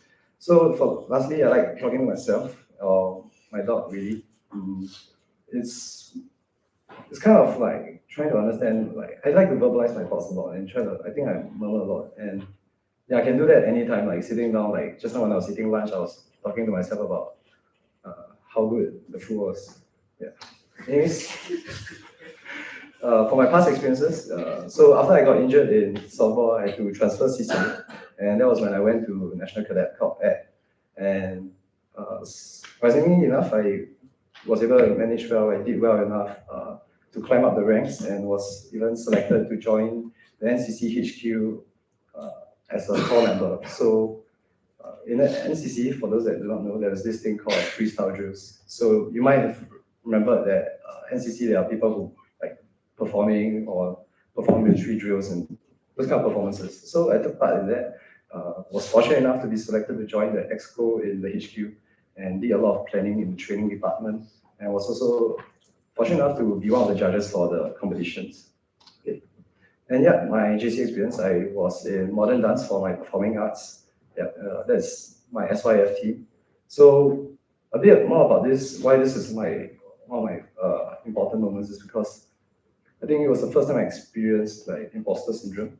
Without any dance background, I really didn't know what to do. And I was somehow thrown into the SYF team. But really, it was really the support of my friends and peers who really helped me to go through, really helped me to learn about dance, helped me to correct my movements and synchronize my timing to the choreograph. And yeah, it's a very difficult but pleasant experience to look back on. And lastly was my experience as a student counselor. So I was a student leader throughout like schools, in primary school, in secondary school. I lost my primary school pictures, but this picture was me back in St. Gabriel's as a student counselor. And on the left, this is my time as like I think for that time I was the master of ceremony for one of the CCA student leaders investiture. And the small little picture on the most left, that's me as the OGL for the JC1 orientation. Yeah. So I think looking back on my student council experience and all the experiences that I had, it was really a very challenging experience. They all built up to a leadership experience that I have, and that's why I want to expand on that leadership experience by joining the SAMC. And firstly, of course, how to do so is by challenging myself. I think the SAMC provides the best avenue for the biggest faculty, the biggest student body, and hosting events that are really large. So I would like to put myself in that position to strive for those events for student members. And secondly is really, of course, contribute to a larger purpose. Like how do we bring the idea of science to the student members? How do we try to have a science identity? And of course, lastly, like everyone else, make beautiful memories. And yeah, for ordinary treasure. Oh wait, I forgot to. There we go. Right. Okay, so for why I chose to run for ONT, I think that out of the portfolio during the ONT really stood out to me the most. It provides the most unique and rewarding experience in the sense that to me, it sounds like a problem-solving role. There are a lot of niche and technical details that you have to be aware of. And any MC members that comes to you with their own scenario and their own events, you are the one to look to it and see, based on the SOPs, how can you react. And I thought myself, that's a pretty cool job. So, and secondly, I think this role kind of fits my work style and my personality.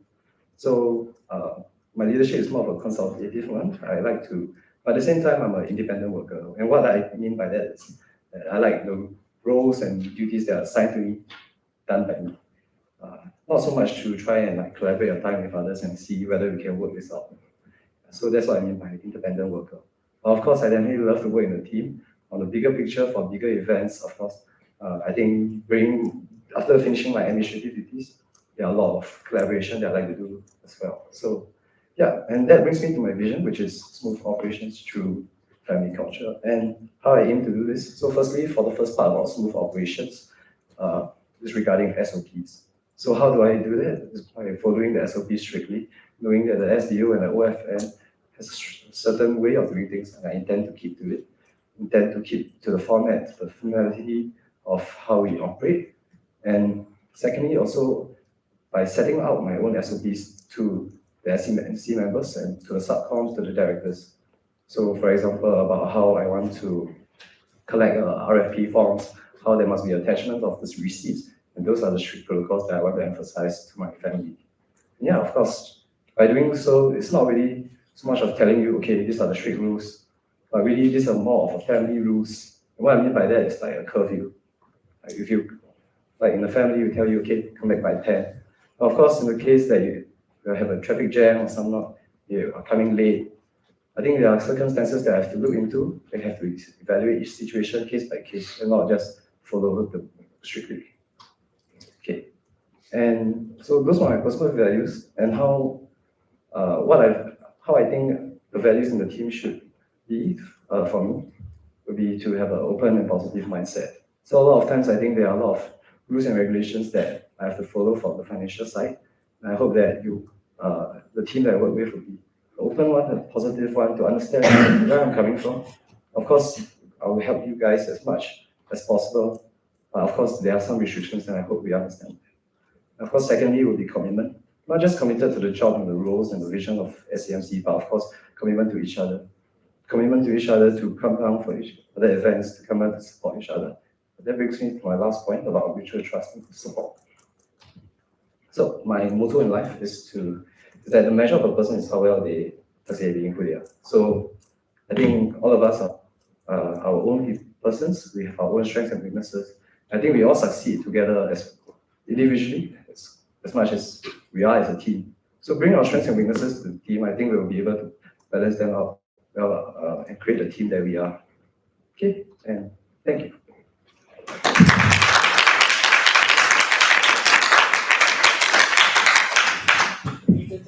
You have 70 minutes and 53 seconds left to your presentation.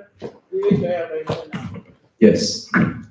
Mayor proposal to open a Q&A for a nominee each to test research for the part for your organization for the please accept the committee member. I'm going to consider the proposal for the Q&A for the nominee research estimate for the portfolio operation for this inauguration. I can follow in some facility by signs and seconds motion. Into test research, you now have 45 minutes of Q&A. Need takers, please start the timer.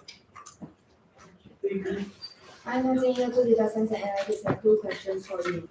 So my first question is, how justified is it to adopt an utilitarian approach when allocating subcommittee finances, since our money comes from the students? So, for example, allocating more money to welfare as compared to FOPs, which only benefit freshmen that makes up less than 25% of the student body.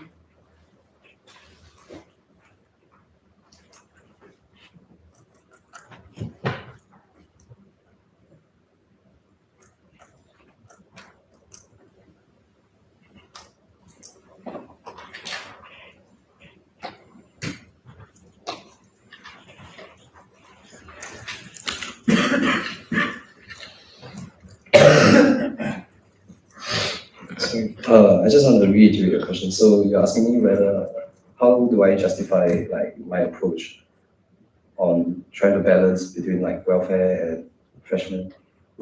My question is, how justified do you think it is to adopt a utilitarian approach? Can you give an example of the approach? So for example, allocating more money to the welfare subcommittee as compared to the FPs, because the welfare has greater outreach and will benefit more of the undergraduates as compared to FOPs, which only benefits freshmen that makes up less than 25% of the student body. Thank you for your question. Give me a moment.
I think regarding the approach, right, is and considering whether how do we distribute the approach, it really comes down to the purpose itself. Purpose of each subcom, understanding where they are allocating to. And I don't think that it's fully constructive to say that just because you have more people in this subcom, that you're going to affect this particular group of people more, and that's why more funds should be allocated to them. Of course, because the sheer size of the event requires as such the budget, so they will need more budget. I think when we relook at each event, we have to look at the purpose as well. That's the point I'm trying to drive across. Is how effective are you at pushing out your purpose towards the number of people that you're going to reach out to. So what I mean by that is, for example, like the welfare. If I can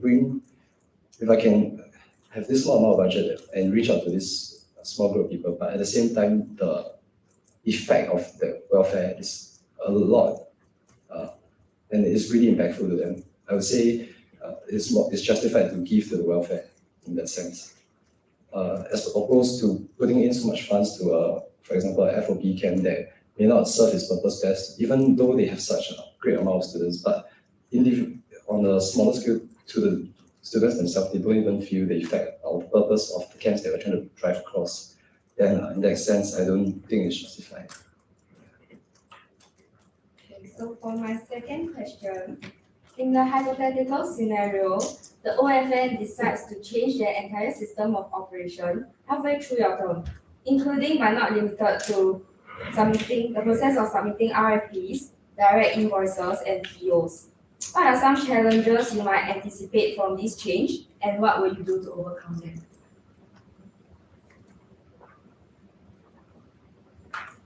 For the minute takers, my question is, the OFN decides to change their entire system of operation halfway through your term, including but not limited to the process of submitting RFPs, direct invoice, and POs.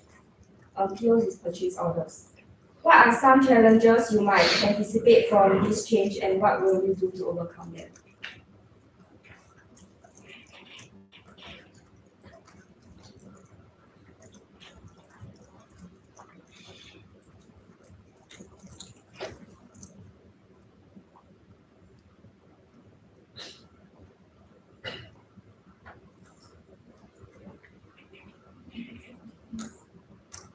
What are some challenges you might anticipate from this change?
Okay.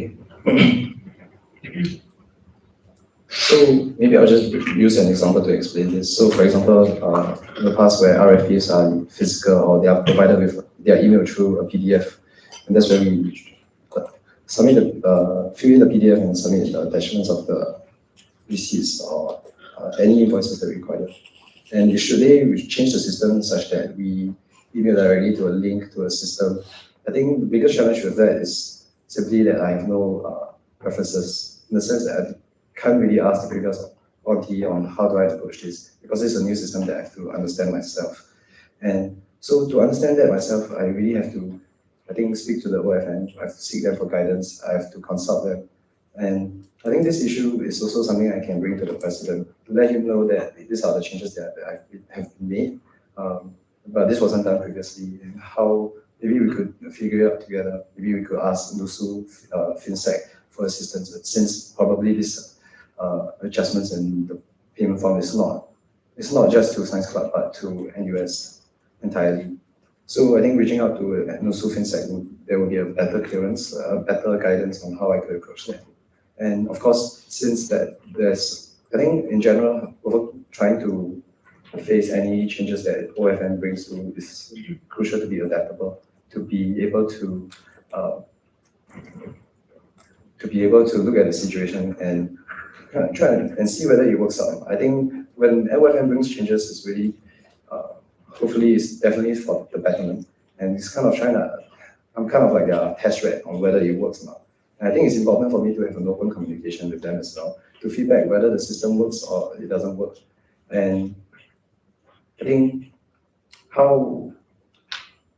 and I think the changes in all these SOPs have to be presented clearly to my family, as I say, to the whole SCMC members. For example, like letting my VP FOP understand that, okay, your directors must have these receipts being with all the signatures and the bank accounts of your vendors attached in this certain way. You must do so and bring that down clearly to your subcons. And that's how I will ensure that that's how I'll let the subcon treasurers know as well. Sorry, can I also add on to the first question? Okay. So earlier on in the first question, just to recap, I was talking about how it's important to try and balance the purpose and not just solely allocate budget based on numbers or size of people itself. And I think this is something that have to look into the various subcons. So I'll speak to the vice presidents, and then for example, like VBI, let him know, okay, so your welfare director, your sports director requires this welfare package. Is it necessary? What is the purpose of it? How are you achieving this? And see the effectiveness of that. And then bring that conclusion to my president, and from there we will make a decision. Yeah, that would be my answer.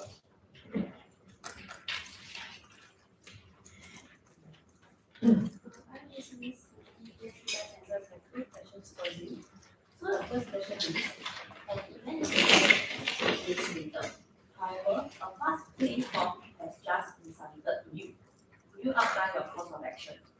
So to repeat, an event is happening 3 days later. However, a fast claim form has just been submitted to you. Outline your course of action.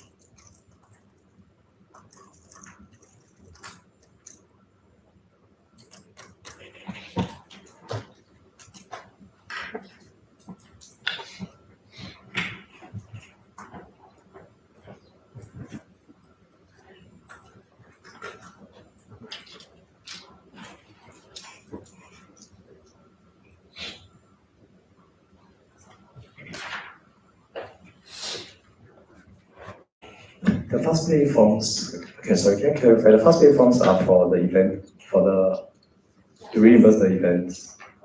So say like that's Halloween happening for, that's a Halloween event, and then for each school they really have a fast pay form in order for the customer to scan and make payment for the items.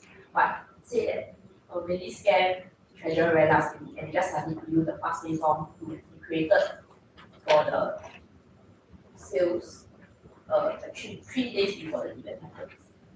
Correct.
So I think in this case, like, when upon receiving the fast pay form, like, I think, so I want to bring across that, firstly, fast pay form requires like 1 week for approval. So when you send in the nomination, the form to me, and I have to batch through it and then send to SDO for batching, that takes about 1 week. Because now the way we do so is by putting it up to website, and that takes 1 week also for the clearance. So for the event that's happening in 3 days, is quite difficult to get your fast pay form approved. And how I'll try and tackle this is really to, of course, email OFM for assistance to see whether there are other ways that we could go around this. Whether can SDO, is there another way, and let SDO know this, and see whether we can work around it. And of course, bring this to my president, to let him know that I perhaps need some assistance with how I want to fasten the approval of the fast pay form, or if there's another way of approval. Okay, and of course, talk to the VP FOP and let the SCAN director know that this is for long-term measures. So let him know that for the sub-com treasurers, like, ensure that they follow the proper SOPs that have been set up by the team, and that for all these fast pay forms, they must be submitted by a deadline. So I think these deadlines would have been set by me in the first place, and I will be the one who will be ensuring this, or be the one to bump it up to the SCAM director, to bump the subcommittee treasurer to submit this. So that would be how I work towards it, to ensure that no such things will happen even in the first place. So my second question for you is, in a hypothetical scenario, a freshie from SCAM would like a refund due to him not being able to matriculate this semester, but he made the payment already. But because he does not have a matriculation number yet, could you outline your course of action please? So to repeat, in a hypothetical scenario, a freshie from SCAM would like a refund due to him not being able to matriculate this semester. However, he does not have a matriculation number yet. So please outline your course of action.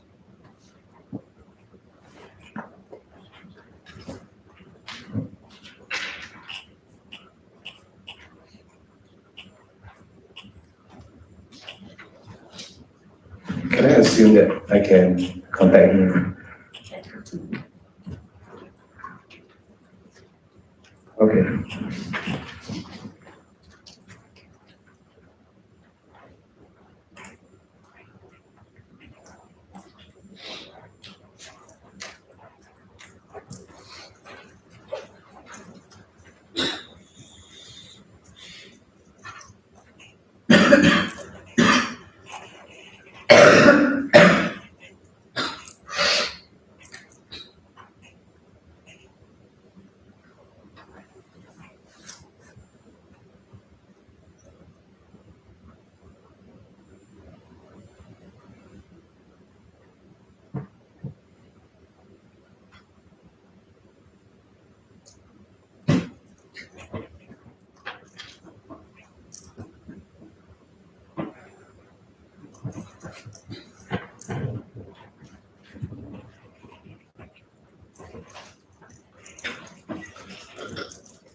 Okay, so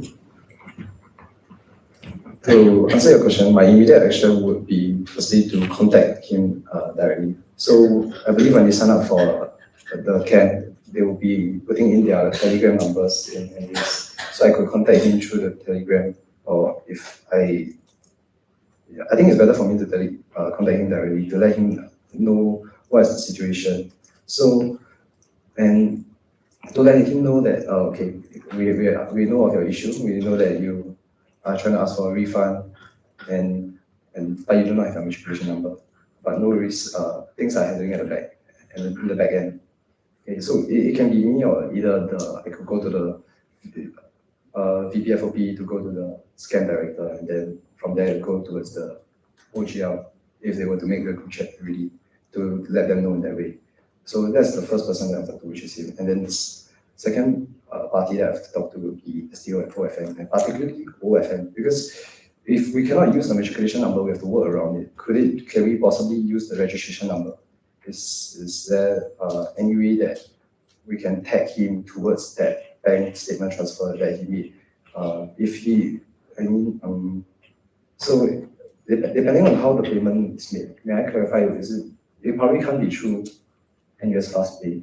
It can be, right? Yeah, so just like in public access. So Okay. actually they can use.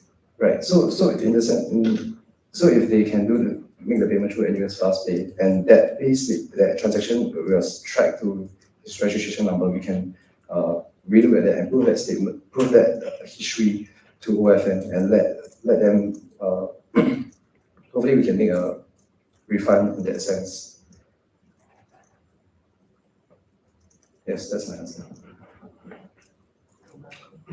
I'm another Daniel, 2 licenses, have one question for you. For me, because this question in a hypothetical scenario, SDO rejects the subcom gathering proposal 2 weeks before the event due to issues with the game's plan, and requests that you submit a new proposal addressing all their concerns as soon as possible. Outline your course of action. Sorry, Malcolm, can you repeat the question? In a hypothetical situation, SDO rejects the subcom gathering proposal 2 weeks before the event due to issues with the game's plan, and requests that you submit a new proposal addressing all their concerns as soon as possible.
Can I ask what kind of issues do they have with the games, or is that up to interpretation?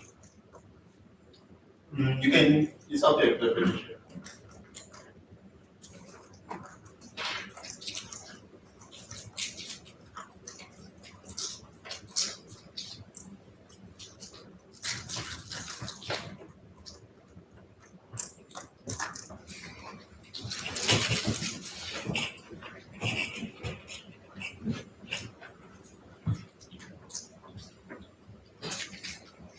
Okay, so to answer your question, my immediate action would be to relook at the games plan. So for subcom gathering, I am the 2IC, and with me, the VPI is the IC. So we will both look together and look and work this out with the program proxy and see what's wrong with the games. So for example, if there's something wrong with the safety of the games that the SDO does not want, then how do we change the games? And if we change the game, what are we going to do? Are we going to add safety measures? And those safety measures, those will include budget as well. So how much do we want to add to ensure those safety measures? Like, for example, purchasing more cones to outline, demarcate safety boundaries. So those will include budget. Or do we want to maybe cut down on the games to prevent the safety concerns? And with that, we have to, for me, I have to look at the budget that is allocated to this subcom gathering, and then make a decision with the VPI on how we want to do this, and then bring that conclusion up to the president. Yeah, and I think additionally for long-term measures, I think if the proposal was there's something wrong, I think it's also crucial to write down these experiences and what is wrong about the proposal, so that these lessons learned can be used for the next batch of subcom gathering. Yeah. I continue to enjoy your data science and analytics. Have one question for you. In a hypothetical scenario, scam asks you for the budget breakdown for SAL, claiming that this will help them to better plan their plan. Outline your course of action. I can just clarify, the scam wants to know the budget breakdown. For SAL.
Okay, so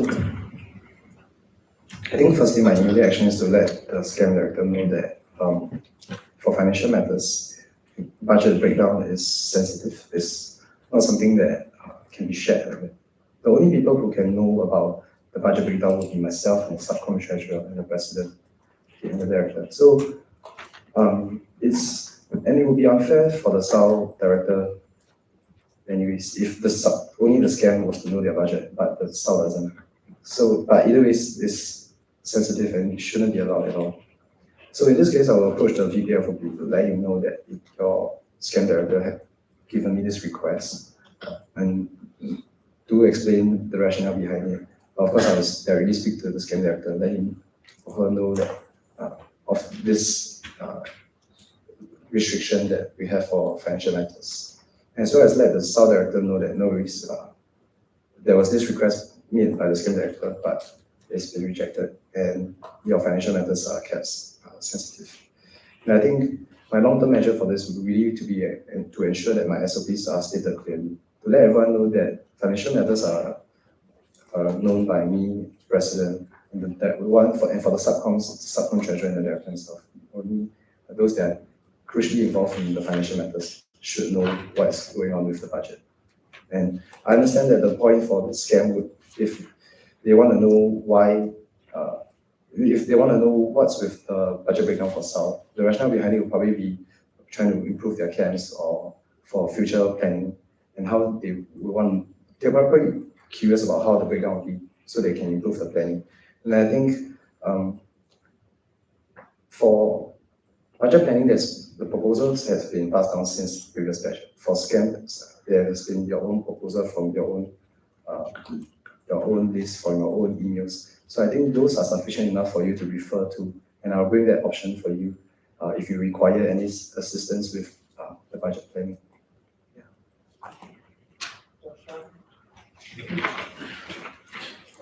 Hi, Kashin Joshua, Year 1 Data Science Analytics. I'd like to ask you one question. Previously in your presentation, you said that after completing your administrative work, you do have initiatives for the Science Park Management Committee. Could you elaborate more on such initiatives, please? Right. Repeat again. Previously in your presentation, you mentioned that after completing your administrative work, that you have some initiatives for the Science Park Management Committee. Could you elaborate more on these initiatives?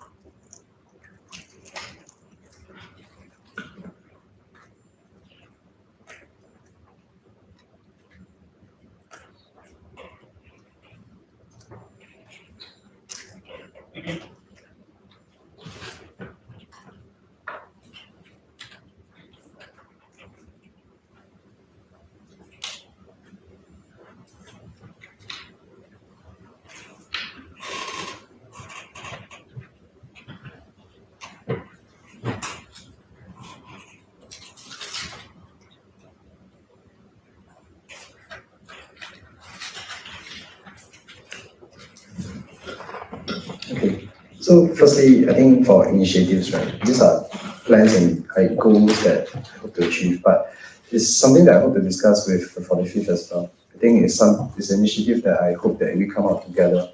But of course, through my own personal point of view, I think there's MC initiative, like MC roles, initiatives that I want to bring out is really just being present on the ground, because I think ONT itself is a very independent PCL role, and that's why I want to bond that through the MC events. And usually how it works from the ONT to the subcon treasurers is really more of a top-down communication. And basically, I only list them out the SOPs that they have to follow, and they have adhere to it.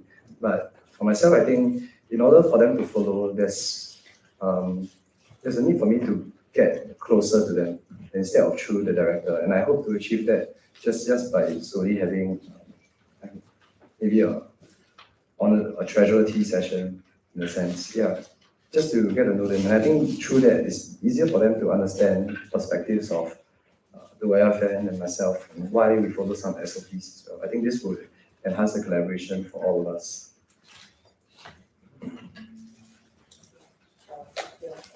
I understand. Can we share one question for you?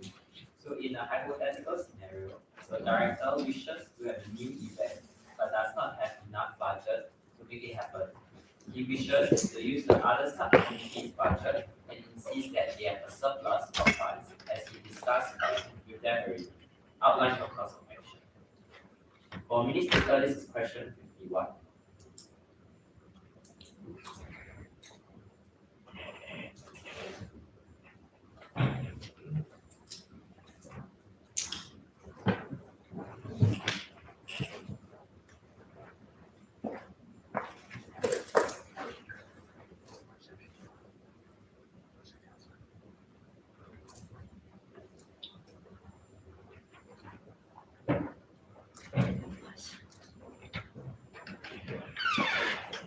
Can I know which director is it for? Can be any. Any director. Okay.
Okay, I just clarify one part is that the director has this new event, but he's on a budget deficit. Or Not necessarily, but he doesn't have enough budget. Okay, I see. Okay, so I think this is an issue of budget reallocation. So I think my immediate actions to this is firstly to talk to the vice president, and then talk to the director and understand what is the purpose of this event, and do you even have a budget proposal planned out for this event, and how much more do you need? What kind of items are you providing? Do you need? Are these items reusable from other subcons? Can we reuse them? Can we share? And another part that I want to know from him is also like why does he have to claim that another subcon has budget surplus. Where did he get that idea? So that's where I'll launch an investigation to know and to ask him. The key thing that I'm worried is any leak of financial matters. So that's an concern for me. Secondly is to, for example, go up to, well, of course, I understand that if the event is meaningful and just needs a bit more, then maybe I'll go up to, say, the VPI and towards the welfare director and look at the budget. So looking at all the budgets, I can see where which subcom has a surplus, and from there look at whether does he have any plans, like when was this request made? Has this subcom that has this budget surplus towards the end of the academic year, has they finished most of their main events? That's why they have this surplus. Then how little is it? So for example, if it's like small items that I need to transfer about, say, I don't know, two pencils to the other subcom, for example, then maybe those are the things that we could use the budget for to purchase. Okay. And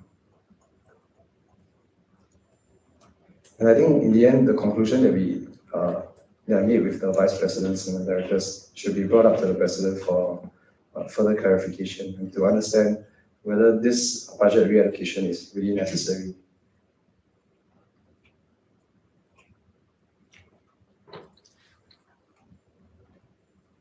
Yeah, and I think another cause of concern is really looking at budget surplus, right? I think budget surplus is not necessarily a good thing. And if I have to relook at the budget of surplus of that subcom and see whether the director themselves missed out anything, like didn't purchase anything and didn't put it there.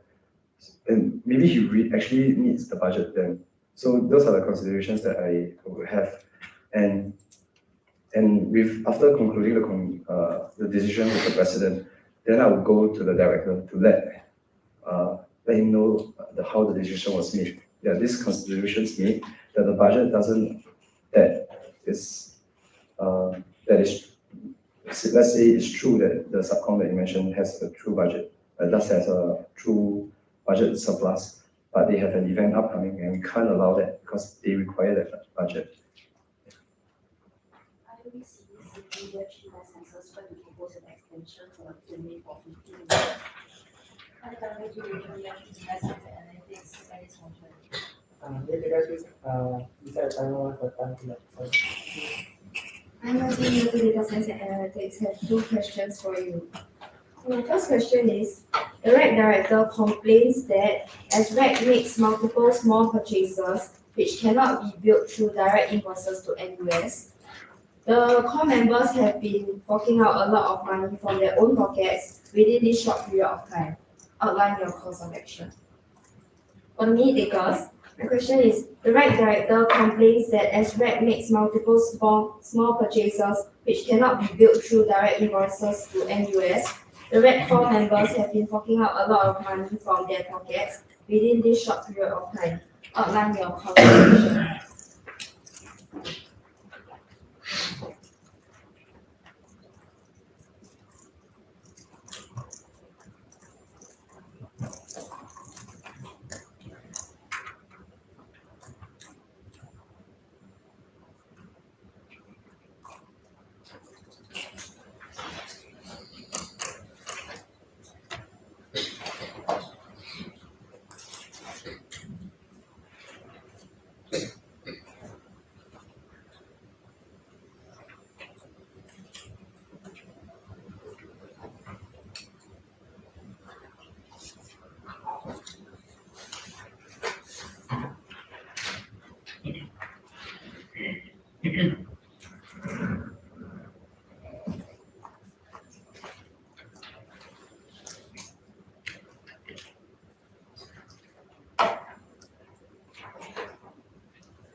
Okay.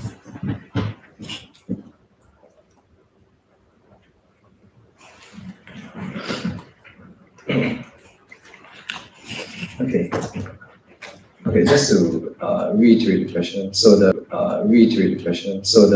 reg director told me that Redcom has been making multiple small purchases, which cannot be which cannot be made through the invoices, and they're bringing out their own small pocket of money.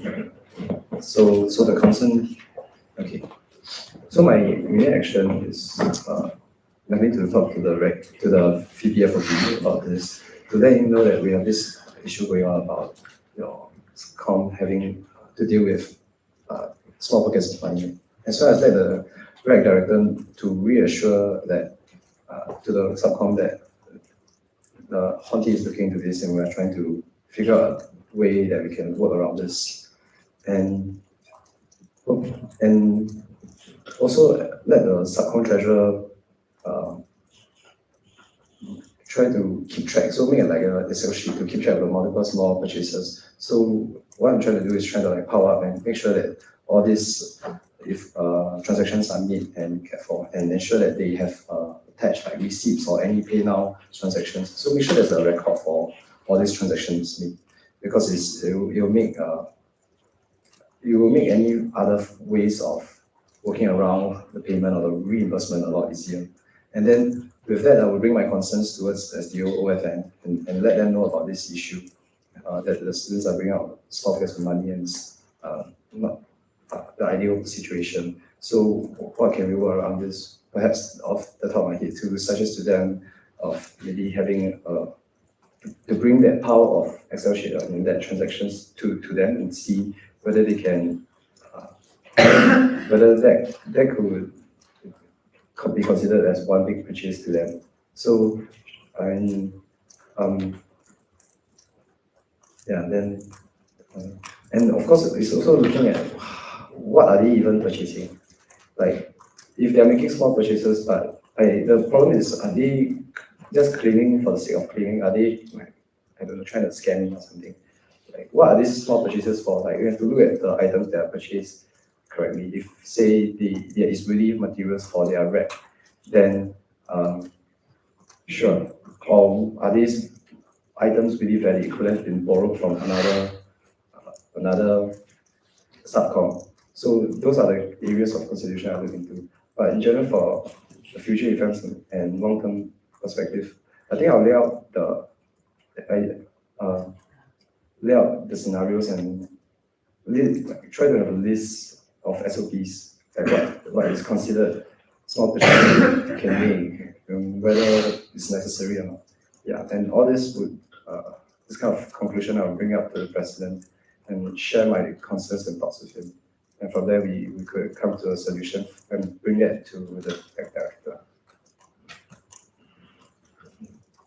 My second question is, a subcom member reports to you that he thinks one of the subcom treasurer has been fabricating invoices to claim from their WBS. Comment what will you do? For me, because this question 43. A subcom member told me about this treasurer fabricating invoice.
Sorry, can I just clarify that when they fabricate invoices, right, those invoices will be tagged to the WBS, like it will be shown in the records of what, So it means, like, for example, they submit an invoice, but it actually wasn't like made by the subcommittee, or they edited the prices of the invoice. So they reported a Okay. higher amount than what is actually required. okay.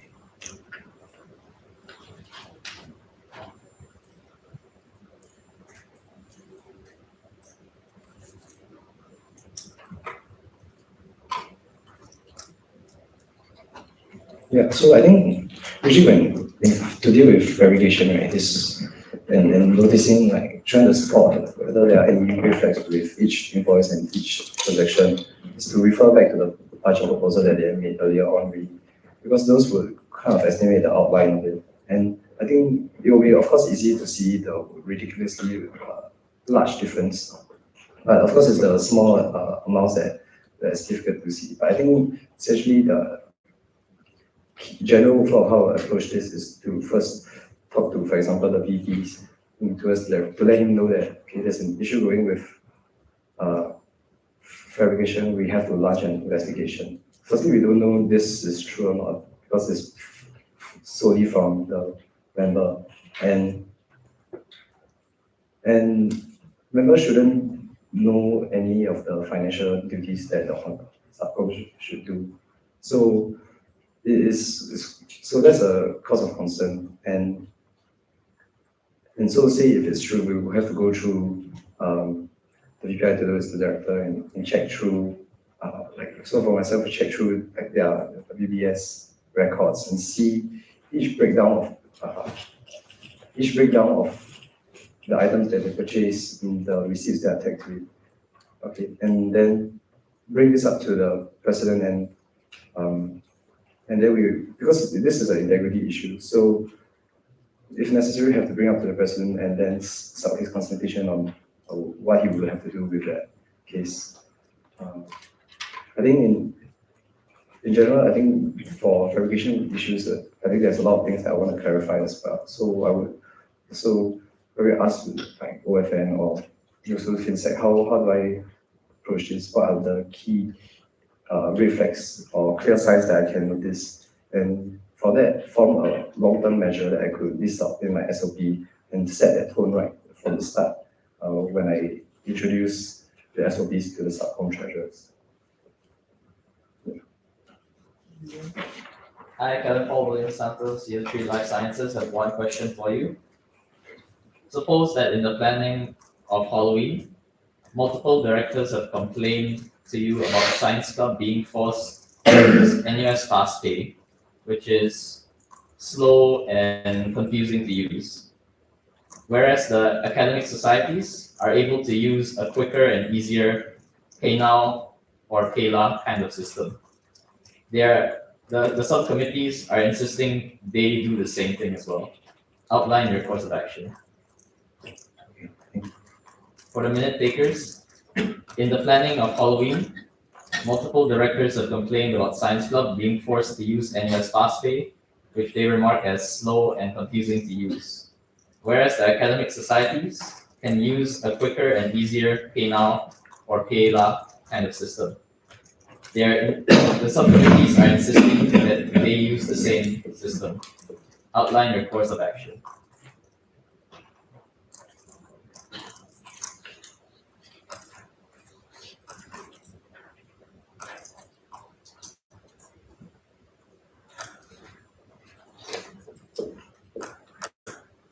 Sorry, can I clarify, does the EDCCs, they are present in their fin secretary, the transfer, the money is still linked towards the SDO, OFN side? To clarify that, for context, the academic societies, they also have something like similar to a WBS, but they're able to pay now to that kind of thing. The rest for The bank account, they have your bank account. something similar to that. Yeah. So for context wise, the ABCCs, they have their own separate bank account for each of the ABCCs. And this PayNow QR code is linked directly to that bank account. So when they scan it, the money just goes into the ADCC bank account. And the ADCC treasurer, which is a student, oversees the. Yeah, the transfer system.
So I think regarding whether it's a good idea to use like why don't we adopt a PayNow for SCMC instead of NUS FastPay? I think first I just want to understand the situation of how is it allowed to use PayNow? Why is it that the ADCCs are using PayNow?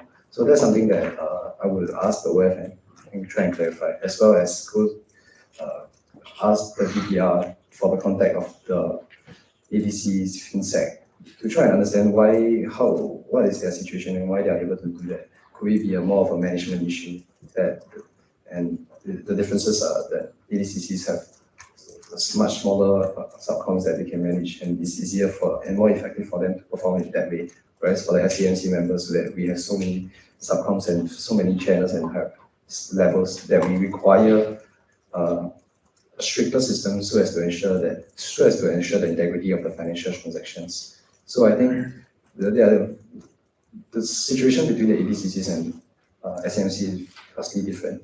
And I think how I want to communicate that to the subcom treasurers, firstly is to talk to the president first, to let him know that there's this difference, bring my opinion to him and let him bring the consultation that I had with OFM on the reasons why we are using NUS FastPay.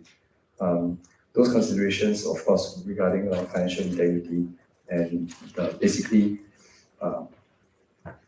ensuring that each transaction is accounted for and how do we prove each transaction as well. So those considerations, we would bring it to the VPs, bring the idea there and let the directors know. And from there, communicate out to the rest of the subcom members. Yeah, so essentially the answer would be we should not change to PayNow. I think there are many issues with that, especially if in the case for Science Club that we are seeing major events, scams, that requires like 240 student members. So to handle that amount of money and the number of transactions coming from, those require a stricter protocol. I think it does make sense to use the NUS FastPay.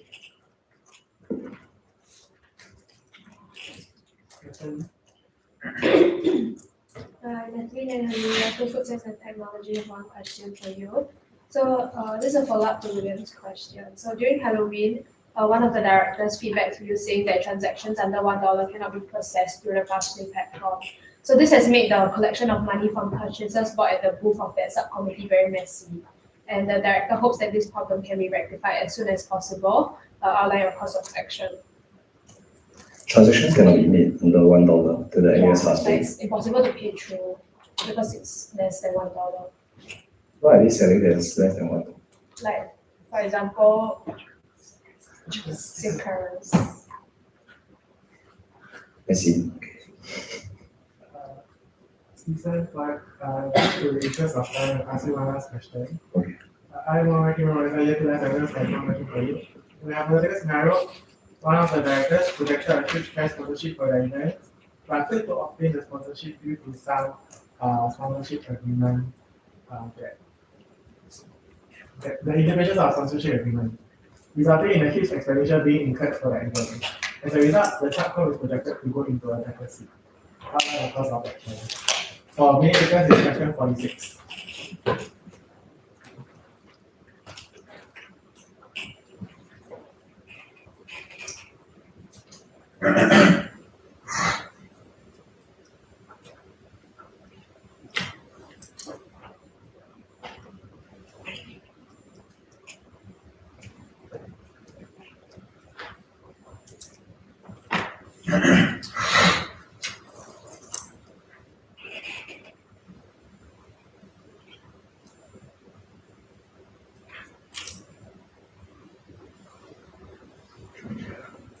Okay. Can I clarify a question? So one of the director approached me, let me know that there was a large sponsorship, that he obtained a large cash sponsorship in the first place. But unfortunately, due to agreements, they cannot, disagreements of the agreement, sponsorship agreement, they cannot have this sponsor.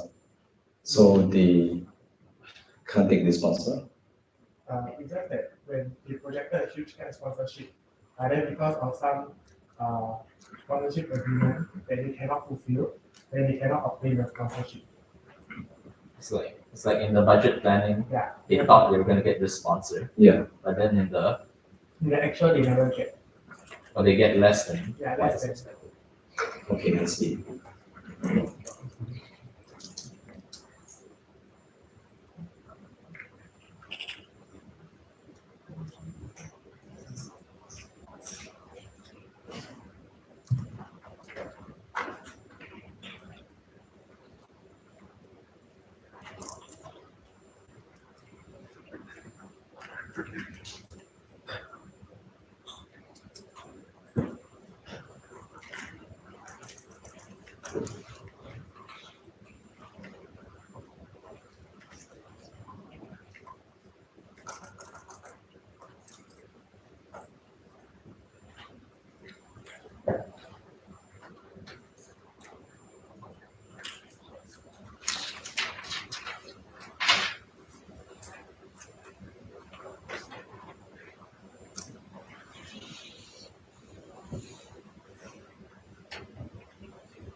So firstly, Natalie, I'll answer your question.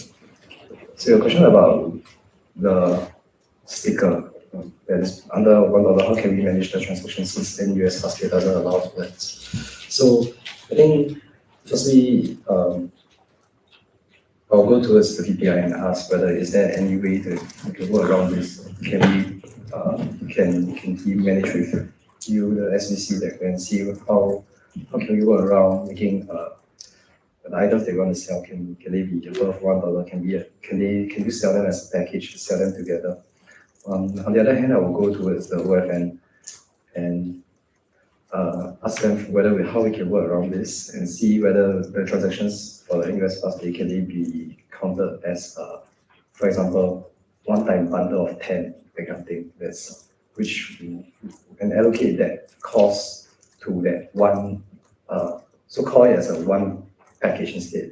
Yeah, so that's just an suggestion, but of course the idea is to go towards them to seek for advice. And then of course also, I think another guidance that I want to seek is also feedback, see whether they, for their well-being package, how did they manage this for any items that they're selling below $1. And from there, I have my own conclusion and my own management to my crisis plan, and then bring it up to my president to see how we can better refine that plan, and then bring down to the VPI and then to the director. Yeah, and I think first for myself, I definitely would want to understand from the director's point of view, what's the purpose of selling this $1 cheaper price, perhaps to have better outreach to people, incentivize them to purchase cheaper items, and let them know that this is understandable. And I'm working on what I can do with OFN side and see how we can work around this. Okay. Now, I'm here to answer your question about the cash sponsorship and the disagreements of it towards the possibility of going to a budget deficit. So I think, firstly, is to relook at the budget plan. So the budget proposal and see without this sponsorship agreement, how much is going to be affected? How much are we going to be? What is the extent of the deficit? How can I work around that? And then talk to the VPI and look through other sponsorships that I've been looking at and try and get more sponsorships from there. As well as contact the VPR to see whether we can outsource, whether we can have more outreach, contact the comms director and see whether more promotions can be, marketing can be made so that to produce those marketing materials for the VPI to have their sponsorships.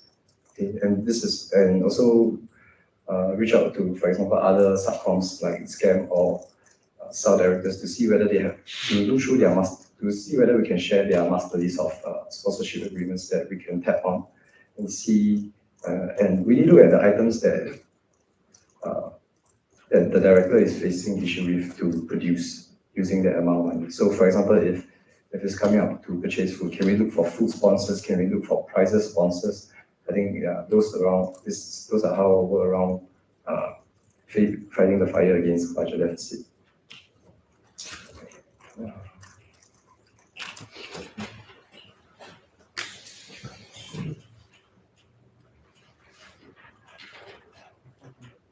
I think another crucial point is also, for the VP side, I think there's a necessity to look towards the agreement. Like, what's wrong with the agreement? Why can't you do this?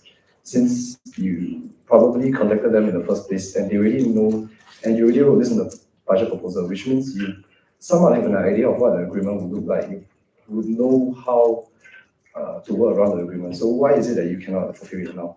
Yeah, that's the issue that I would also want to know. And from there, just finding that justification for if really required to have any budget allocation or any justifications to take money out of the reserve. Those are justifications I need to help you support your project. Yeah. Then we go to close the Q&A for nominating to send to the stand for top order of monitoring for notice establishment for future matter. I would like to propose to close the Q&A for the nominee being given for the portfolio monitoring for this evaluation committee. I can follow Sato Siri last second morning.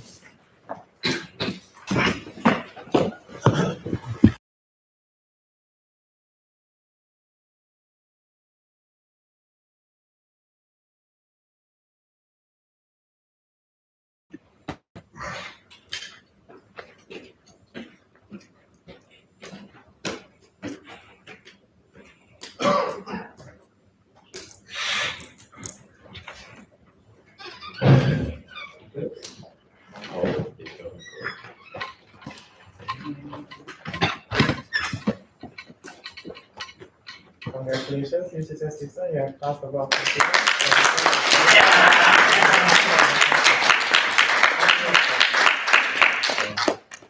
Thank you everyone for your trust in me. I will make sure that all financial matters are paid for. Nothing will be sent to my account.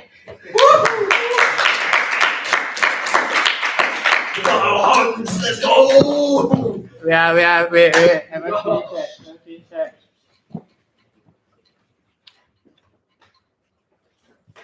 We have a proposal to close the box for the money treasure for the qualities and collection for the account. I'm gonna need to license the close the portfolio or arrange for my process. We have a proposal to close loop 3 of the interaction for the qualities and collection for the account. I'm gonna need to license the close loop 3 of the interaction for the 50 cents management. I can follow the instructions if you license the second motion. I have a proposal to for 15-minute break from 15:25 to 15:40. Welcome. I'm gonna need to license the close of the interaction for 15:25 to 15:40. We have a proposal I can follow the instructions if you license the second motion.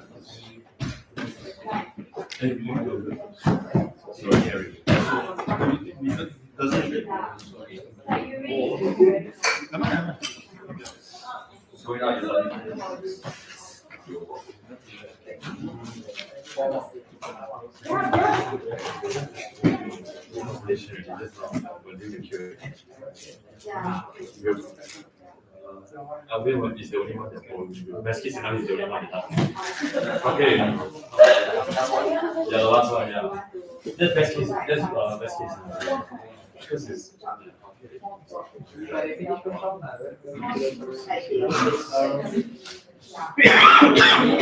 any of us. Oh yeah. See, like, it's like,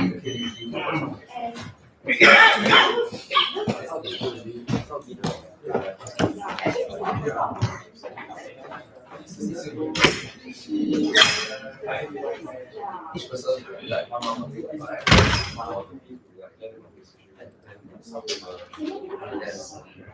one or two pens. About 6.5. Each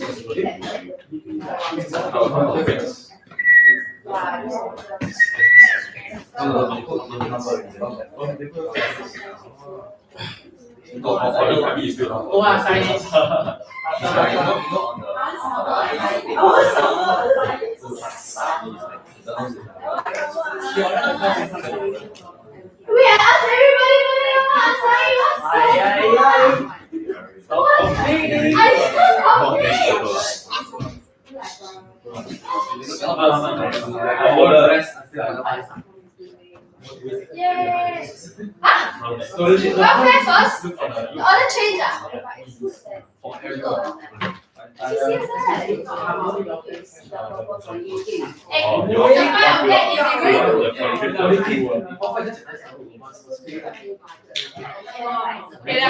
thought it was.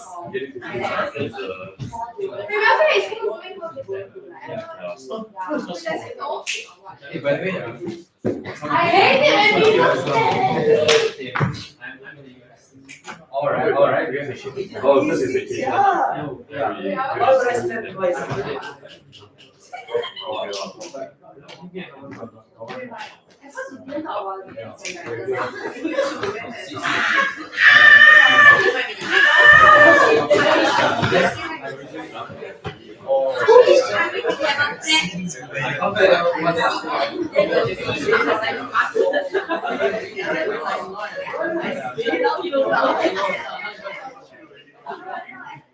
I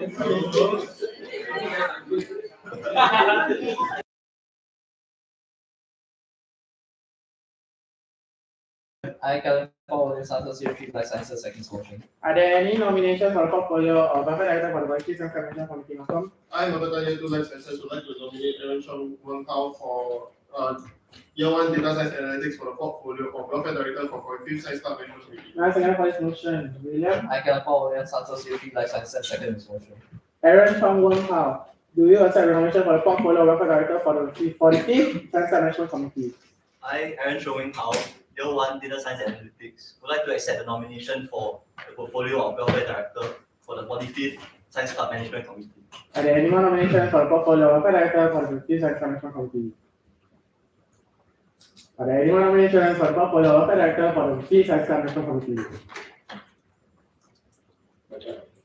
Are there any more nominations for the portfolio of welfare director for the 50th Science Club Management Committee?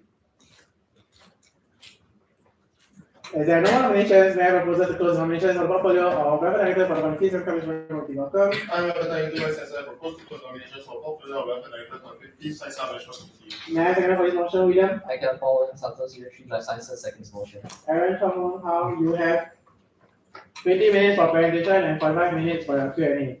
You may take a seat. You may take a seat time when you start talking.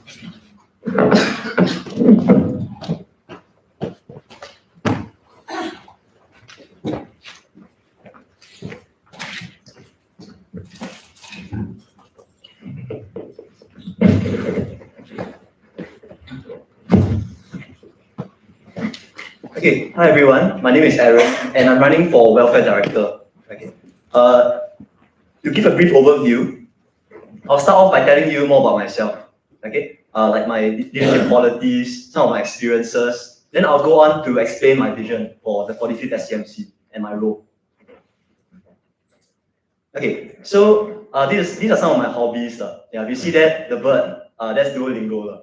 Because I'm learning Chinese. My Chinese is quite horrible. I couldn't speak Chinese to save my life. It's actually quite bad. So like right now I got like a 500-day streak now. So I'm like maintaining that. Okay. I like to swim also. I leisurely swim. Yeah, I think that's my form of like de-stressing also. Yeah, managing my stress. Yeah. And over here on the right, these are my friends from RBRC. Yeah, so my block is quite close. So like now and then they'll go interest group hopping, mostly with like the sports CCAs or the sports interest groups. So I think that sort of forms like my pillar of support in NUS. Okay, now moving on to my motivations for joining SCMC. So my first motivation is a competent science community. Okay, to touch on the first point, it sort of started in like when I joined my first orientation program, which is SAL. Yeah, so throughout the whole experience there, I felt like the whole program was very well planned, very meticulous, and very detailed. So I thought it's pretty impressive because I couldn't find that kind of experience like anywhere else. Like compared to even like when I talk to my friends from other faculties and even like in like some residences. So like a few things that stood out for me was like the props. Like the props there, like they were like huge life-size props and the slot machine and like things that didn't have to be there, like the props at the side of the lecture theatre, like they were all like made. So yeah, that really made me want to be a part of this community. A really dedicated one with seniors that can. Okay, so that's my first motivation. My second motivation is to improve on my leadership abilities.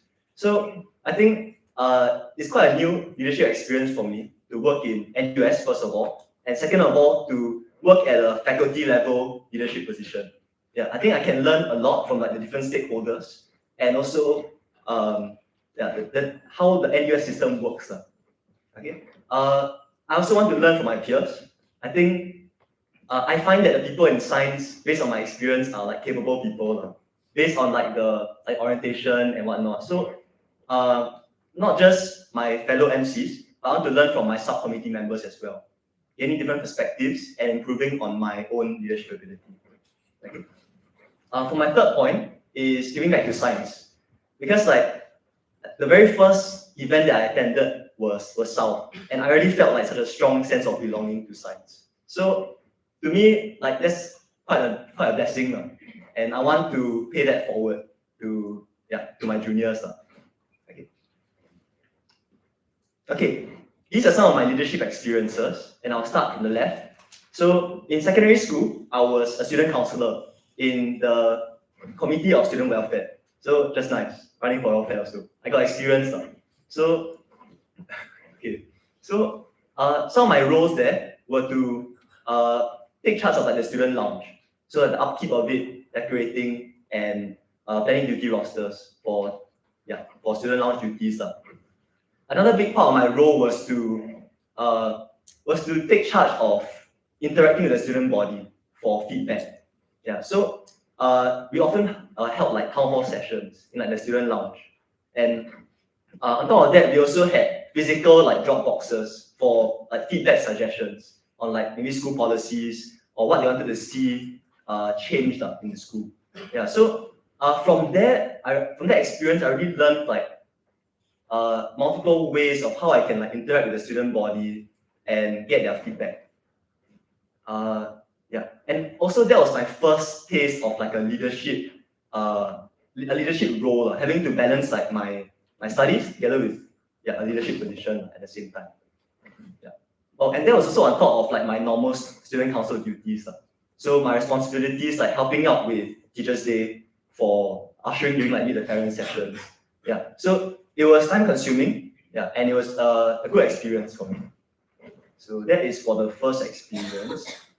Moving on to my second role in secondary school, I was the vice chairperson of the Red Cross Youth CCA.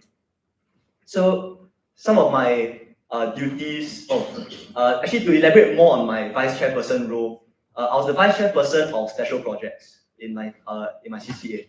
So I took charge of planning like the unit camp, the leadership program for like the Set 2s, and first aid duties. These are the three main events I had to plan for. Okay.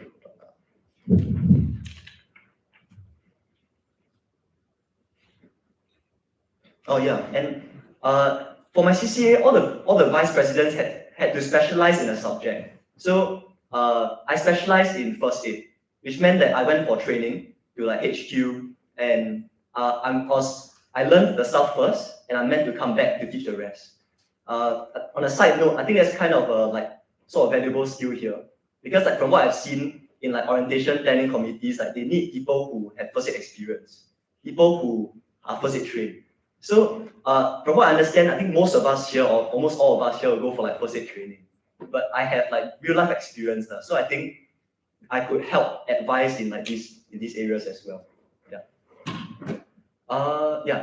Other responsibilities here would also be like taking charge of the preparedness of like my CCA members. So when it comes to like National Day parades, I have to train them for like their foot drills, make sure that they're up to the mark.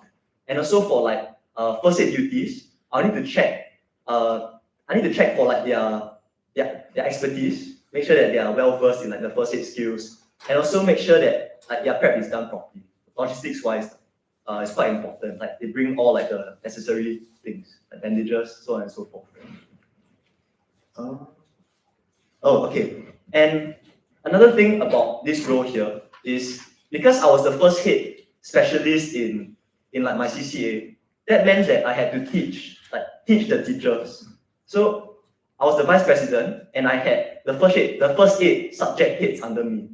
So that meant that I had to oversee their lessons, plan curriculum for like for their lessons, and also one thing I learned from that experience was my job as the vice, like the VP, is not just to like plan for them and get them to execute.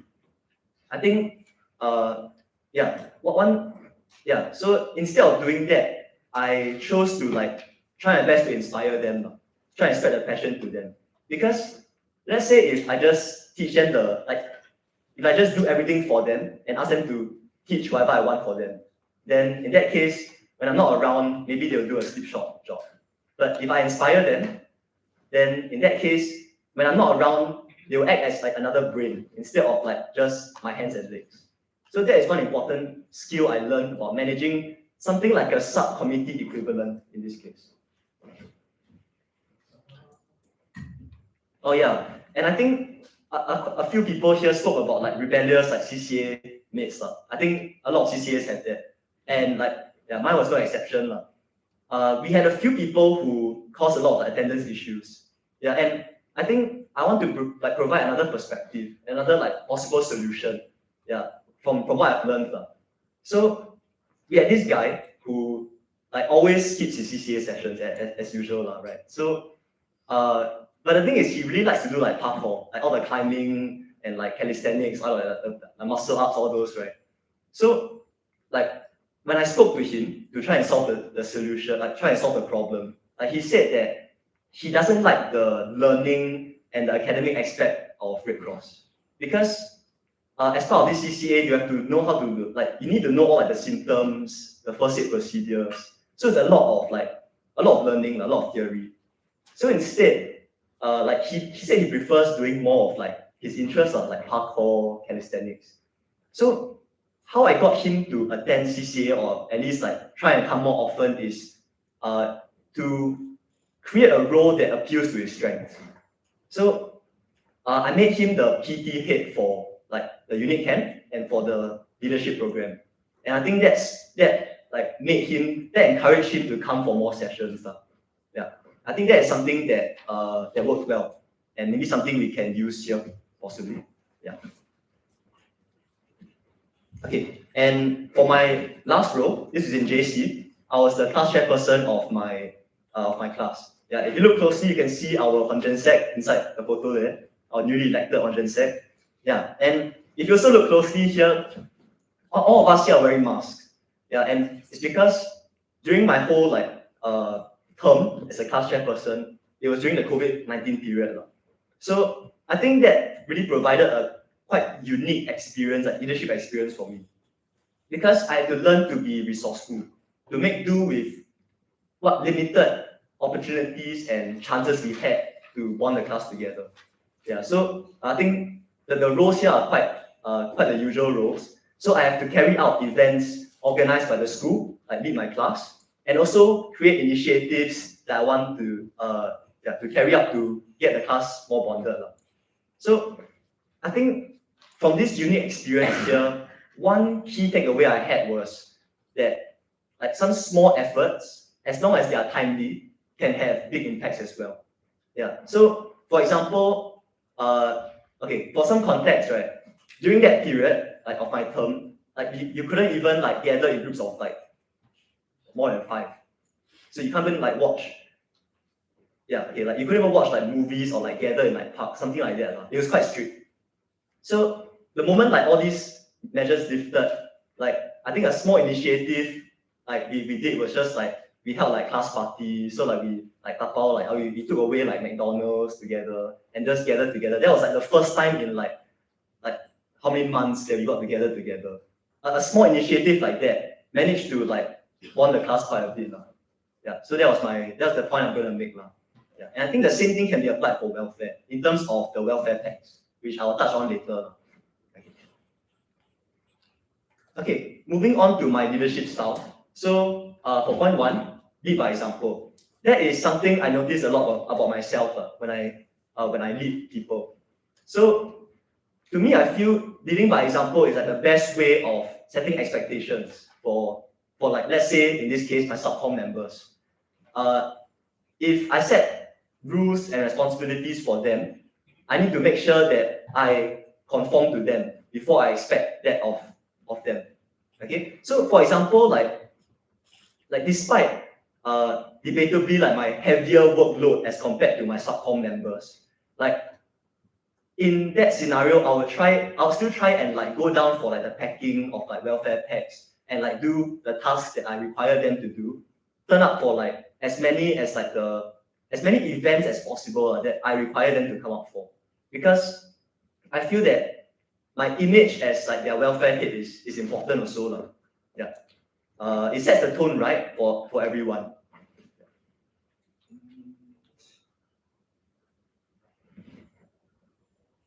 Yeah, and one last thing about that point, right, is I think it's like it sort of protects yourself as well. Like when you lead by example, people can't say like, oh, like I don't want to do this because you're not doing it. You're always like just commanding people to do it. Yeah. So in that way, it helps motivate your team. Okay. On the second point about being organized, I think when it comes to like giving instructions, I'm quite an organized person. So I will like let's say if I have to give out instructions to like my subcom members, I will think out quite carefully first in my head before even like sending a message. I want to make sure that all the information I bring across is brought across correctly before I communicate. Even in the way I speak, I always try and like rehearse what are some strategies I can use to make sure I bring the full message across properly. Yeah. Yeah, that's about okay.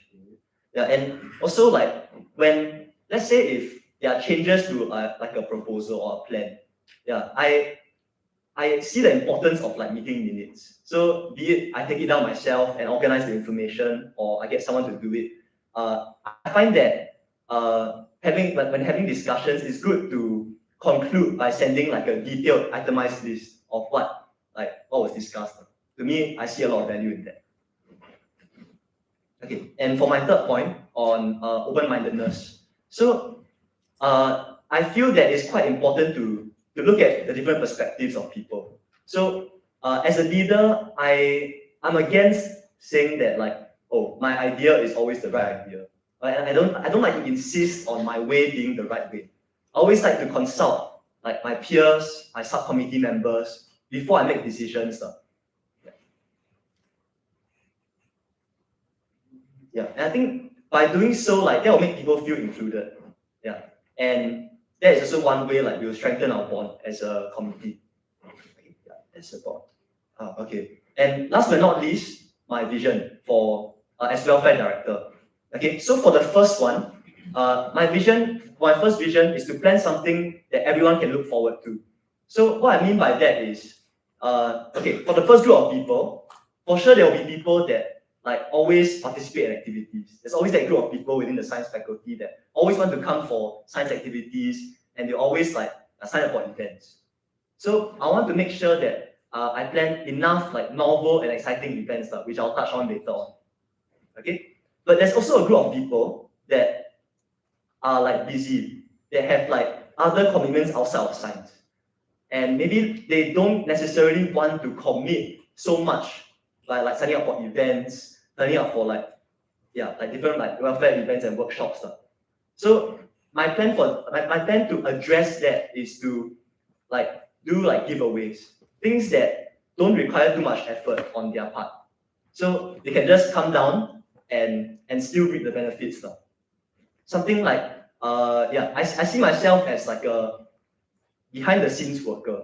So I work hard behind the scenes so that my student, like the student body, can benefit like seamlessly. Yeah, that's the idea I'm going for. My second point is I want to prioritize the timely distribution of welfare packs. Okay, so as mentioned earlier about small efforts can make a huge impact if like they are done at the right time. So for me, this is like okay, for welfare director, this is my main job, the distribution of welfare packs. So it makes sense to me that I prioritize getting that done strictly on week 13 instead of like dragging that, or maybe like having to like push it earlier because of like constraints.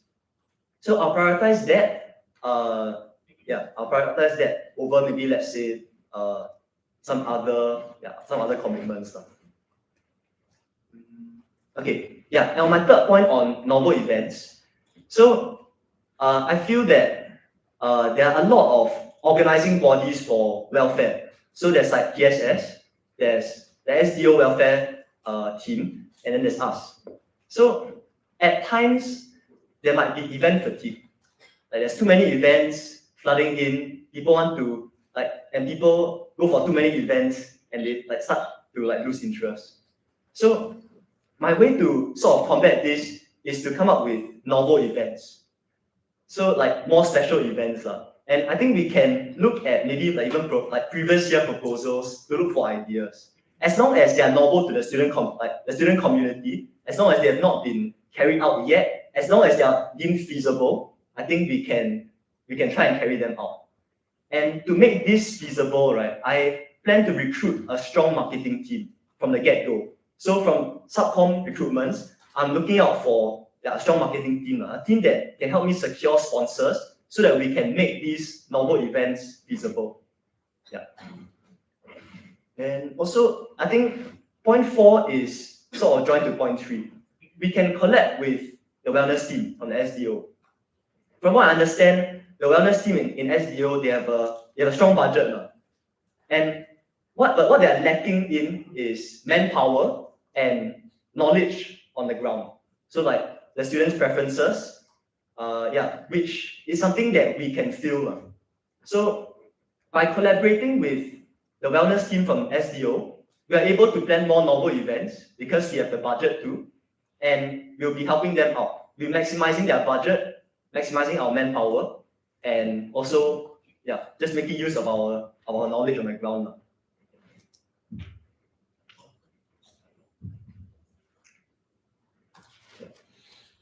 Okay, that's it for my presentation. Thank you. How you have 30 seconds left to your presentation. Maybe to end your presentation now. Yes. We have a proposal to open the Q&A for the nominee. Parent Chairman of the Portfolio Market Director for the Market Director Committee. I'm a delegate to the to propose that we start the Q&A, open the Q&A for the nominee. Aaron Chong Hao will call for the portfolio of Market Director for Berkeley Science Management Committee. Second for this motion, William. I can follow in Santos with 3 life license, second motion. Parent Chairman, how you have 45 minutes for Q&A. Please start the timer. I'm advertising 2 licenses. I have 2 questions for you. So my first question, you mentioned in your slides that you wish to collaborate more with the wellness team. How would you approach fostering this working relationship? Wait for a second question. And the second question is, in a hypothetical scenario, during the EWP giveaway, your vice director calls you and says that a postgraduate is insisting to collect the EWP, and that the postgraduate says that they have collected the EWP multiple times before. What will you do? Okay, thank you for your questions. I'll take a while to consider. For many takers, during the EWP giveaway, your vice director calls you and says that a postgraduate is insisting to collect the EWP, and that they have collected the EWP multiple times before. What will you do?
Okay. So I'm going to address your first question. Let me just clarify first. So you're asking me how can I foster better relations, like working relations with the wellness team at the SDO? Is that correct? Okay. I think first things first. I can always discuss with my vice directors, VDs for short, and my heads. So from what I understand, I will have two heads: my publicity heads and marketing heads. So I'll get these four people together, and we will start discussing. So okay, we can come up with concrete plans, because I think concrete plans is what will give them the confidence that we are able to collab with them and we are capable enough. So concrete plans or even outlines, if possible, collaborations with sponsors, would maybe encourage them to collaborate with us. Yeah. Secondly, if let's say we have any existing proposals that we have already done and plan to carry out on our own, we can try and pitch this to the wellness team. Yeah. So in areas that the wellness team can supplement us, maybe I think when presenting that to them, they will see some gaps that they are able to supplement and help us in. I think that's a good starting point for collaboration. And maybe for existing events that they are hosting, we can also offer help in the execution process. So for example, I can discuss my VDs, then we will distribute some of our manpower to help out with their events. I think through slowly integrating our committee together with the wellness team, that will foster relationships. And also in a form of publicity, because maybe let's say their publicity is not as good, because we are more familiar with the different channels to publicize, and we are able to reach more students because we use Instagram pages, Telegram pages, and even through word of mouth. So we can help them publicize their events. Yeah, so basically we can help them fill in the shortfalls for their events. Yeah, and maybe we can even organize a mini gathering or informal maybe hangout session together with the staff members from the SDO team. So I can bring together even my whole welfare team. If not, we can meet together with our myself, my VDs, together with my two heads. Then we can just have a short maybe tea session to discuss future plans ahead. Yeah, that's it for question 1. For question 2, the question is EWPs there's a postgrad that wants to collect the EWP. Yeah. My stance on this is no, cannot. Because the EWP comes from a budget that is meant for undergrads. So if we let these postgrads collect the EWPs, right, they'll be taking away from the funds meant for undergrads. Yeah, the SDO has a fund allocated for postgrads and for alumni, so they should use that instead. Yeah, I'll definitely refer them to let's say the ARC team. Yeah, for further questions if required. That's it.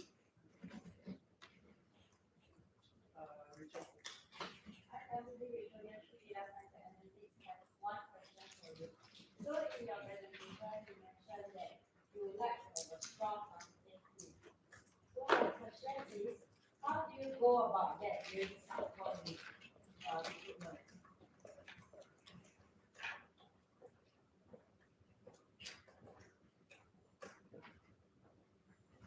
You have a second question, sorry. Oh, okay.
For Richard, to address your question, so to clarify, you're asking me what can I look like, what can I do during subcom recruitment to recruit a strong marketing team?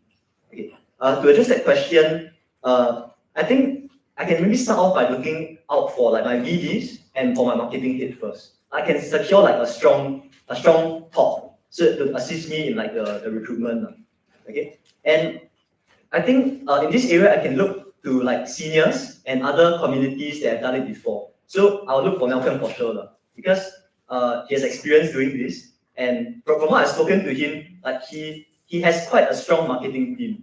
Yeah, and that has brought a lot of like sponsors for him. So I'll look to him for advice, and I'll even look for other directors for advice. Maybe like during their subcom recruitment, like they have learned certain things, and I can learn from that. Towards the start, before the subcon recruitment, I still can look up, ask help from like the VPR and like the communications director, like for some advice on like maybe what are some skills required to talk to external like businesses, to sponsors, so on and so forth. And during the subcon recruitment itself, I think it's important that I describe the roles and responsibilities clearly. So let's say for marketing head, I will need them to throughout the year be able to find like sponsors, and I also I'll ask questions to look out for anyone with experience in that area also.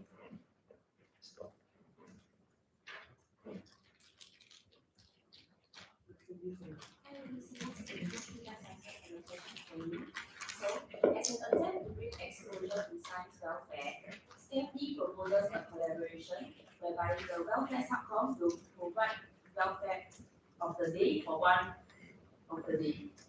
For one of the day of the camp. Outline of process. So to repeat, as an attempt to bring exposure to science welfare, STEMD proposes a collaboration whereby the welfare subcom will be providing welfare of the day for one of the days of the camp. Outline your process. Can I ask what constitutes welfare of the day? So like example, during South, like you'll get free drinks or like the Dunkin' Donuts and what. So it's like a snack or could be like a drink to supplement like the meal or new any free drinks.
Okay, so Cindy, to answer your question, just to clarify, SCAM wants to collab with welfare.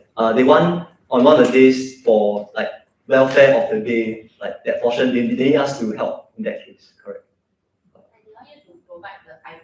Okay. Okay. I think first of all, I will make sure that like the VPI and in the case of SCAM, the VP FOP is in the loop of this discussion first. Okay. Afterwards, I will discuss with my VDs and my heads, so like my publicity and marketing heads, about what they think of the idea. Is it feasible given like our current expenditure, our budget, and given like maybe our timeline and our workload. Yeah. So next, I will look at I'll discuss with the SCAM director the terms and conditions of this agreement. So what is like the manpower allocation going to be like? So how many people do they need from our committee? How many people are they going to contribute from their committee to host this? Secondly, I will look at the budget split as well. So how much budget is coming from SCAM and how much budget is coming from the welfare department? And maybe if there's any shortfalls, like how can we raise funds for that? And for fund, like anything got to do with like budget, to double check like what I have left, I will check with the Honti. Yeah. And lastly, if we have decided to like go forward with this idea, I will make sure to draft up the proposal together with the SCAM director and discuss like after discussing with my VPs and my heads, and let the VPI together with the VP FOP vet first. Afterwards, we'll let the president vet to see if this collaboration is feasible. If it's feasible, then maybe they can include that in their proposal for SCAM and let the SDO vet as well.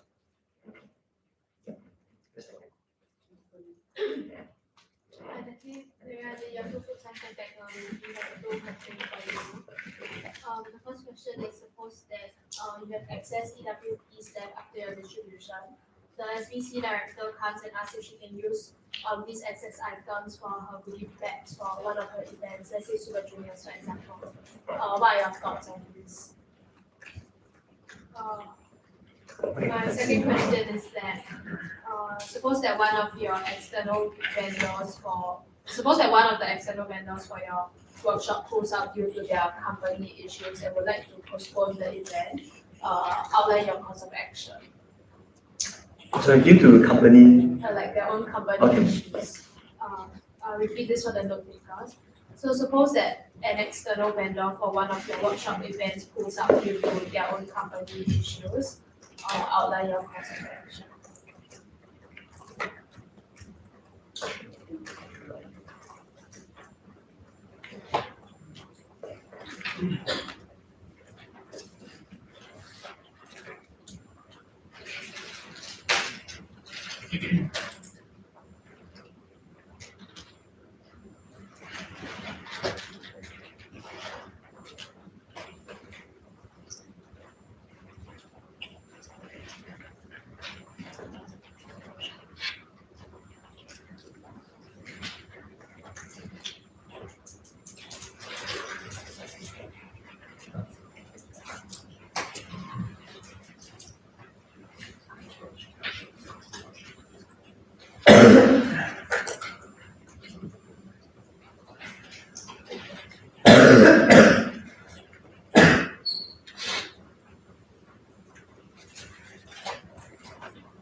Okay, I'd like to, this question, I'd like to address the first question on, let's say we have excess welfare packs and SVC comes to you, they want to use them to give to their beneficiaries, is that right? Yeah. So, first things first, I'll consult my vice directors, my VDs, and my heads. So, I'll ask for their opinions on it. Yeah. That's the first thing. I think I'll explain to them that SVC and welfare sort of have different purposes and objectives. So in the case of welfare, our objective is to maximize the welfare of students. So we make them happy, right? But in the case of SVC, the objective is to make the beneficiaries happy and to give them stuff. So the purpose of my welfare budget is to be used for the student population, the undergrads. Whereas SVC's budget and their programs should be used to benefit other communities or in need. Yeah. So I think it might be it might not be fair to the undergrads if I use let's say if I use my budget to benefit to use for SVC. Yeah. Yeah, and I think I will check with them first also, is their budget sufficient? Are they in dire need of this welfare pack? If let's say they are already in a deficit, the Honti has no excess funds to allocate to them, and I have absolutely no plans for these welfare packs, then I think if I cannot think, or my VDs and my heads cannot think of any other ways to appropriate these welfare packs, then in that particular case, I think it will be valid to help them out.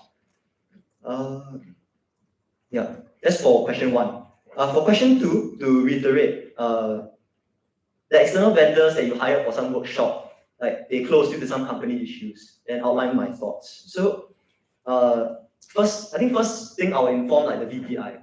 Then he'll inform the relevant bodies, maybe even president if it's a big issue, or if it's a very large scale welfare workshop. And from there, they'll probably keep the SDO in the loop to really inform them of any changes in our proposal. Second of all, I'll discuss again with my VDs, my vice directors, and my heads. So we will think of ways we can work around this problem. But some ways that I've thought of is maybe we can get our marketing directors to really push as hard as they can and try and get sponsors, new sponsors coming in to sponsor the event or have a new event to come in. Another possible way is maybe we can try and collaborate with the wellness team. Maybe if they have an event somewhere near the date of the original event, we can get a collaboration with them. Actually, in this case, have the participants already signed up or not yet? So, okay, if they've signed up, then we will definitely need to have some sort of alternative.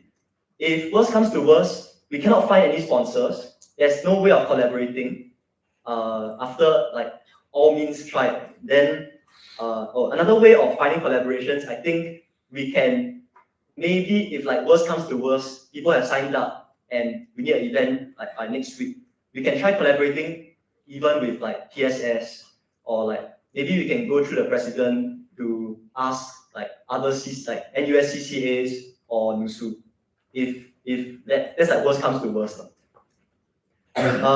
If there's no alternative event, then my second approach would be to give compensation. So maybe from the previous question, we can give the welfare tax to them. You got extra.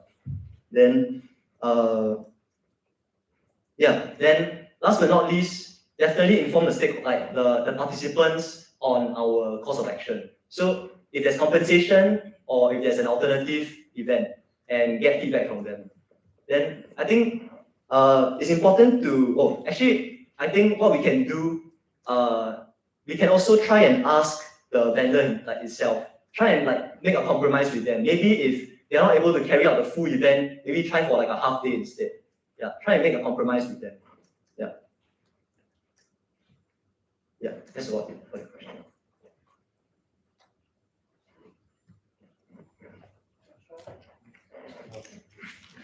Hi, it's the question Joshua, year one data science analytics. I have two questions for you. Earlier in your presentation, you mentioned that you plan to have novel events or you plan to have novel events. In a hypothetical scenario, your BD approaches and feedbacks to you that some members of your subcommittee don't feel the need to host more or new events. What are your thoughts about this and your course of action?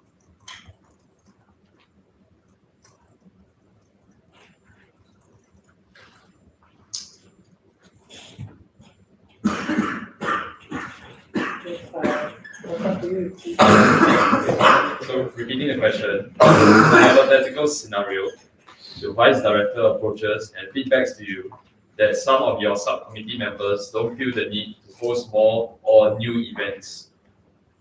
Highlight or outline your course of action and thought process.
Okay, Joshua, to answer your first question, so to clarify, I mentioned about novel events, and let's say if my vice director tells me that one of the subcommittee members, they don't want to plan these events. A few of your subcommittee members don't feel a need to host more new events.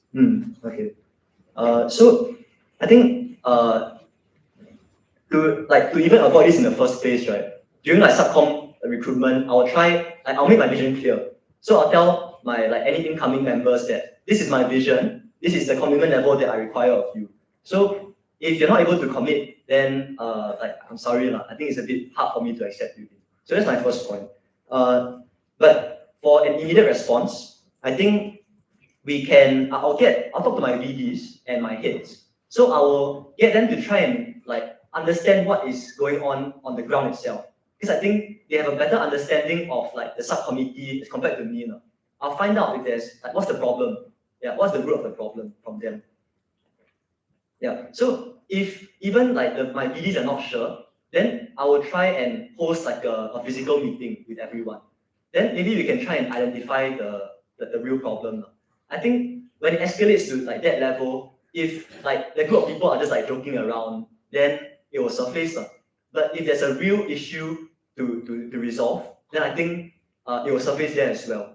And any course of action, we can do it in person. But I think a timely response is important also.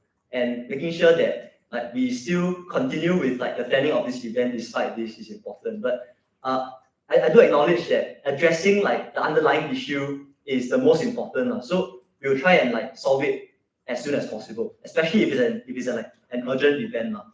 Then during this meeting, I'll explain my rationale for having welfare events. Because for welfare, our workload is centralized a lot during exam periods. So besides for the marketing wise, but for events wise, it's a lot just at the end during the semester, the welfare pack giveaway, right? So I think we can try and utilize our manpower during the semester. If they have other ideas as to what we can do, then I'll for sure listen to them. Yeah. Then maybe if they have better ideas on what to do, I'll implement them instead. Yeah. After discussing with the VPI and with the other PDs and heads. Yeah. If let's say this like rebellion gets out of control, right, then I will consult the DPI for sure and keep him in the loop. Yeah. Because I feel that the event like going on, if you've already promised participants on this event happening, they've already signed up, then it's essential that we make it happen. Yeah. That's about it. For your second question, did you have a second question? You answered both already. It was thoughts and your course of action. Oh, okay. My strategy with Julian data science and analytics would like to propose a 15-minute extension to the Q&A.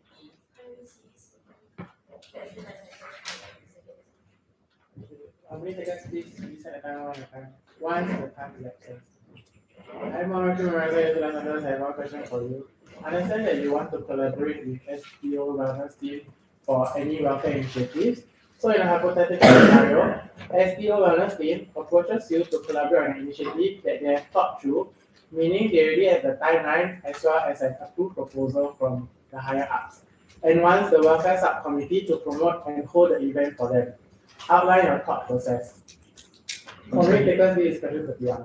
Could you repeat the question? Okay. Understanding that you have already that you want to collaborate with SDO's wellness team for welfare initiatives. In a hypothetical scenario, SDO wellness team approaches you to collaborate on an initiative that they have thought through, meaning they already have a timeline and an approved proposal from the higher ups, and wants the welfare subcommittee to promote and hold the event. Outline your thought process.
Okay, I'm going to answer your question. Okay, so the question is, let's say the wellness team wants to collab with the welfare committee, and they already have the timeline and outline implemented already. Like thought through and approved. So, what's my course of action to for this collaboration? And we want the welfare subcom to promote and hold the event for them. Give me a second.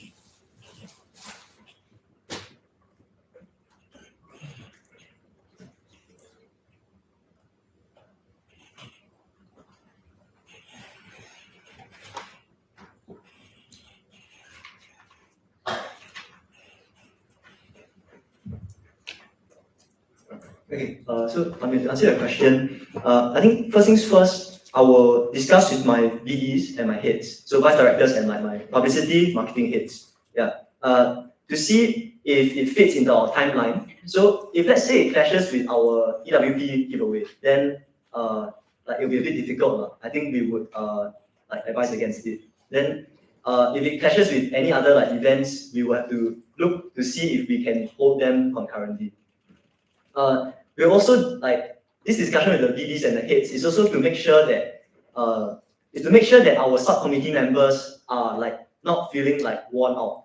Let's say if it's a very busy period, when we have EWP giveaways, when there's exams, then I think it's not very feasible to like overload my subcommittee members even more with like additional workshops to plan for.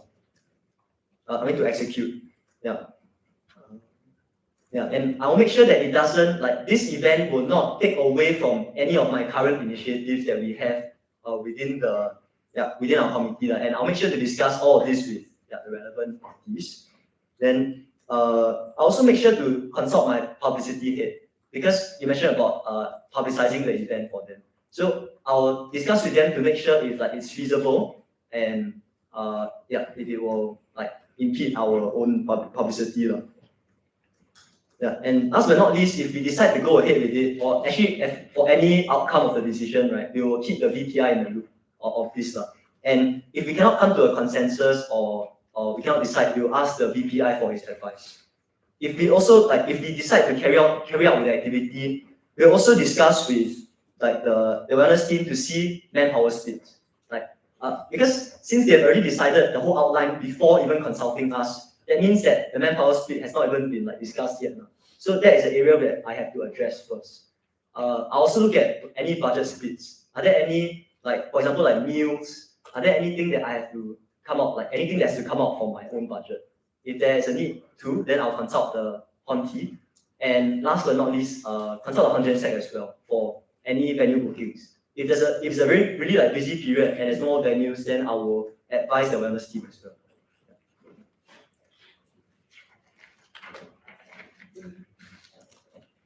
IoT year 2 data science and analytics, I have one question for you. So in a hypothetical scenario, a science student approaches you and complains that the distribution timings for welfare items are too restricted and that many people are unable to obtain items due to their timetables. As such, we suggest a reservation system whereby students can come and collect their welfare items at their own timings. Outline your considerations and course of action.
Can I clarify?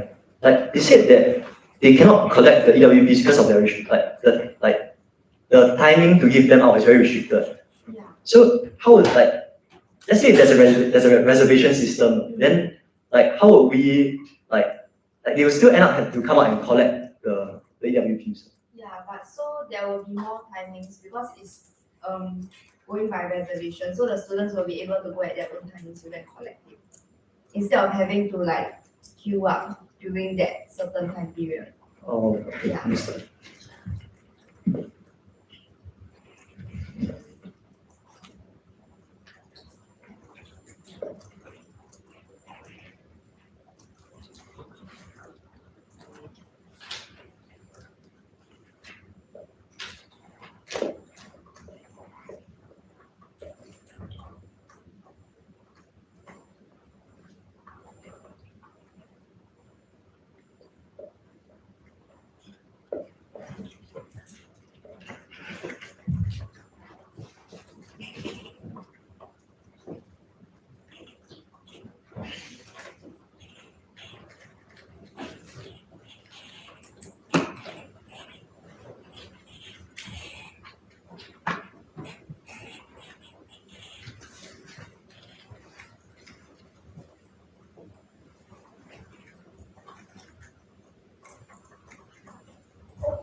Jing, to answer your question, so to clarify, a science student approaches me, they cannot make it for the welfare pack distribution because of the restricted giving out timings. So they want a reservation system so that they can skip the queue. Okay, so first things first, I will consult my VDs and marketing team and my VDs and my heads as usual to make sure that they are in the group of things and what they think of the idea. Next, I also get them to help me find, let's say, any expertise we have within our subcommittee. So, do we have people that are familiar with the admin process of managing a reservation, reservation kind of system? So that's next. Then, if we decide to go ahead with the idea, we will have to reallocate the manpower. So we will need to have another set of manpower to help create, let's say, a form or reservation system, and also to get them to carry out the execution of the actual reservation. Things to consider would be runway. So if they are saying this 1 day before the collection, I think it's a bit difficult for me to implement that. Yeah, and let's say if the runway is too short, or for some other feasibility reasons, let's say I don't have the expertise for it, and I decide not to go ahead with it, I'll make sure to note it down for the post-event report to make sure that for the next sem they will be able to implement this, or even for the incoming 46 SCMC. Yeah. If I go ahead with this reservation system, I also make sure to consult with the NUS for any data collection issues. Yeah. But let's say if this reservation doesn't work and there's a huge group of people that come to me with this issue, and I still need to come up with a solution for this. I think one possible way is to increase the number of the amount of timings I have to give out the EWP, right? If really no choice, I can shift the venue instead of from LT27, I can shift it to possibly at a meeting room near the science club room, or even at the science club room. So from what I understand, we have MC members doing rotations at the science club room. So if worst comes to worst, we can try and activate that bit of manpower to distribute the welfare packs. But of course, I will consult the NUS for the feasibility of the venue bookings first.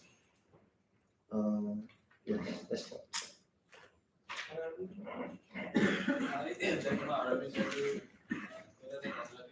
One question for you. Through word of mouth or through the news feedback forms, you hear that the welfare packs having more products catered to females like pads, feminine washers, and shavers cause guys or non-females to feel like the packs are not worth it for them. Outline your thought process.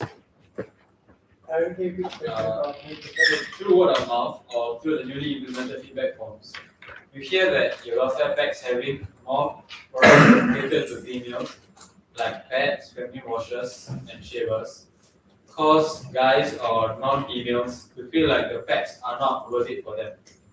Outline your thought process.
Arvin, to answer your question, just to clarify, like I found out through word of mouth or through like a feedback form that the EWP stuff is mostly catered to like more feminine products, and the guys are complaining that like it's not worth for them to collect it. Yeah. To address the question, let's say if there's like a large number of responses, I think that's the easiest case like it's like overwhelming responses that agree with him, then for sure I'll feedback to NUS Student Unite NUSU because they provide most of like the welfare items in the welfare pack. So I'll feedback to them for sure. So in the future for the next sem, like they will I'll feedback to them to incorporate more like guy products. Yeah.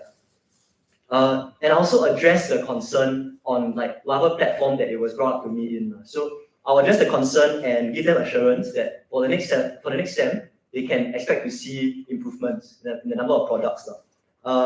Another thing is I'll consult my marketing head. So I'll try and get him to find more sponsors that like provide more guy products instead. Or actually not really, get him to find strike a balance between like guy products and girl products for the upcoming or the next welfare pack distribution. Yeah, that's about it. I'm Amatanya, do life sciences. One question for you.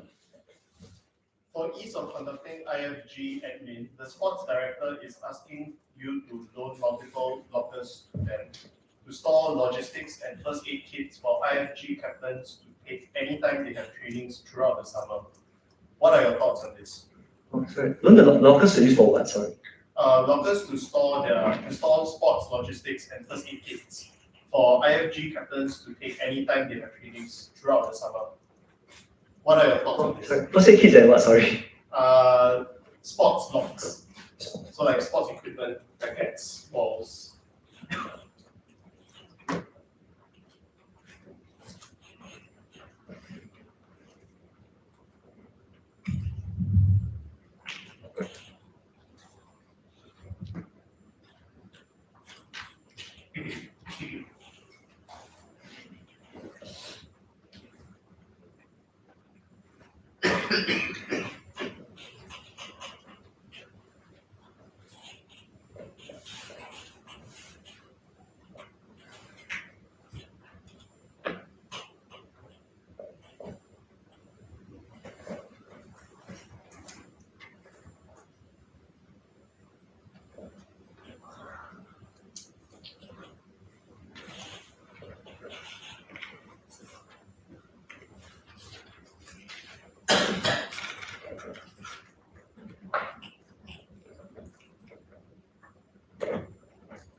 Just to clarify the question, like for the sports director came to me, asking if the admin stuff for IFG can be stored in like lockers. So like for example, sports logistics and first aid kits.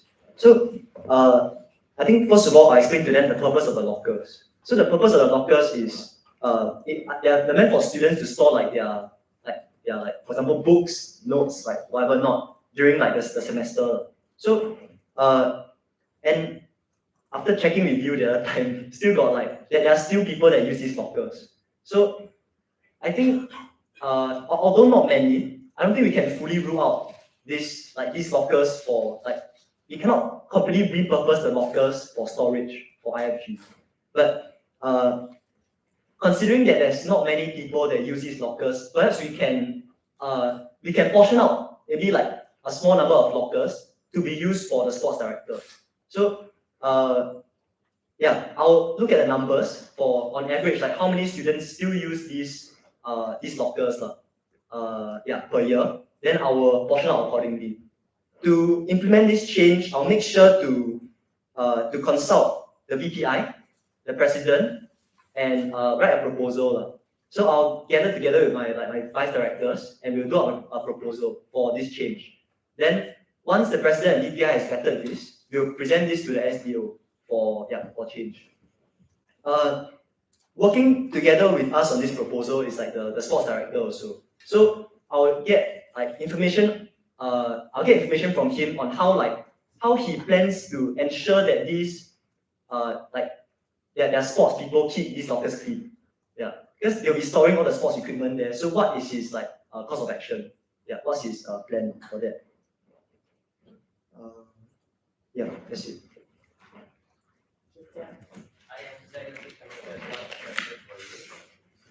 In a hypothetical scenario, suppose the flag director wants to also do a terrarium workshop which overlaps with your terrarium workshop. Outline your thoughts.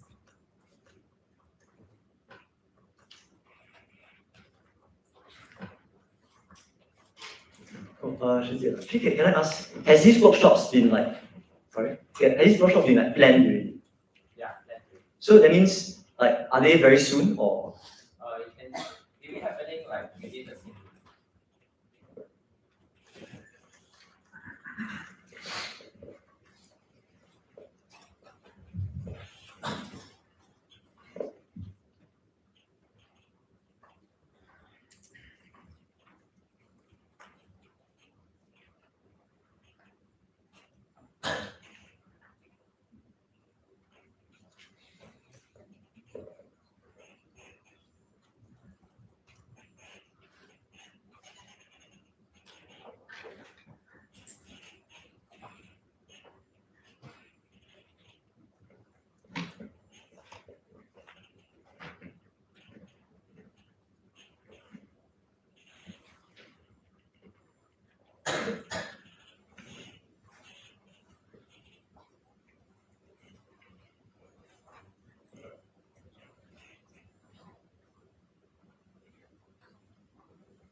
Shruti, just to clarify, the question is, let's say Flag decided to do like a terrarium workshop, and like in the same week, they happen to have planned, like welfare committee happens to plan at the same similar workshop.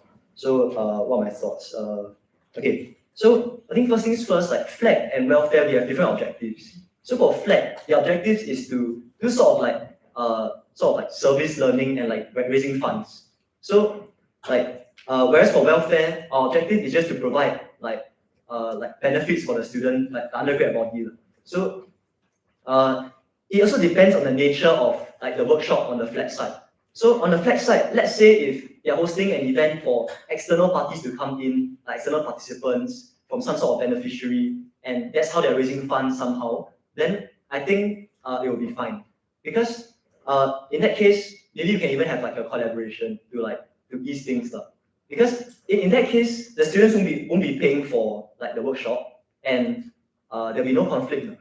Yeah, because different objectives. But let's say if the Flex project for the terrarium, right, they got students to pay for the participation in the workshop. Then in that case, I will try my best to talk to the terrarium vendor to like push back the date.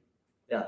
To push back the date and to push back the date, and to do that, I will first discuss with my VDs and my heads to see if it's feasible.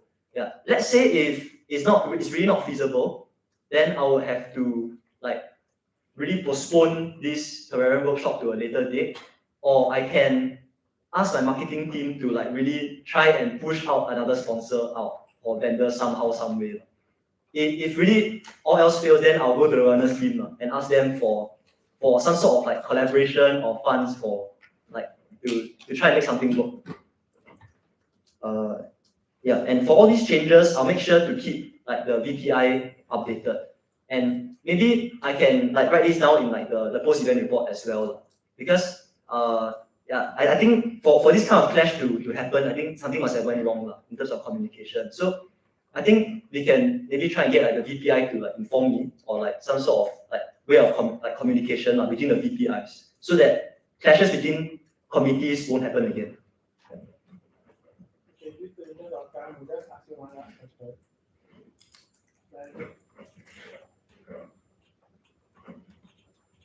Suppose, so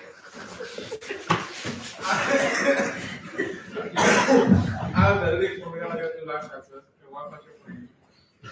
So, in a hypothetical situation, your exam welfare bag has about 300 plus leftover sponsor items. So, the SCAM director approaches you and asks if they can have it for their SCAM feedback instead. Outline your thoughts and outline your thoughts. Oh, sorry. The SCAM director wants to use these items for what purpose again? For their own SCAM camp. Goodie bag.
Okay.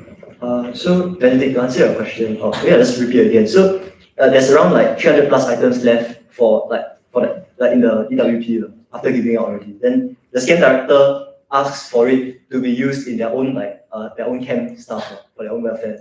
So I think it's again got to do with like purpose. So like for SCAM, the extent of the reach of it is only to freshmen. Whereas for like welfare committee, the extent of reach is to like year 1 to 4.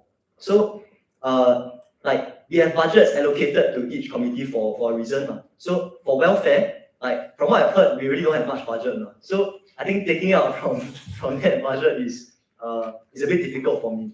Yeah. Whereas for SCAM, they have their own budget for even meant for like welfare items for the freshmen. But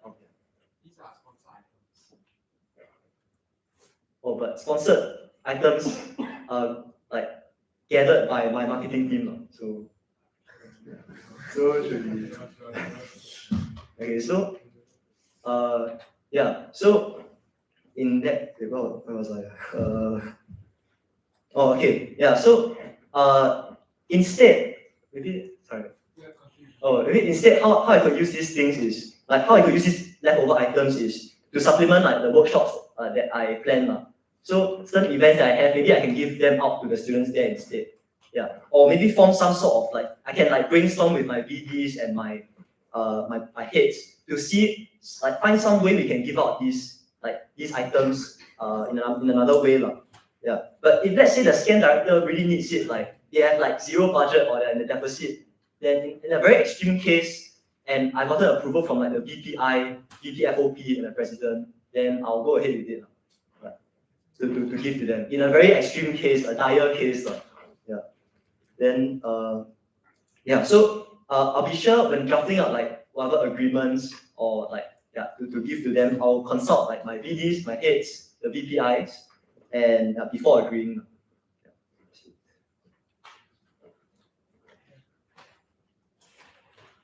I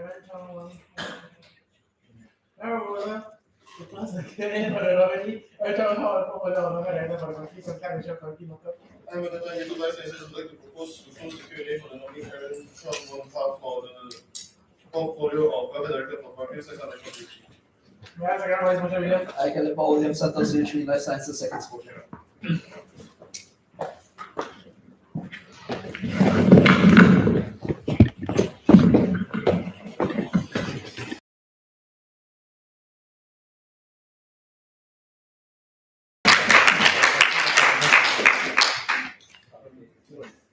Thanks everyone.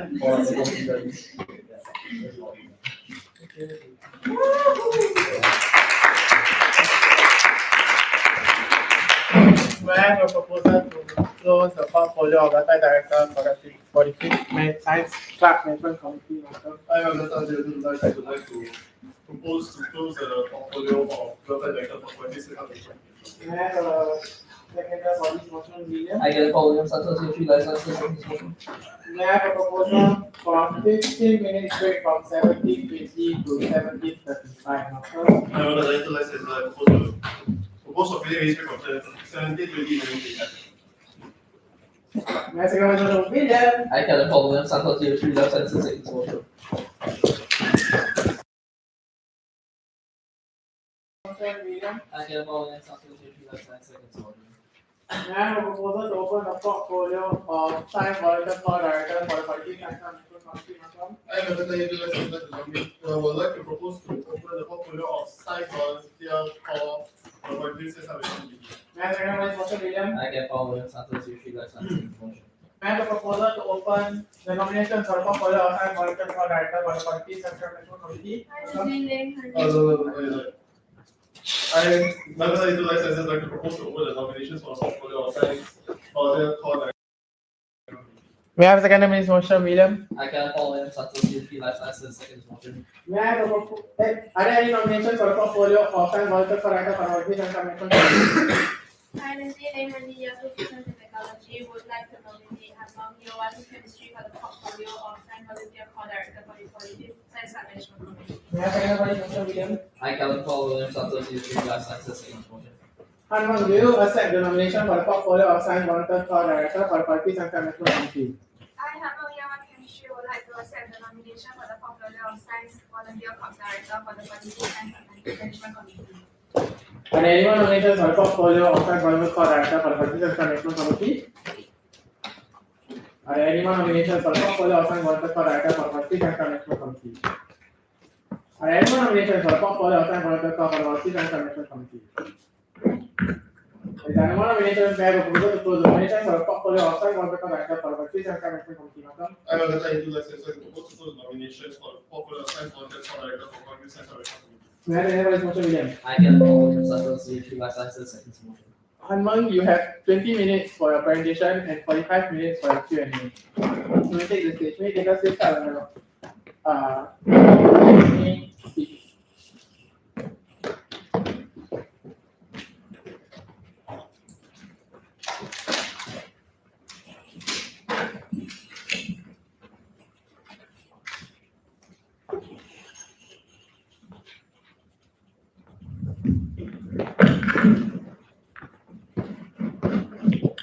Yes.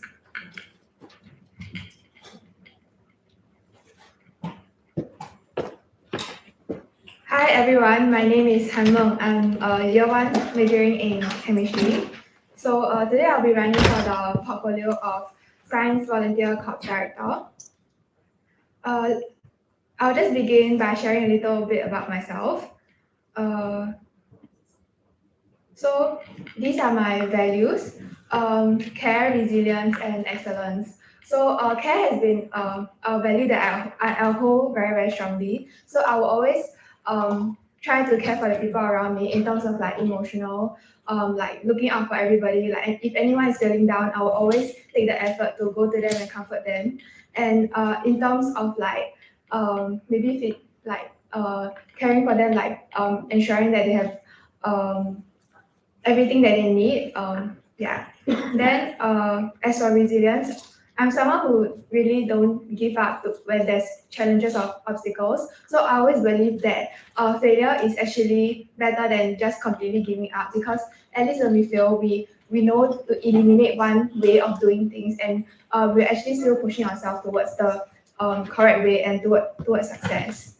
And then for excellence, I will always try to give my best and always look out for anything to improve on, and to carry out actions to fill up these kind of like loopholes and gaps. And then as for my past leadership experiences, I was the president of my CCA in secondary school, and then I became the vice president of my CCA in JC. So my secondary school was BT Secondary School, and my CCA was Chinese Orchestra. So during this leadership experience, it was quite different because that was when the COVID hit, and many things had to be changed, like moving our practices to online, like through Zoom, and then so there were many things that were really very different from what the previous batch had done. So there were many times that I had to rely on myself and my whole committee to come up with like ways on how to carry out these practices, and to communicate with the teachers effectively and efficiently on how we can make the correct changes, and how we are actually following all the COVID-19 guidelines. Yeah. Then when everything reverted back, so after the circuit breaker, I definitely learned to be more firm in terms of like ensuring that my members follow all the safety regulations, and also ensuring that my members were still committed to practice and to work towards the Singapore Youth Festival that we were preparing for. And my committee and I also try to encourage all the members to take home their instrument to practice during their free time, which also enabled us to achieve the certificate of distinction from that year's SYF. Then moving on to my experience as a vice president for the Chinese Orchestra, I think during this period I learned more about gelling people together, because my committee itself is actually very closely knit, and we all tried to encourage each other and to help out whenever someone needed help. So for example, if the librarian. So like this librarian task is actually to print scores. Then whenever he actually he was busy or like needed help to like print the scores, then other people, the other librarian or even the president and I will also step in to help out. Yeah. Then in terms of gelling people together, it's also gelling our members together, because we saw the loophole of the members having like different sectionals. So for Chinese orchestra, there's actually two kind of practices. One is combined session and one is sectional sessions. So for combined session, everybody just sit together and practice the song together and only listen to the conductor. So there was actually not much time for communication and like interaction. And then for sectionals, due to the instructor's availability, we also had it on different days. So we saw this loophole and we tried. And we also saw that it was important for the orchestra to be bonded so that we can actually work with one another to play the songs together. So the committee and the whole committee came together to organize like different like 2 or 3 bonding sessions for the members to take part in. So and then after these bonding sessions, there was actually quite obvious like change in terms of how the members interacted with each other. Yeah, and I also learned a lot more about peer leadership, especially through experiences like open house or like Chinese New Year celebrations, where we also had to collaborate with other CCAs in terms of carrying out these events. And then also during these situations, all of the members actually have queries or doubts on the things that are happening or like why certain things are carried out a certain way. So from these experiences, I also learned how to explain what we do and explain the decisions that are made so that they can understand why certain things are carried out a certain way. And it's also through the bonding sessions that our committee planned that everyone actually came together, and we also achieved the certificate of distinction for the ESSIF.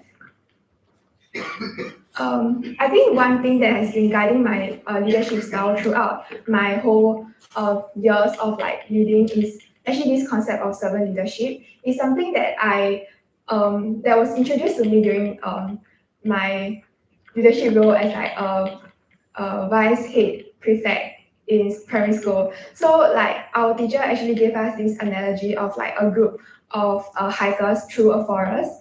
Then the person at the front being the leader will actually try to remove the thorns and then remove like vines during the way and like lead the team to like hike through the forest. So this has actually left quite an impact on me because as leaders, we're not just being boss and like telling people what to do, but instead we have to be on the ground and actually serve the people that we are leading. So like so the word servant actually doesn't really mean that we are inferior to the members, but actually it's about humility and how we humble ourselves in front of like the people that we're leading, so that we are more approachable for feedbacks and they feel more comfortable around us. So whenever they see that there's any problems, they also come to us and approach us to give any feedback necessary for the changes to also improve the whole CCA or like to improve the whole community. Yeah. So then being humble is also to build stronger relationship with the people around us, with the members, and with the people that we are serving. Then it also it's also about taking the initiative. So as leaders, we have to be the first to act, to be examples and be role models. And being the first to act, it also through our actions, it also proves to the members that we can lead, and then it also helps to inspire them through our actions to also follow what we are doing. Yeah. So moving on to why I want to be in SEMC. The bigger purpose is because I find purpose in nurturing a sense of belonging for all the students in the science faculty. And I also find that it's important to build a strong community in the science faculty and also to serve the student body at large. Then on a more personal level, I also want to step out of my comfort zone. So taking on leadership roles in my CCA and it's also the same CCA Chinese Orchestra, that I feel that all the things that I've learned can only be applied to areas revolving Chinese Orchestra. But I hope to apply these leadership skills that I've learned to other areas such as event planning and on how to serve the larger student body. And I also want to improve my team building skills and improve my effective communication skills. Yeah. So why SBC director exactly is because I want to shape a meaningful student life that I want like students to feel that it's not just about acads or like joining CCA or like to actually build like or to develop actual skills, but it's also about using the skills and how to contribute back to the society. And I also hope that through taking part in all of these communities services that the students can find a purpose in like helping others, and then this also translates to their action in terms of like their role as students in the science faculty to help each other out, and which can help to enforce a sense of community. And then I also want to contribute to the larger community beyond just NUS.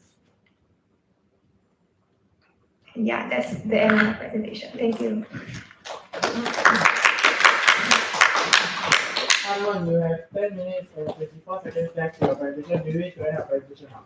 Yes. May I propose to open the Q&A for nominee the portfolio of science for the director for the multi-sector information after?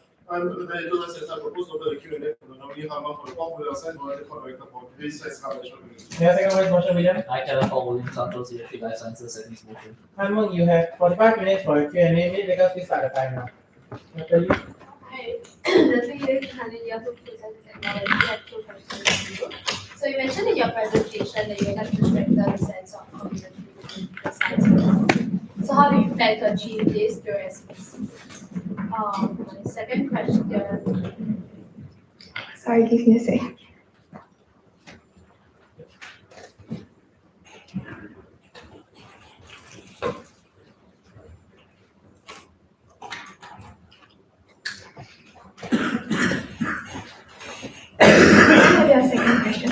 So my second question is, in a hypothetical scenario, during one of the YWCA mentoring sessions, you overheard a volunteer talking to a child about inappropriate matters such as violence. So outline your course of action.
Sorry, can I clarify for the second question? Is it I witnessed the volunteers speaking inappropriate to the children? Okay.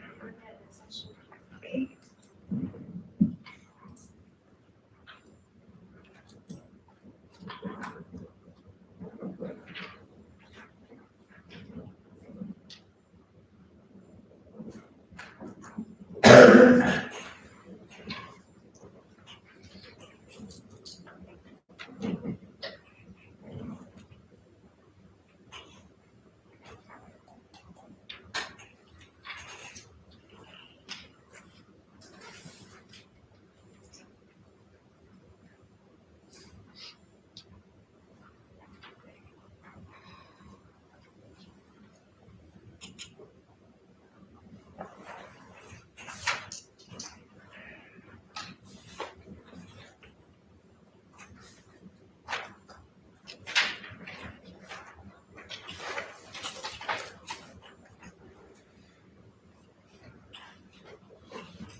I can answer the first question.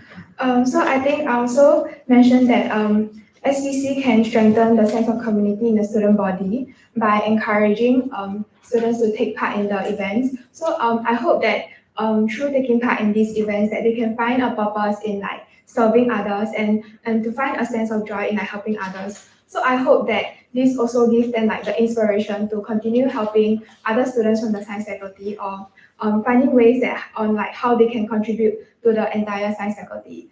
Then another thing is that when the students attend these SVC events, they are also making friends or like making friends with the volunteers during these events. So then it also serves as another platform for students to get to know each other and to widen their circle of friends and circle of network, which also then links the whole science fact together in then building a sense of community.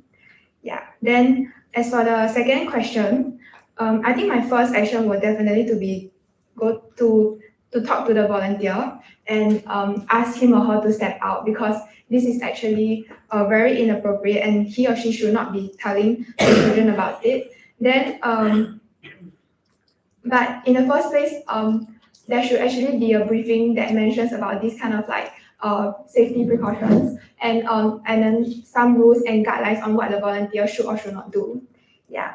Then the second action would definitely to be inform the beneficiary organization and apologize on SVC's behalf on what happened and to ensure that these such briefings will definitely be there will definitely be briefings on this for the volunteers and assure that such things will not happen again.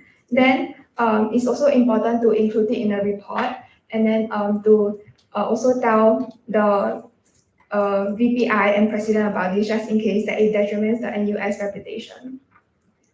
This is also important because it's important to establish a good relationship with YWCA because we have a lot of, SVC have a lot of events that collaborates with them. So it's also important that we maintain such relations for any future future collaborations and to continue working with them. I'm Chuan Xia Liang, Year 3 Life Sciences, have 3 questions for you. So the first question is, after finalizing the list of beneficiary SVC will be liaising for the year, the flag director approaches you on wanting to work with one of your beneficiaries. Outline your thought process.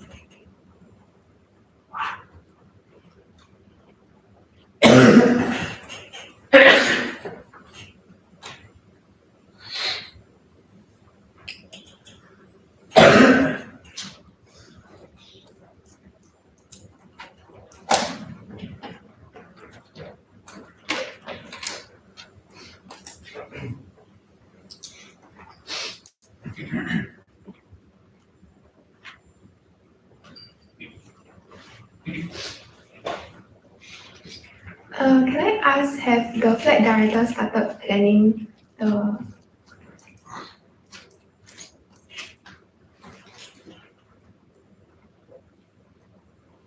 can I get a second question? So your second question is, your committee members would like to have a fundraising event to fund more initiatives by the committee, but the flag director feels like there is a conflict of interest and strongly opposes your events from happening.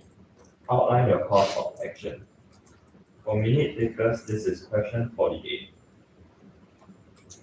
Sorry, this fundraising event is for a beneficiary. Yeah.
For the first question, I think my first course of action would be to communicate with the flag director on why exactly this beneficiary and what they aim to achieve, and also then I will ask the beneficiary if they actually need the fundraising, and talk to the committee about it to see whether they actually want they actually like to ask their opinion on this.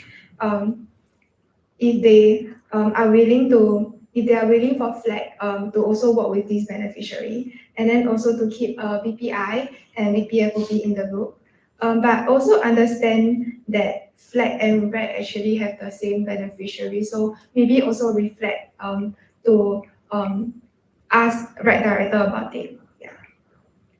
Then as for the second question, I think I would first ask the flight director why he strongly opposes. Then to update the VPI and VPFOP about it. Then this to ask why for the disagreement to for the fundraising event, it's also for them to like to understand like their justification for their rejection, and then this also allows me to account and to tell my committee like why flag does not allow, because it's also important to for my committee members to understand that the flag's purpose is to raise fund, but for SVC is to mainly be on the ground and to help the beneficiaries directly. So this difference in our roles and purpose should be properly communicated to the committee members, and to seek their understanding that we have different roles and our role is mainly on the groundwork. So most likely if most likely my stance would to be just think of another event and to not have the fundraising event. I'm working Moraiza. I'm working on Moraiza just to life sciences as one question for you. SDO comes to you wanting to collaborate for an initiative to involve the alumni in the spirit of volunteerism. Outline of considerations.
I think my answer would first to ask.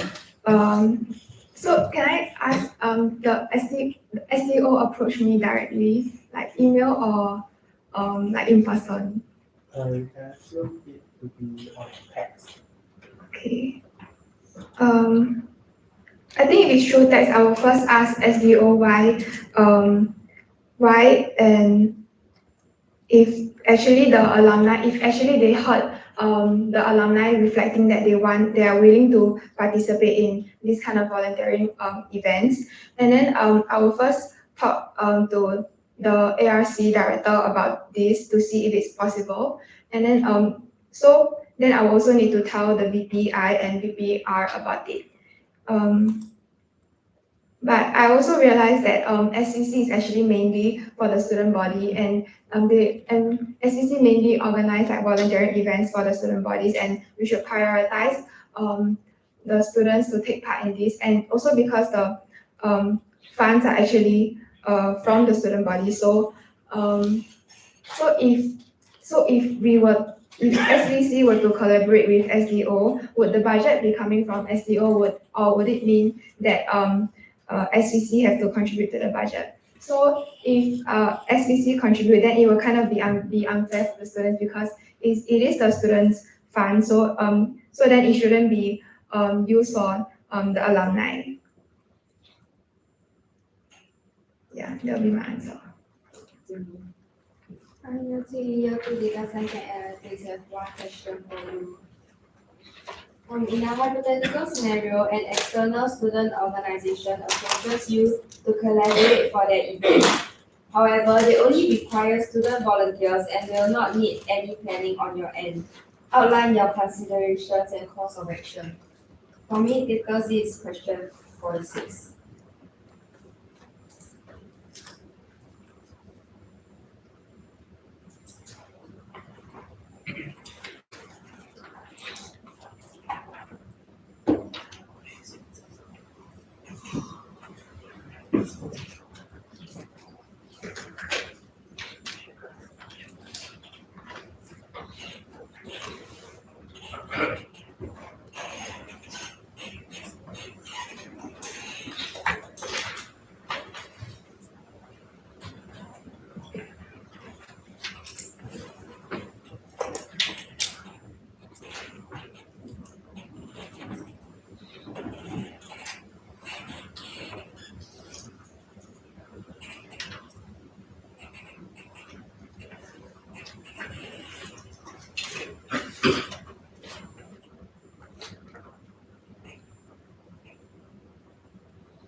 Okay, I'm ready to answer your question. I think after being approached by an external student organization, I will first ask my VPI about it, and then should point out that such request should first go through the president before coming to me. Yeah, then I will talk to the committee and ask for their opinions, because if it's still up to the committees, it's still up to the committee's decision whether they want to actually take part in these events, because the SVC committee also have our own events to plan, and they might already be overloaded with the events that we are planning for. So it is most likely that given all the events that we have, we are not able to give any student or volunteers. So I think it's just right for me to stand up for my committee, and if they really cannot juggle with the workload that already have for SVC, then I think it will be right to reject such a request. Yeah. Other than year 2 licenses, one question for you. To raise their awareness in a hypothetical situation, to raise their awareness, a beneficiary reaches out to you wanting to sponsor items to add into the EWP. What are your thoughts? Thank you for the question. Community takers, In a hypothetical scenario, to raise their awareness, a beneficiary reaches out to you wanting to sponsor items to add inside the EWP. What are your thoughts?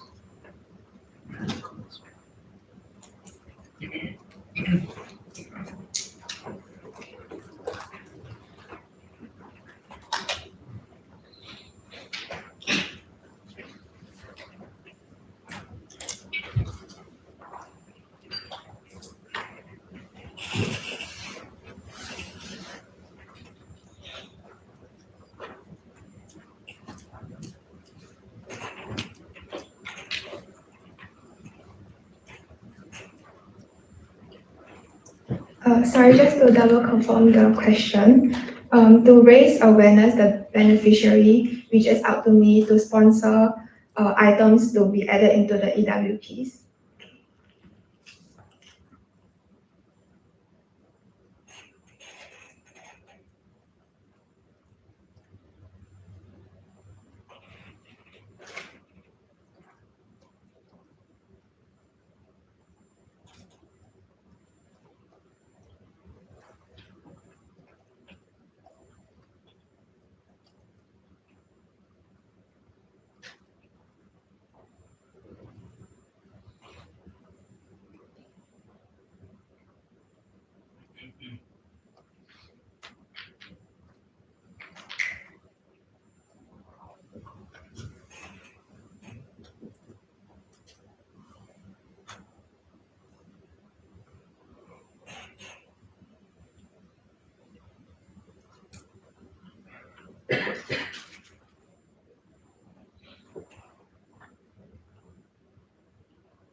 I think my first course of action would be to ask the beneficiary what item that they are sponsoring, and then I would tell the VPI about this and possibly ask the VPR to see whether this item is actually suitable and whether it is appropriate to be added, whether it is an appropriate item for the sponsor. Then I will also need to check with the welfare director whether they actually want this item to be inside their EWP and whether they really need another item. So if the welfare director thinks that it is suitable and the item is appropriate after being approved by the VPR, then I would ask the beneficiary whether there are any other certain ways to help to raise awareness. For instance, whether they need a video or like they need any brochures or like anything else to be included in the pack to raise awareness. So if it involves like video or like making brochures or like information or including information about what this organization is about, then I will need to talk to my committee to see if such planning can take place and see if it actually fits into the timeline and whether their workload allow them to plan for this to take the video or to make something else to help them raise awareness. Hi, Kevin Paul William Santos, Year 3 Life Sciences. I have one question for you. Suppose the communications director is requesting to collaborate with your publicity team to help create a TikTok or a reel for your Super Juniors event. And this publicity can involve the pre-event publicity and post-event publicity. Highlight your considerations for this.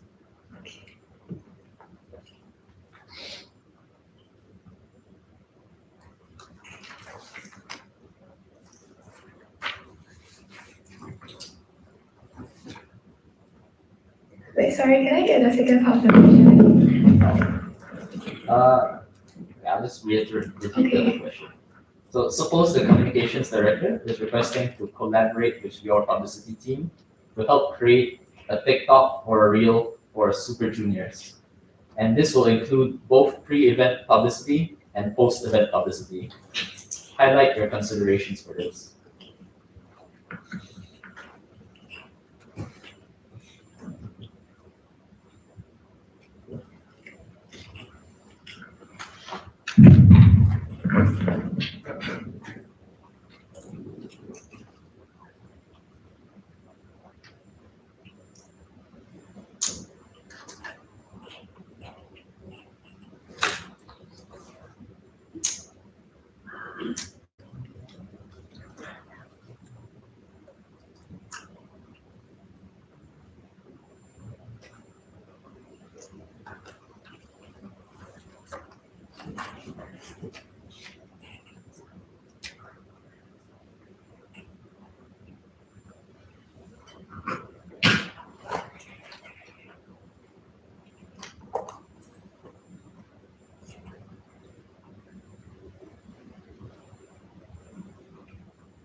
I'm ready to answer your question. I think after the comms director come to me, I will first point out that it's important to also update the VPI and VPR about this collaboration. Then I will ask my publicity team to see whether they actually have the time or like whether their workload allows them to come up with ideas for the TikTok or the real video. And also if it's for a TikTok video, then it has to be vetted by me, by the comms director, and also need to send to SEO for vetting. Then if it's a TikTok reel, then just need approval from the comms director. Then also since if it's for the sign up form, if it's for the video that is for post event publicity, then I will need to involve the 100 set, because if it's for post event, I will assume that the video actually includes what we did during the Super Juniors. So if in that case, then I will need to include I will need to ask the Huanzhang sets approval. Approval for the sign up forms, because it's kind of like collecting the participants like data, like actually showing their face inside the videos. Yeah. Then if it's for pre-event publicity, then if it's an interview, then I will also need to ask for the organizations, the beneficiaries approval. Yeah. Then in terms of for pre-event publicity, if the comms were to send members to come together with us to the place, and usually for Super Juniors is out of we'll be taking the children to like different places. So usually these places will need like entry tickets. So I will then need to ask whether the budget for the entry tickets will come from SBC or will it come from the comms committee. Yeah. That's all the considerations. And then we come now here to life sciences. One question for you. Suppose that an event has been planned and is ready to be executed. The VPFP approached you to inform you that an FOP event has been planned on the same day as well, wants you to reschedule your event. How likely or outline your considerations. Or main takeaways is question 16. Sorry, can you repeat your question? Suppose that an event has already been planned and is ready to be executed. The BTFOP approached you to inform you that an FOP event has also been planned on the same day and wants you to reschedule. Outline your consideration.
And I think we had in your group to submit another thing that to propose an extension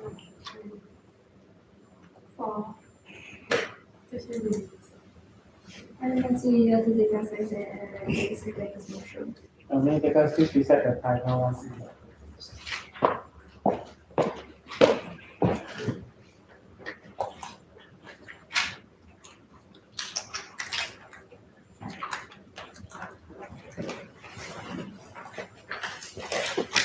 I'm ready to answer. So the first consideration is actually because the SPC events are actually planned very early on, and the dates are usually pretty much set at the beginning. So and then there actually should be a need to deconflict the dates in the first place. So actually this shouldn't take place. So maybe after this, could think of like some other implementations to ensure that there's no such clashes in the future.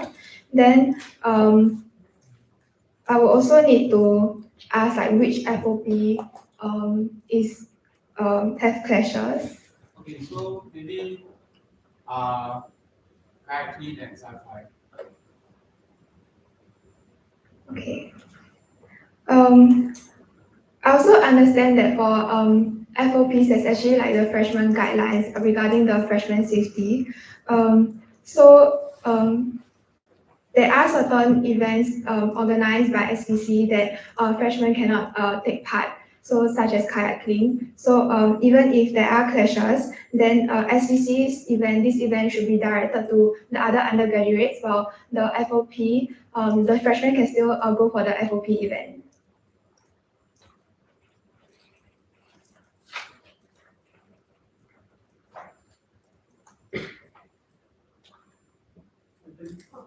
And building on the Total Science and Technology, have two questions for you. In a hypothetical scenario about 1 to 2 weeks to the event date, the beneficiary they are working with for an event, let's say Golden Years, takes a long time to respond to your emails. This delays the planning process, especially because you need last minute details from the organization. So can you outline your course of action?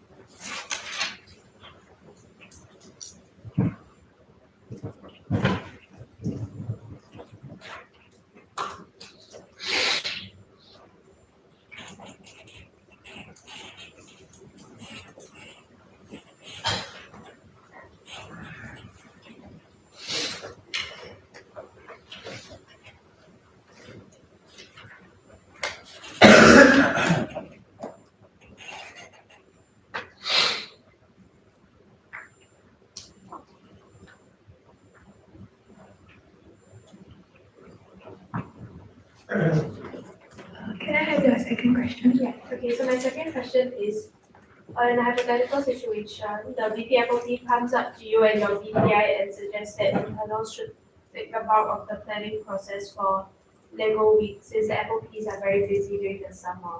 Outline your thought process.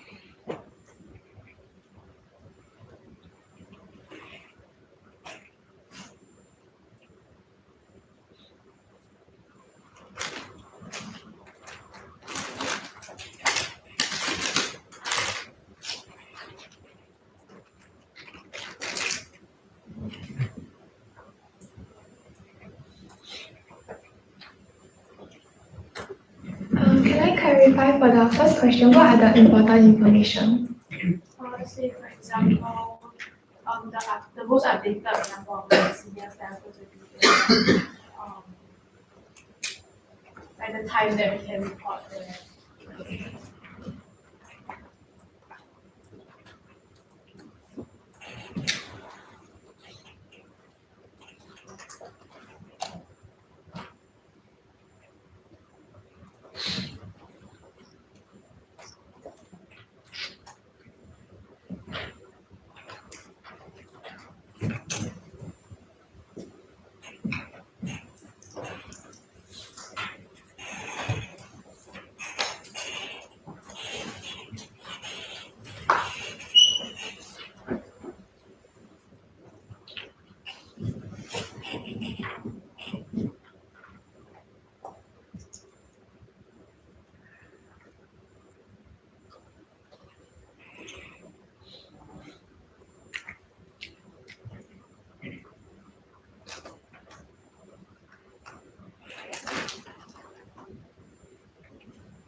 For the first question, I will first inform the VPI about it. Then I think it's also important to realize that 1 to 2 weeks before the event is actually a little late to be still asking about the number of seniors attending. And actually before this should already check with the beneficiary on the ratio to like the ratio for the number of seniors to the number of volunteers, so that even in the case that they are taking longer to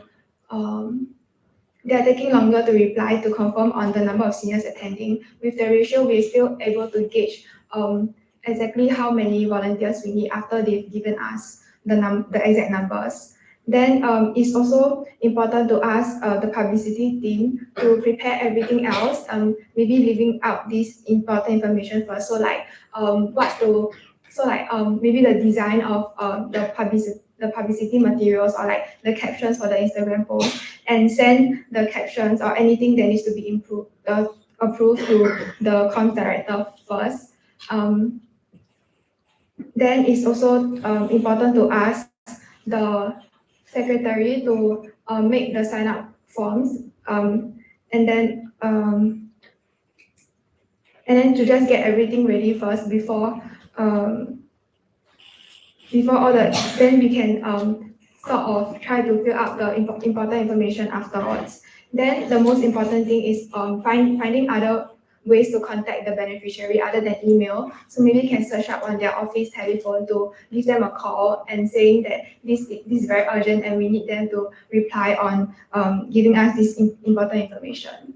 Then as for the reporting time, because usually we give the volunteers a briefing like 1 to 2 days before the actual event. So maybe for the publicizing material, we can not include the reporting time first and only give so maybe the exact event timeline, when the event will start, and then tell the volunteers about the reporting time only during the briefing.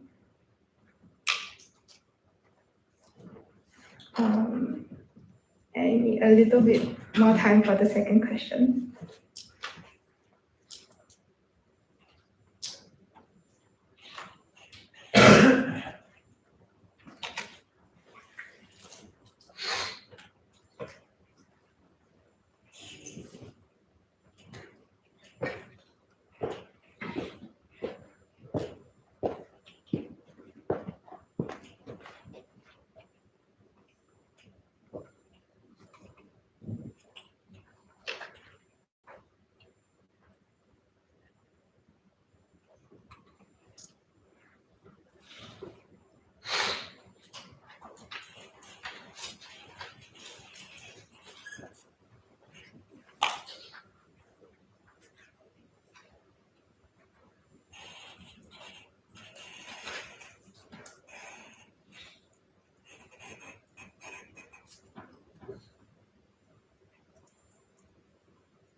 I think I would first point out that although the FOPs are also very busy during the summer, but SCC also have like their own events to plan, and we were also very like occupied with our own work. But given that, I will still ask my committee about it and see whether their workload actually allows them to take up the bulk of the planning, and encourage them and still encourage them to see if we can help out more for the planning of the Lego week. If the com says that it's too much work and there's really no way for the subcom to take up the bulk of the planning, then it's also important that maybe me and the VD can also step in and contribute more on the planning to cover for the workload. And then I can also talk to flag and reg directors about it to see whether it's still possible to negotiate and ask if there's a way to possibly distribute the workload better and involve them more inside the planning.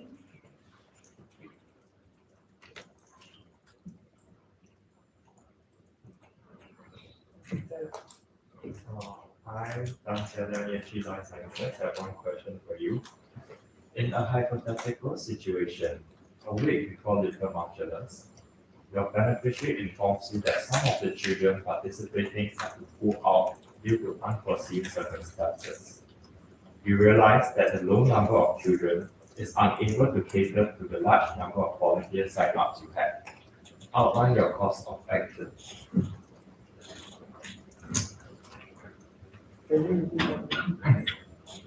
In a hypothetical situation, a week before midterm modulus, your beneficiary informs you that some of the children participating have to pull out due to unforeseen circumstances.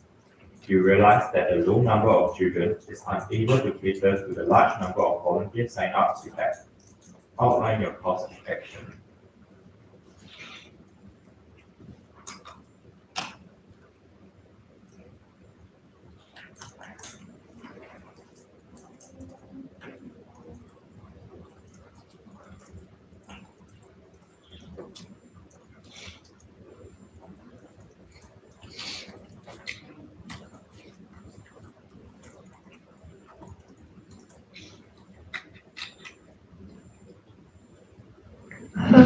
ask whether you have contacted the volunteers? After your interpretation. Okay.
I think if the volunteers are not yet contacted, then what we can do is to reduce the number of volunteers added into the group chat, to like ask the vice director to reduce the number of volunteers that we can involve in this little master event. Then if the volunteers are already contacted, then we can first ask the volunteers to join like a Zoom call or like to update them about the situation. Then it's also important to discuss with the committee if there's any changes. If any changes can be made to, for instance, assign some of the volunteers to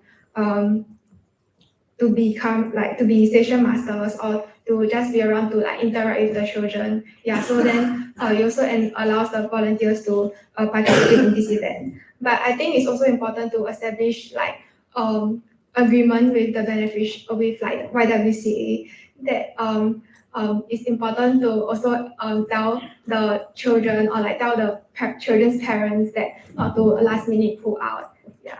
So then it also helps in the future planning of such collaborations, and also helps us to plan the events better and work with them better. Hi, Kevin Paul William Santos, Year 3 Life Sciences. Have one question for you. Suppose you and your beneficiary have decided that they want to sell merchandise to help raise funds for the beneficiary. One day before you are supposed to publicize the pre-orders to science students, the beneficiary says that the design does not fit their vision and requirements and asks for a redesign immediately. Outline your course of action. So can I ask, is 1 week before the event? One day before you are supposed to publicize the pre-orders.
I'm ready to answer. I think I was answering this under the assumption that the flag director is okay with the SCC doing her fundraising. Yeah. I think my first thought would be that all the items and programs are actually sent to the beneficiary after they are being checked by the SEO to ensure that they are okay with everything that we are planning and all of our design and program flow. So I guess that this shouldn't be a problem in the first place unless there's a sudden change in their mind for the design. But then since it's like the first day before the publication, so maybe in this kind of like urgent scenario, we will definitely need to delay the publication and ask the beneficiary which part of the design that they do not really think that is suitable for the vision. Then I would after getting their feedback, I will then need to contact my props or parts, whichever subcom that is actually doing the design to find ways to change it according to the beneficiary's vision or the way that they want it to be showcased. Then afterwards, after coming out of the design, is also since it's a desperate situation, it will also after the team come out with the new design, then I will need to contact the beneficiary to see if they're okay with the new design. Then send it to vetting, then send to comms and then to the SEO for vetting to make sure that everything is still okay.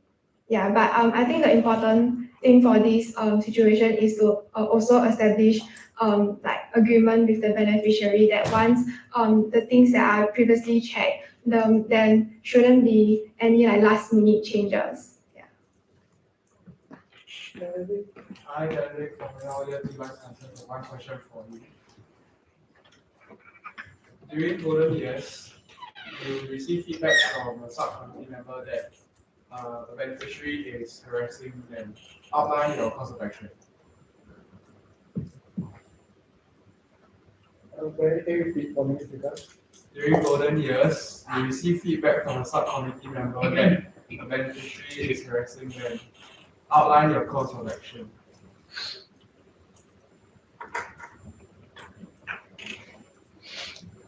With the interest of time, ask you one more question.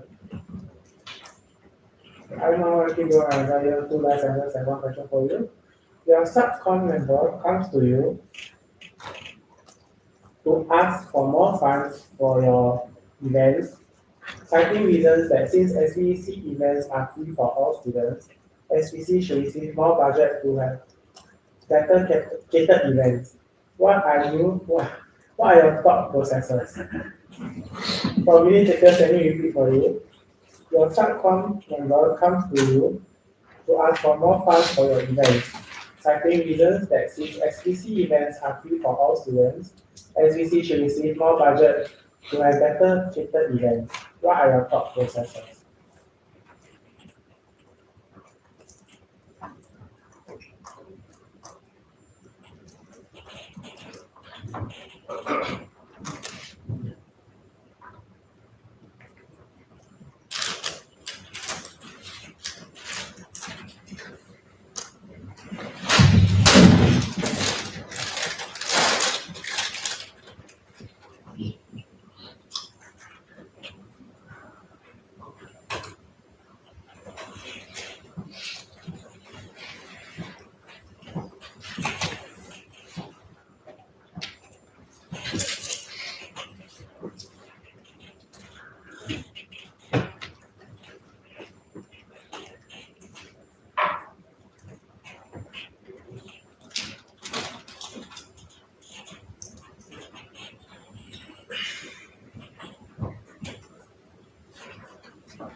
I'm ready to answer the question.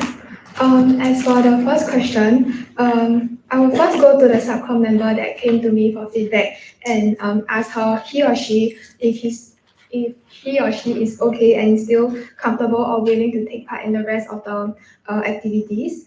Then I will tell any SCNC member that is around, like if the BPR is around or if the president is around, on like what had happened. Then I think it's also important to talk to the beneficiary on, and I tell them that actually one of the senior, it was harassing one of the member, and also ask anyone who's in charge to also talk to the students about it and also reassure the student. Yeah. Then it's also important to discuss with the organization, the beneficiary, on what are some of the measures that they will implement in the future to like prevent such things from happening, and maybe we can also contribute to like the measures that we expect from them. Yeah. Then if the harassment is actually quite serious and the subcom member actually feels very offended, then this issue should also be taken to the president and also the SBO. And as for the second question, if the member approached me directly, if the subcom member approached me directly, then I think it's also important to recognize their effort for like wanting new and like better events. So maybe can ask the subcom member what events or he or she has in mind, and then to hold that thought.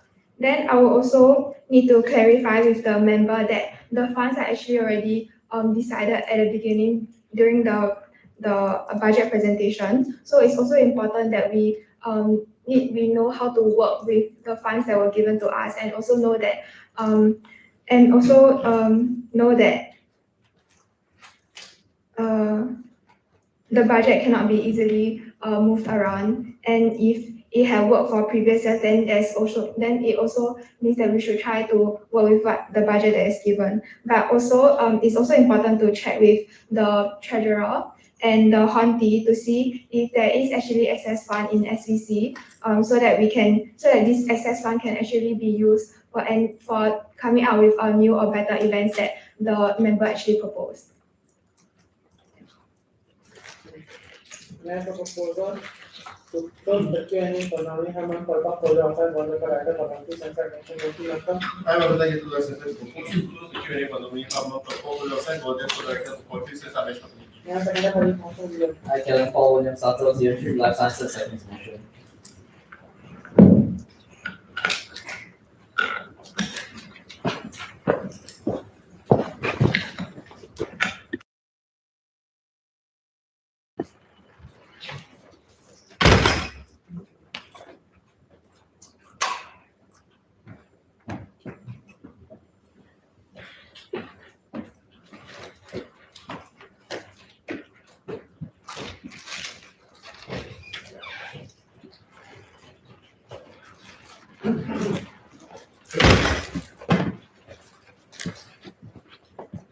Congratulations, Hammer. You have passed the vote of confidence and now returned as a test one. Thank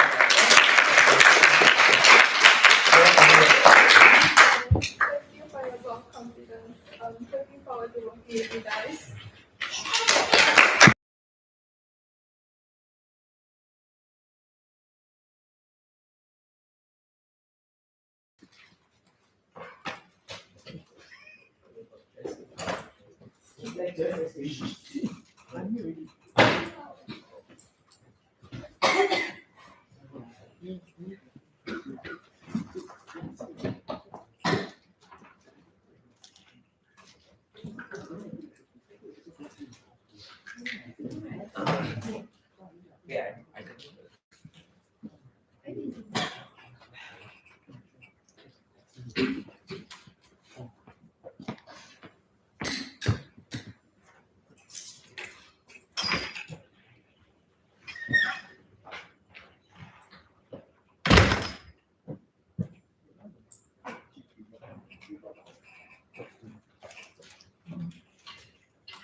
please sit down.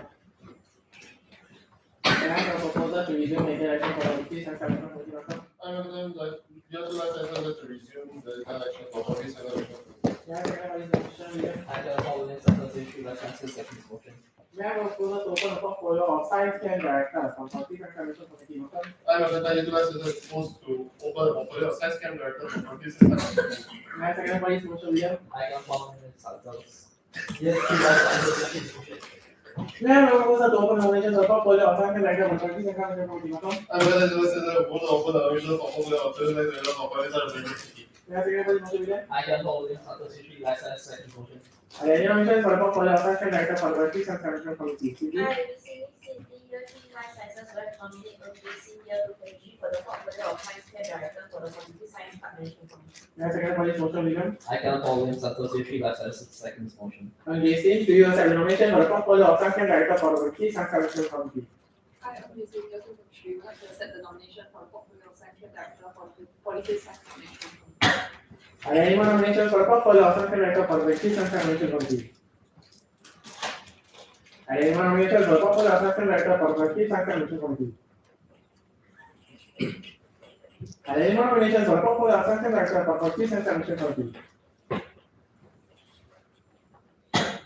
If there are no more nominations, may I propose to close nominations for the portfolio of science camp director for the community science management committee? Malcolm? I recommend that year 2 life sciences propose nomination for the science camp director for public science management committee. May I second by the motion, William? I can follow this association by second motion. Okay, so you have 20 minutes for your presentation and 45 minutes for Q&A. You can take the stage. Minute takers, please start when you're candidate.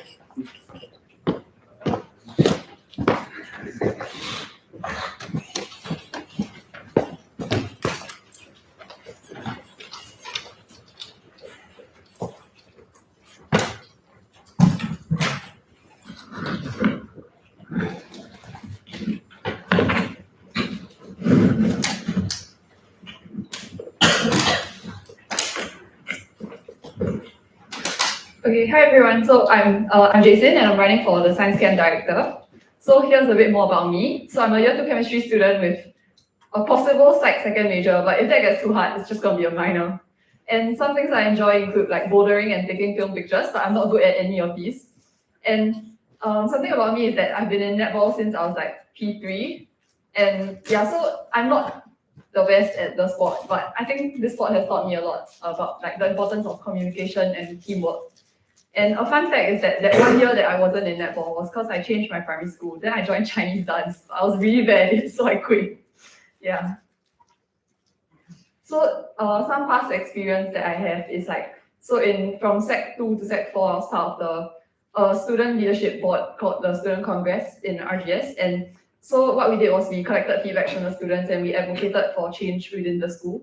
And so some other experience I have is also like in church. So I planned like games days and other like related activities, and I was also part of like youth camp and church camp committees.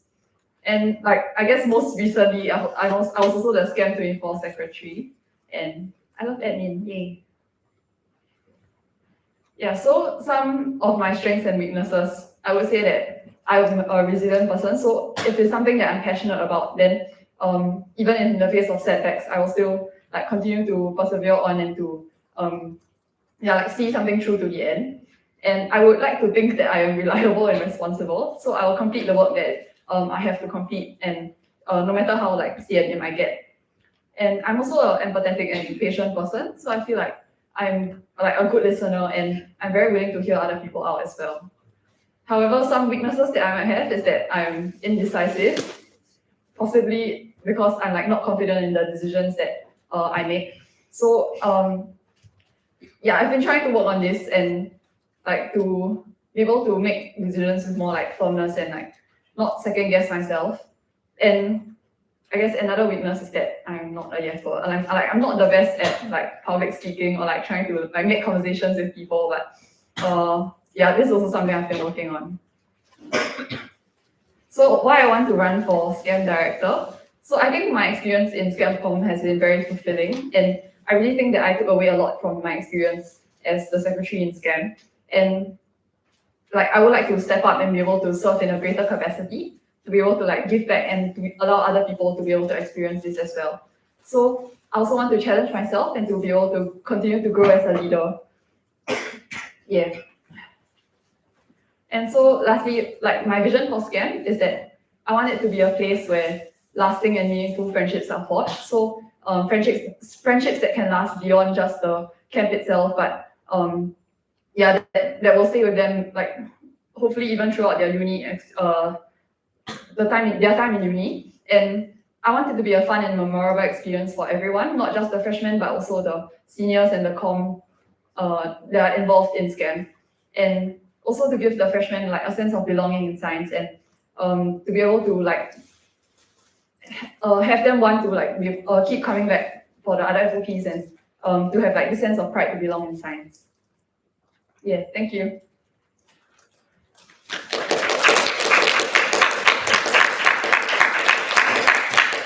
Obviously, you have 15 minutes and maybe 7 times the presentation. Do you wish to have a presentation now? Yes. May I have a proposal to open a Q&A for now? We are using the portfolio organization director for the chief and secretary committee. Malcolm? I'm with the proposal for the Q&A for the GC portfolio assistant director for this session. Now, second for this motion, William. I cannot follow in substitutory by science seconds motion. Okay, see, you now have 45 minutes for Q&A. May take us please start the time now. Hi, this is here to feedback centers have 2 questions for you. So for the first question, we need taken is question 27. A few days before actual scan, the committee members complained to you that they don't understand the purpose of having a red exposure segment and feel that it takes away time from other activities that they could be having. How would you respond?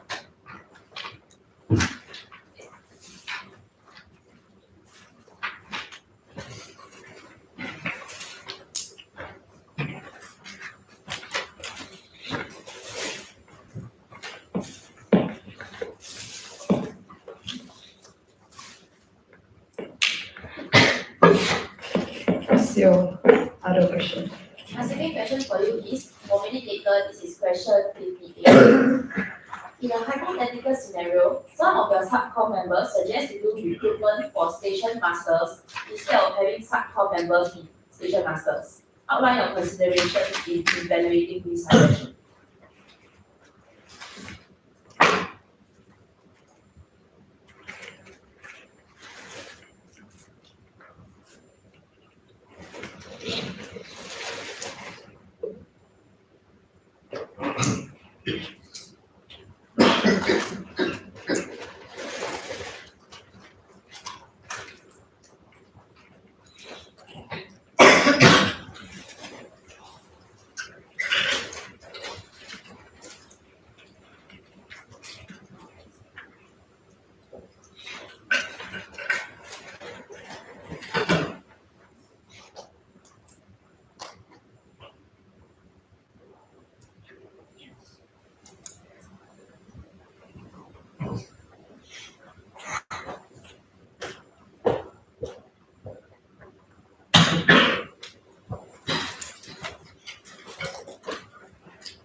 Okay, so I think for the first question, about the comments complaining that they don't understand the purpose of the right exposure segment and that it takes time away from other segments. So basically SCAMP as the first FOP, like it serves the purpose of like promoting the other FOPs and promoting encouraging the freshmen to sign up for the other FOPs as well.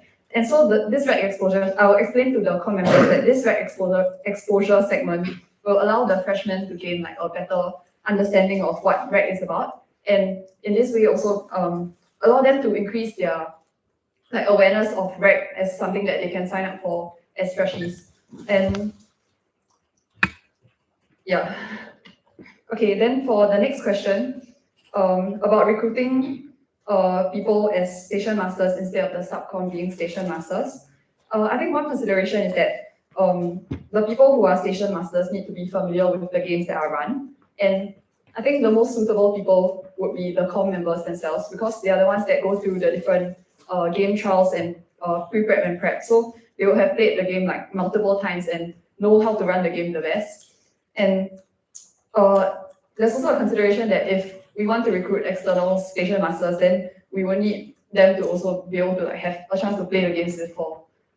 So I think in the situation where we might be short of station masters, we can also consider using the MC if it's a segment like night games where the freshmen are free roaming. Because the SCMC would have gone through pre-prep, prep, and possibly even the senior gathering games, if we're using the same games as actual, then they will be more familiar with the games as well. Yeah. I'm really Rachel, year 3 analytics, and 2 questions for you. My first question for minute taker is question 52. In a hypothetical situation, your president and committee have decided to funnel more resources from SCAN into South, stating that South has a greater outreach. How will you react?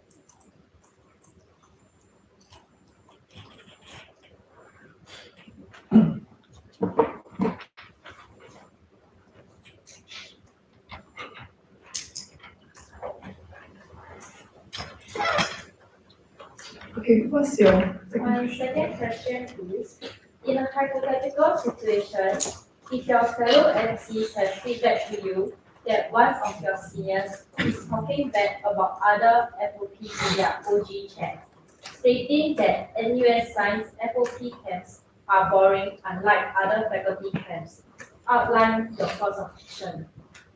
I'll repeat the question. In a hypothetical situation, if your fellow MCs have feedback to you that one of your seniors is talking bad about other FOPs in their OG chat, stating that NUS Science FOP camps are boring, unlike other faculty camps, outline your course of action.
Wait, sorry, just to clarify, for the first question, you're asking for my thoughts or?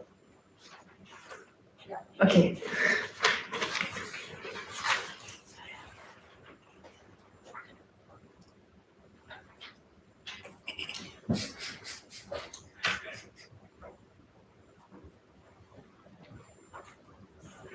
Okay, I think for the first question, so about the P and T deciding to like funnel resources from SCAM into SAL, saying that SAL has greater outreach.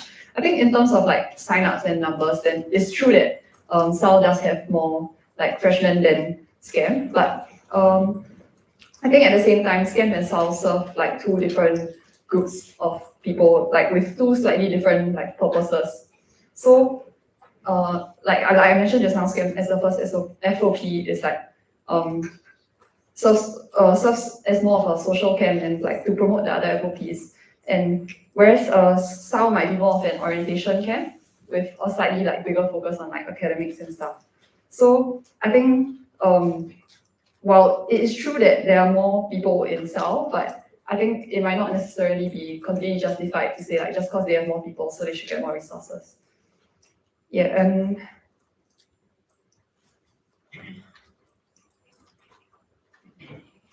I think for the second question about the senior talking bad about other FOPs in the OG chat, I think firstly I would find out like which OG the senior is from and find the senior and probably talk to the senior and find out like what the reasons for him or her saying this is. So if it's because of some like misconception or misunderstanding of like what the camp is like, then I'll probably try and explain the rationale behind certain things in like the way the camp is run. And yeah, so if possible also try and ask the senior to like delete the messages that him or her sent. Yeah. Hi Benedict from Weihao Year 2 Life Sciences. I have two questions for you. So take note of these three facts. SCAM is the first FOP in the middle of June. It is 2 months from the start of school. And the next fact is SCAM week is in the semester itself. And however, SCAM week has a low turn-up rate and many OGLs feedback that none of their group chats reply to them. So you stated in your slides that you would like to achieve long-lasting friendships through SCAM. And some of your subcom members feel that SCAM week is not needed because it doesn't serve its purpose. Outline your thoughts and course of action.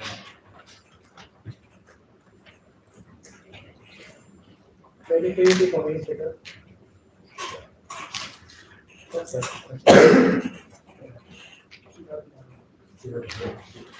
so SCAM is a long time from the start of the semester, and SCAM week has a low turn-up rate. Some subcom members say SCAM week is not serving its purpose. So how do you plan to achieve your goal of long-lasting friendships in SCAM? Yeah.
Okay, so I think I would say in terms of trying to achieve like the goal of long-lasting friendship, then Scam Week does serve a very like integral purpose, like an integral role in trying to achieve this. But if the turnout rate for Scam Week is low, then I think I would first try and find out why. Like, is it because the freshmen like just don't have enough incentives to turn up for Scam Week? And yeah, and if they don't reply in the chat, then it's also just because like maybe they've like archived it or something, so they just have no incentive to like keep the chat with them.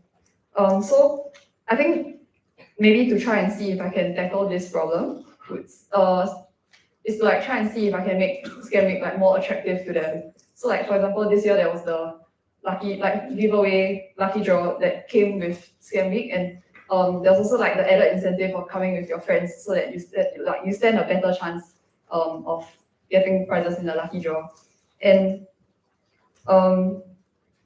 I think like if the problem is also that like the time period between Scam and Scam Week is too long, so then we can try and see if we can like maybe send out teasers and stuff like in between to fill in the gap and keep them like more like excited and looking forward to Scam Week rather than just like silence and they forget about it.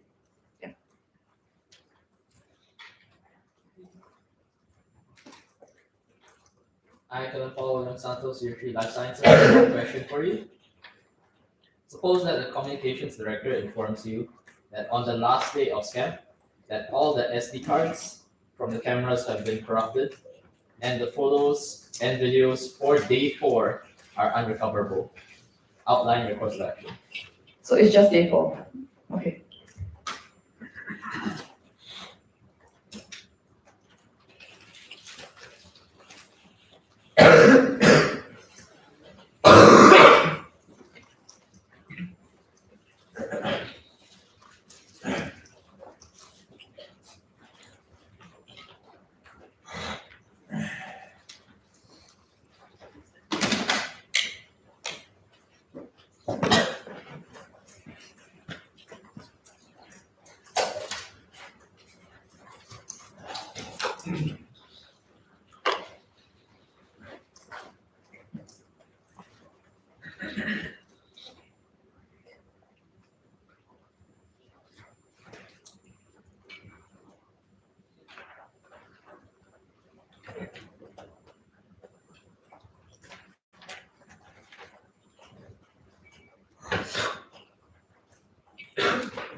Okay, I think for this, like the two bigger points of concern might be like firstly, Money Scam has like a video montage thing on the last day. So if we don't have pictures from the last day, then I don't know, maybe it just won't feel as complete. But and I think the second concern might be also that the pictures of like, for example, when they give out the prizes, then the sponsors want pictures of the stuff that we give out.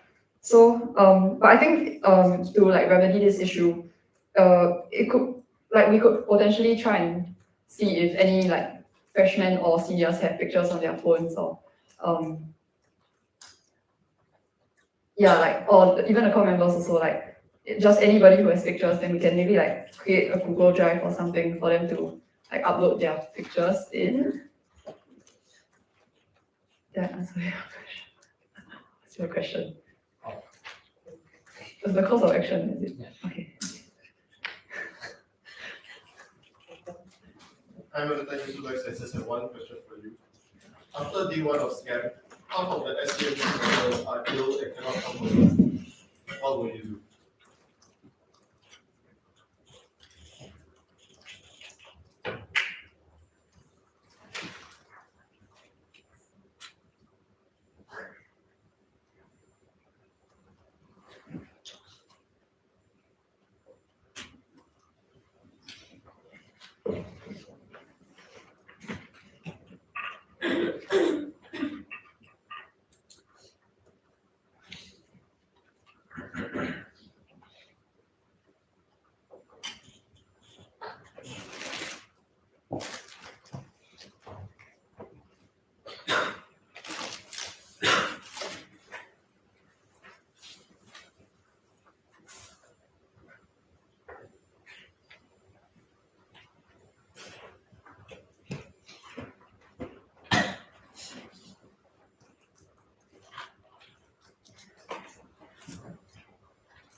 Okay, so I think so the context is like after day one, the SCMC members are sick and they cannot come, right?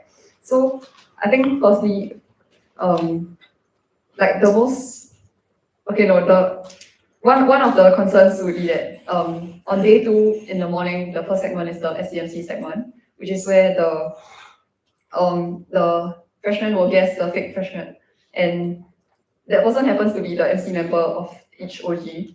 So okay, well, it might be a slight problem that the MC members are not like physically here, like on the second day of camp, but I think it still wouldn't be that big of an issue because the MC members will already have spent the first day as a fake freshie. So even if they're not like here, but the freshmen will still have been able to like interact with them and like know of their existence like in the OG.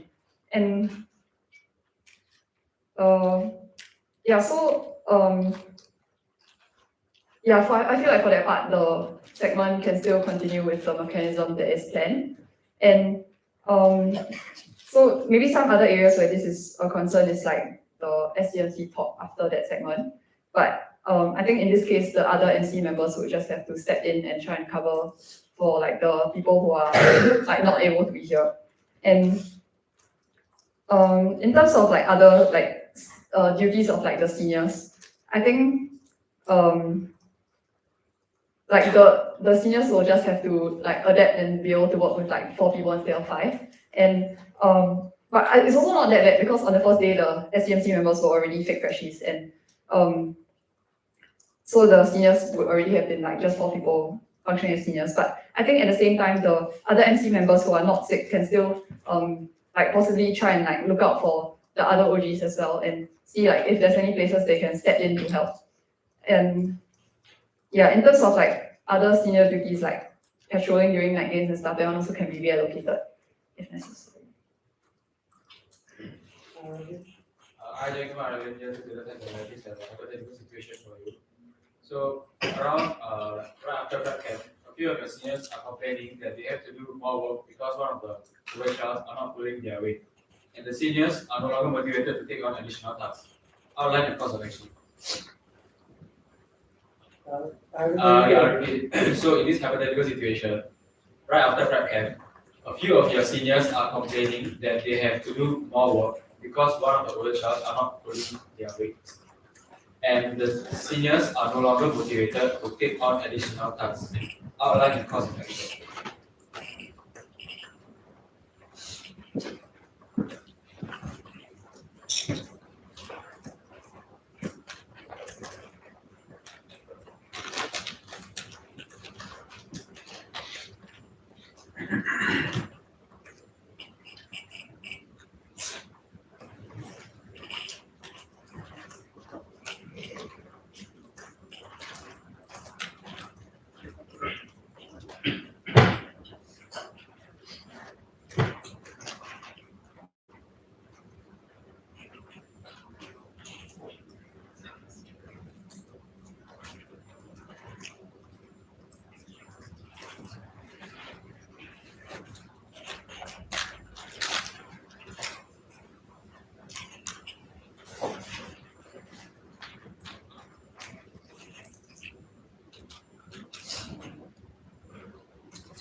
Hi, Benedict, for how like the year 2 life sciences got calls for 15 minutes discussion to the two of me. I am the geometry data science and analytics with 5% variation. Just please, reset the timer once the lectures.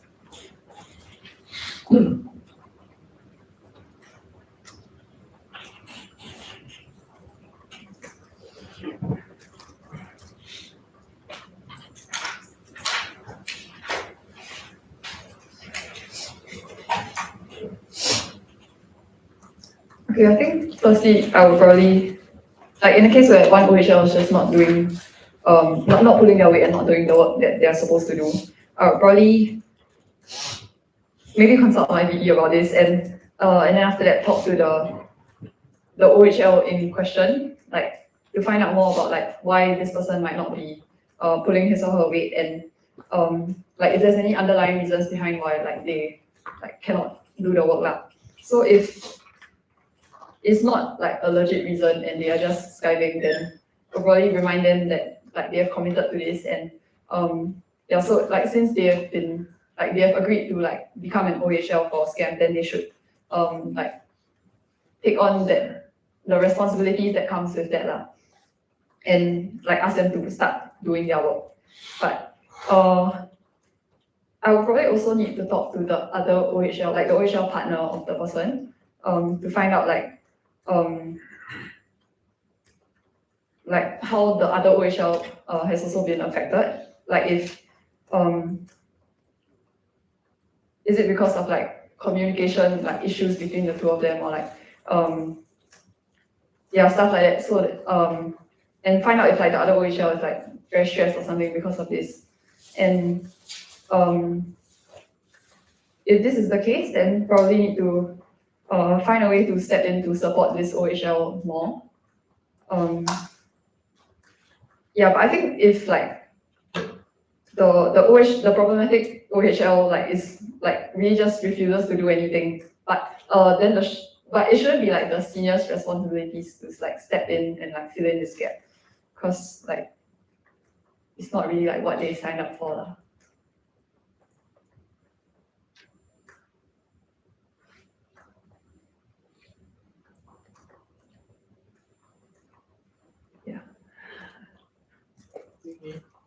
So I understand you have to do the analysis and one question for you. In a hypothetical scenario, on the last day of STEM prep camp, one of the seniors broke down. Upon talking to her OHLs, you made known that she has been left out by the rest of the OG seniors due to their bad sentiments towards her. Outline your course of action.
Okay, I think for this, in this situation, like,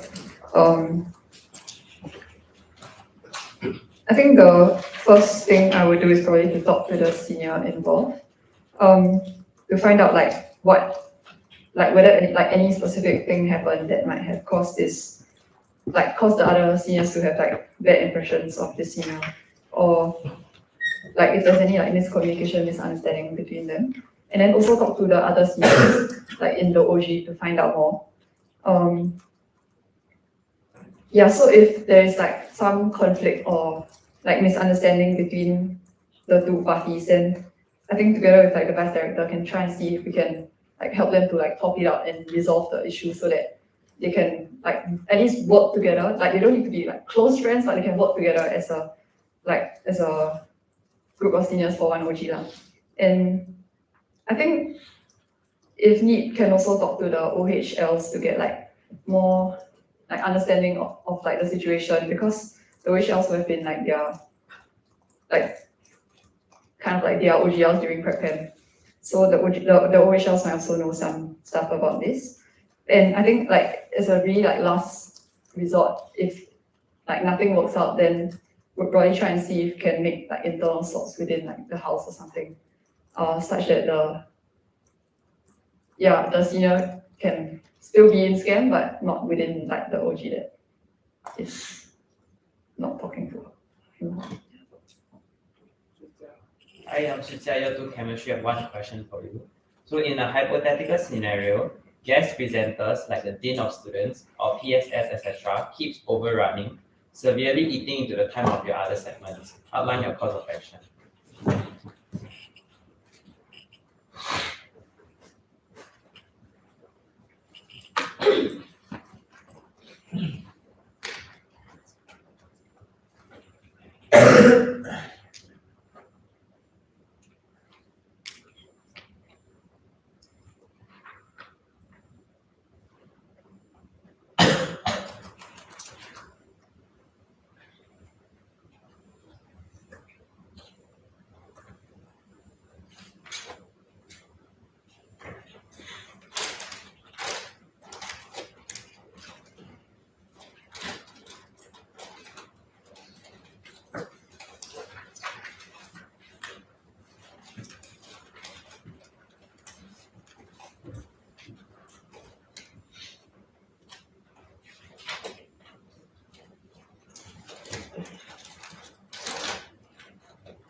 Okay, so I think if the question of like if the guest presenters keep overrunning and like severely eat into the other segments, right? So I think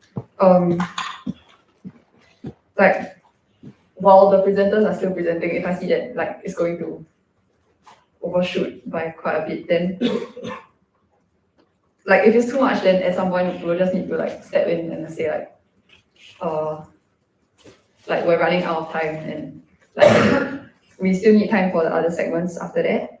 And if like they're unhappy with this like after the talk or something, then I think can explain to the external presenters that like we don't want to compromise on the time that like the other activities that we have planned, given that we probably already have an agreement made at the start regarding like how much time they have to present.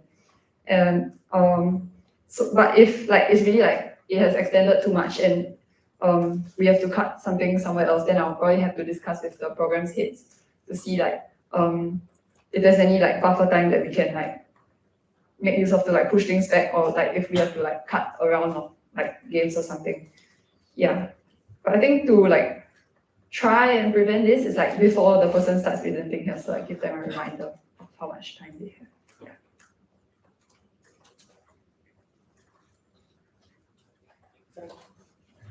Hi, Jialiang Year 3 Life User has one question for you. Since REC has its own REC exposure segment in SCAN, the flag director approaches you to propose a flag exposure segment during SCAN, citing reasons such as raising awareness for the beneficiary and increasing sign-ups for flag events. What are your thoughts?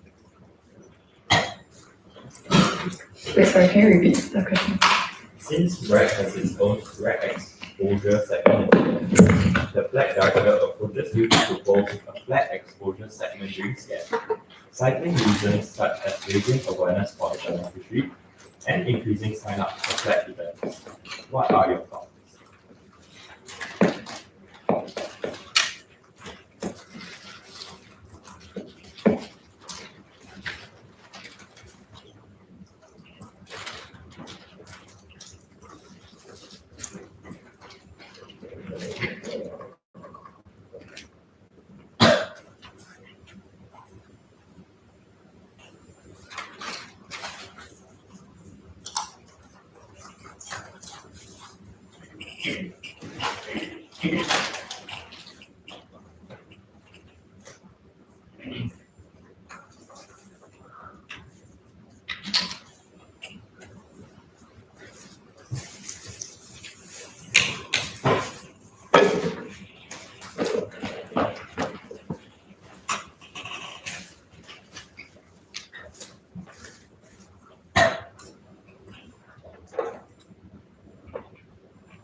Okay,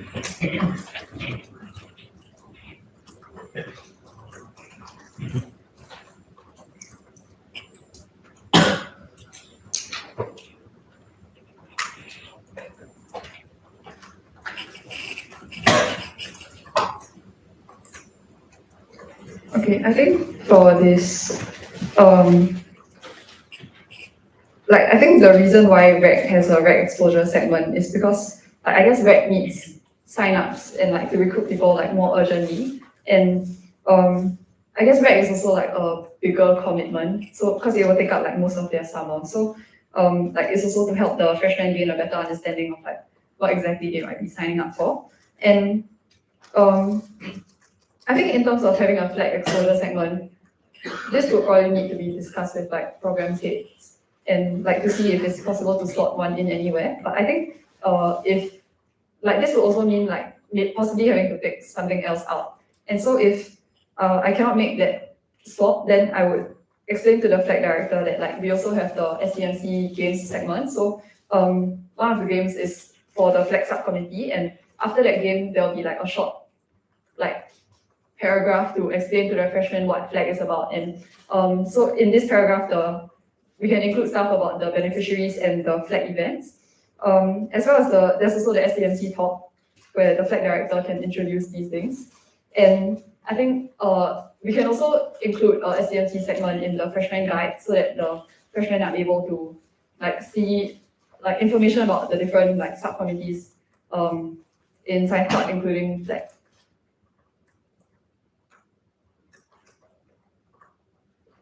Hi, Rachel. We have two data science and analytics and one question for you. Yes, we brought to your attention that the seniors from West Sub are only focused on scouting for contestants during SCAN and are foregoing their responsibility as a SCAN senior. Outline your thought process. For minute taker, this is question 23.